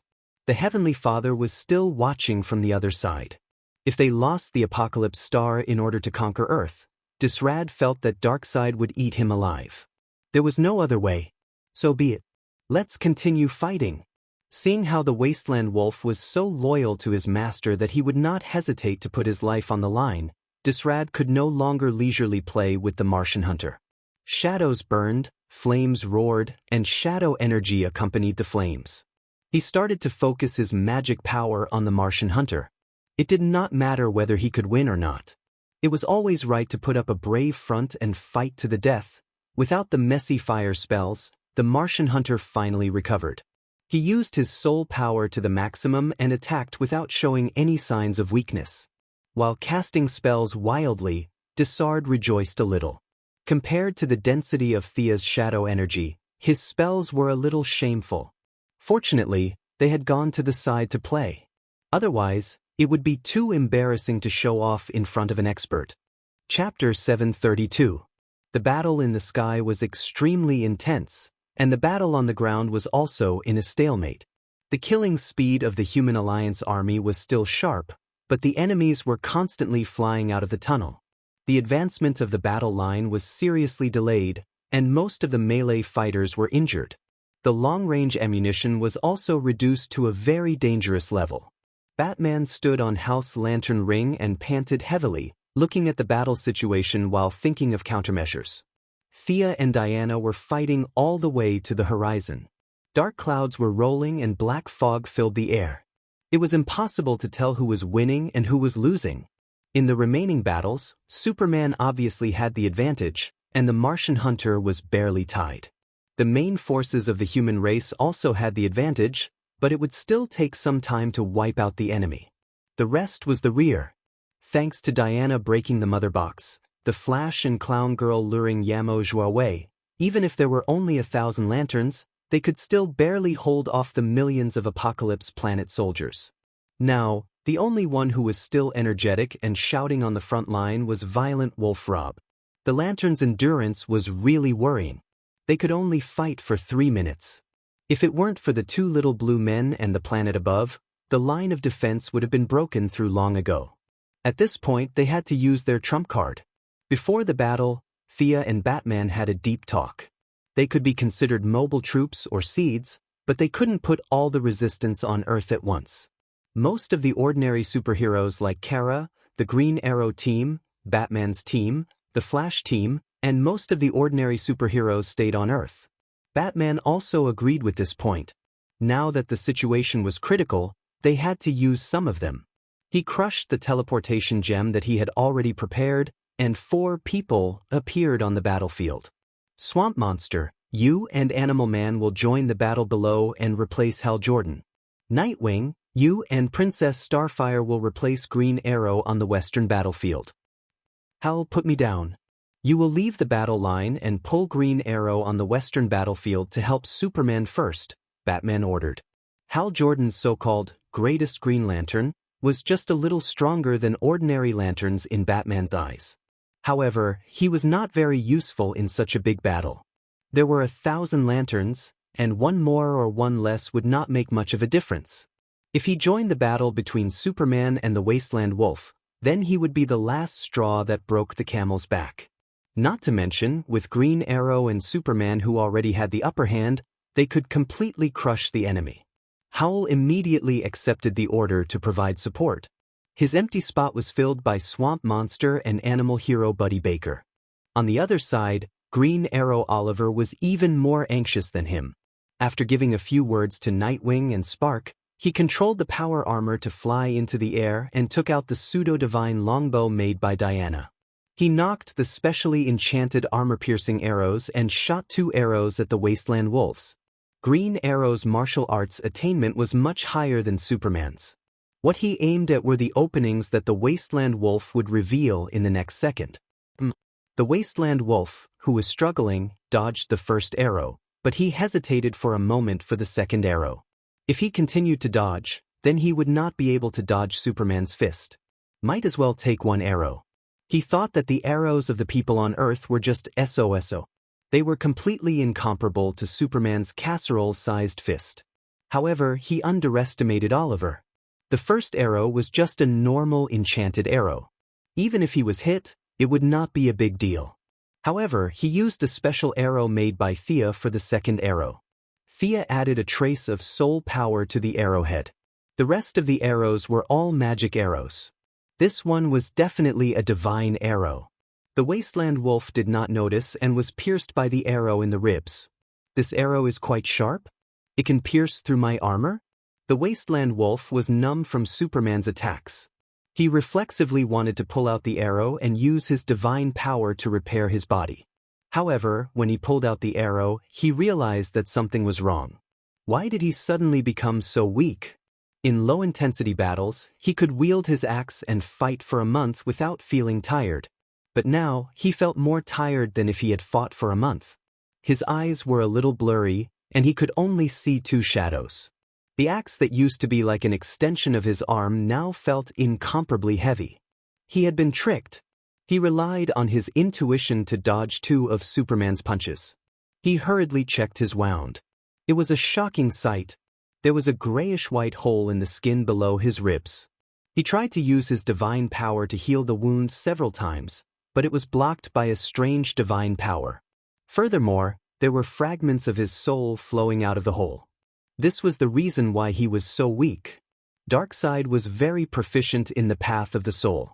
Even though Thea had taken away his divine position, he was not afraid of soul attacks. The Wasteland Wolf did not have this ability. He tried several methods, but none of them could stop his soul from flowing out. Although he was a god and his soul was thousands of times stronger than an ordinary person's, he could not withstand this constant flow. On the other side, Hal Jordan arrived at the same time. He thought that he would be a savior in this battle, but reality gave him a solid blow.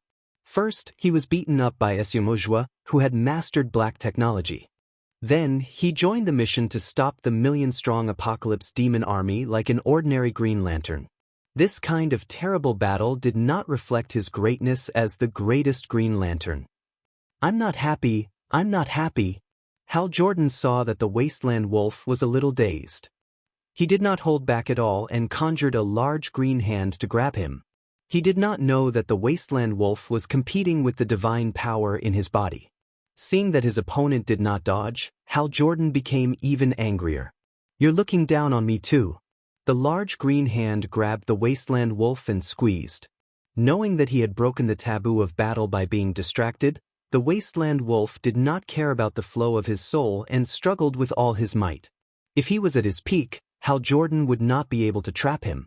Unfortunately, half of his divine power had been worn away by Superman, and he was hit by an arrow. He was not prepared and could not break free. In the next second, Oliver shot 2 more arrows.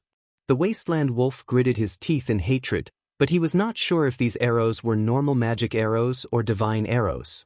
He could only tilt his head to avoid them. Naturally, he was hit in the face by Superman's heat ray. Faced with the siege of 3 people, he could not hold on anymore.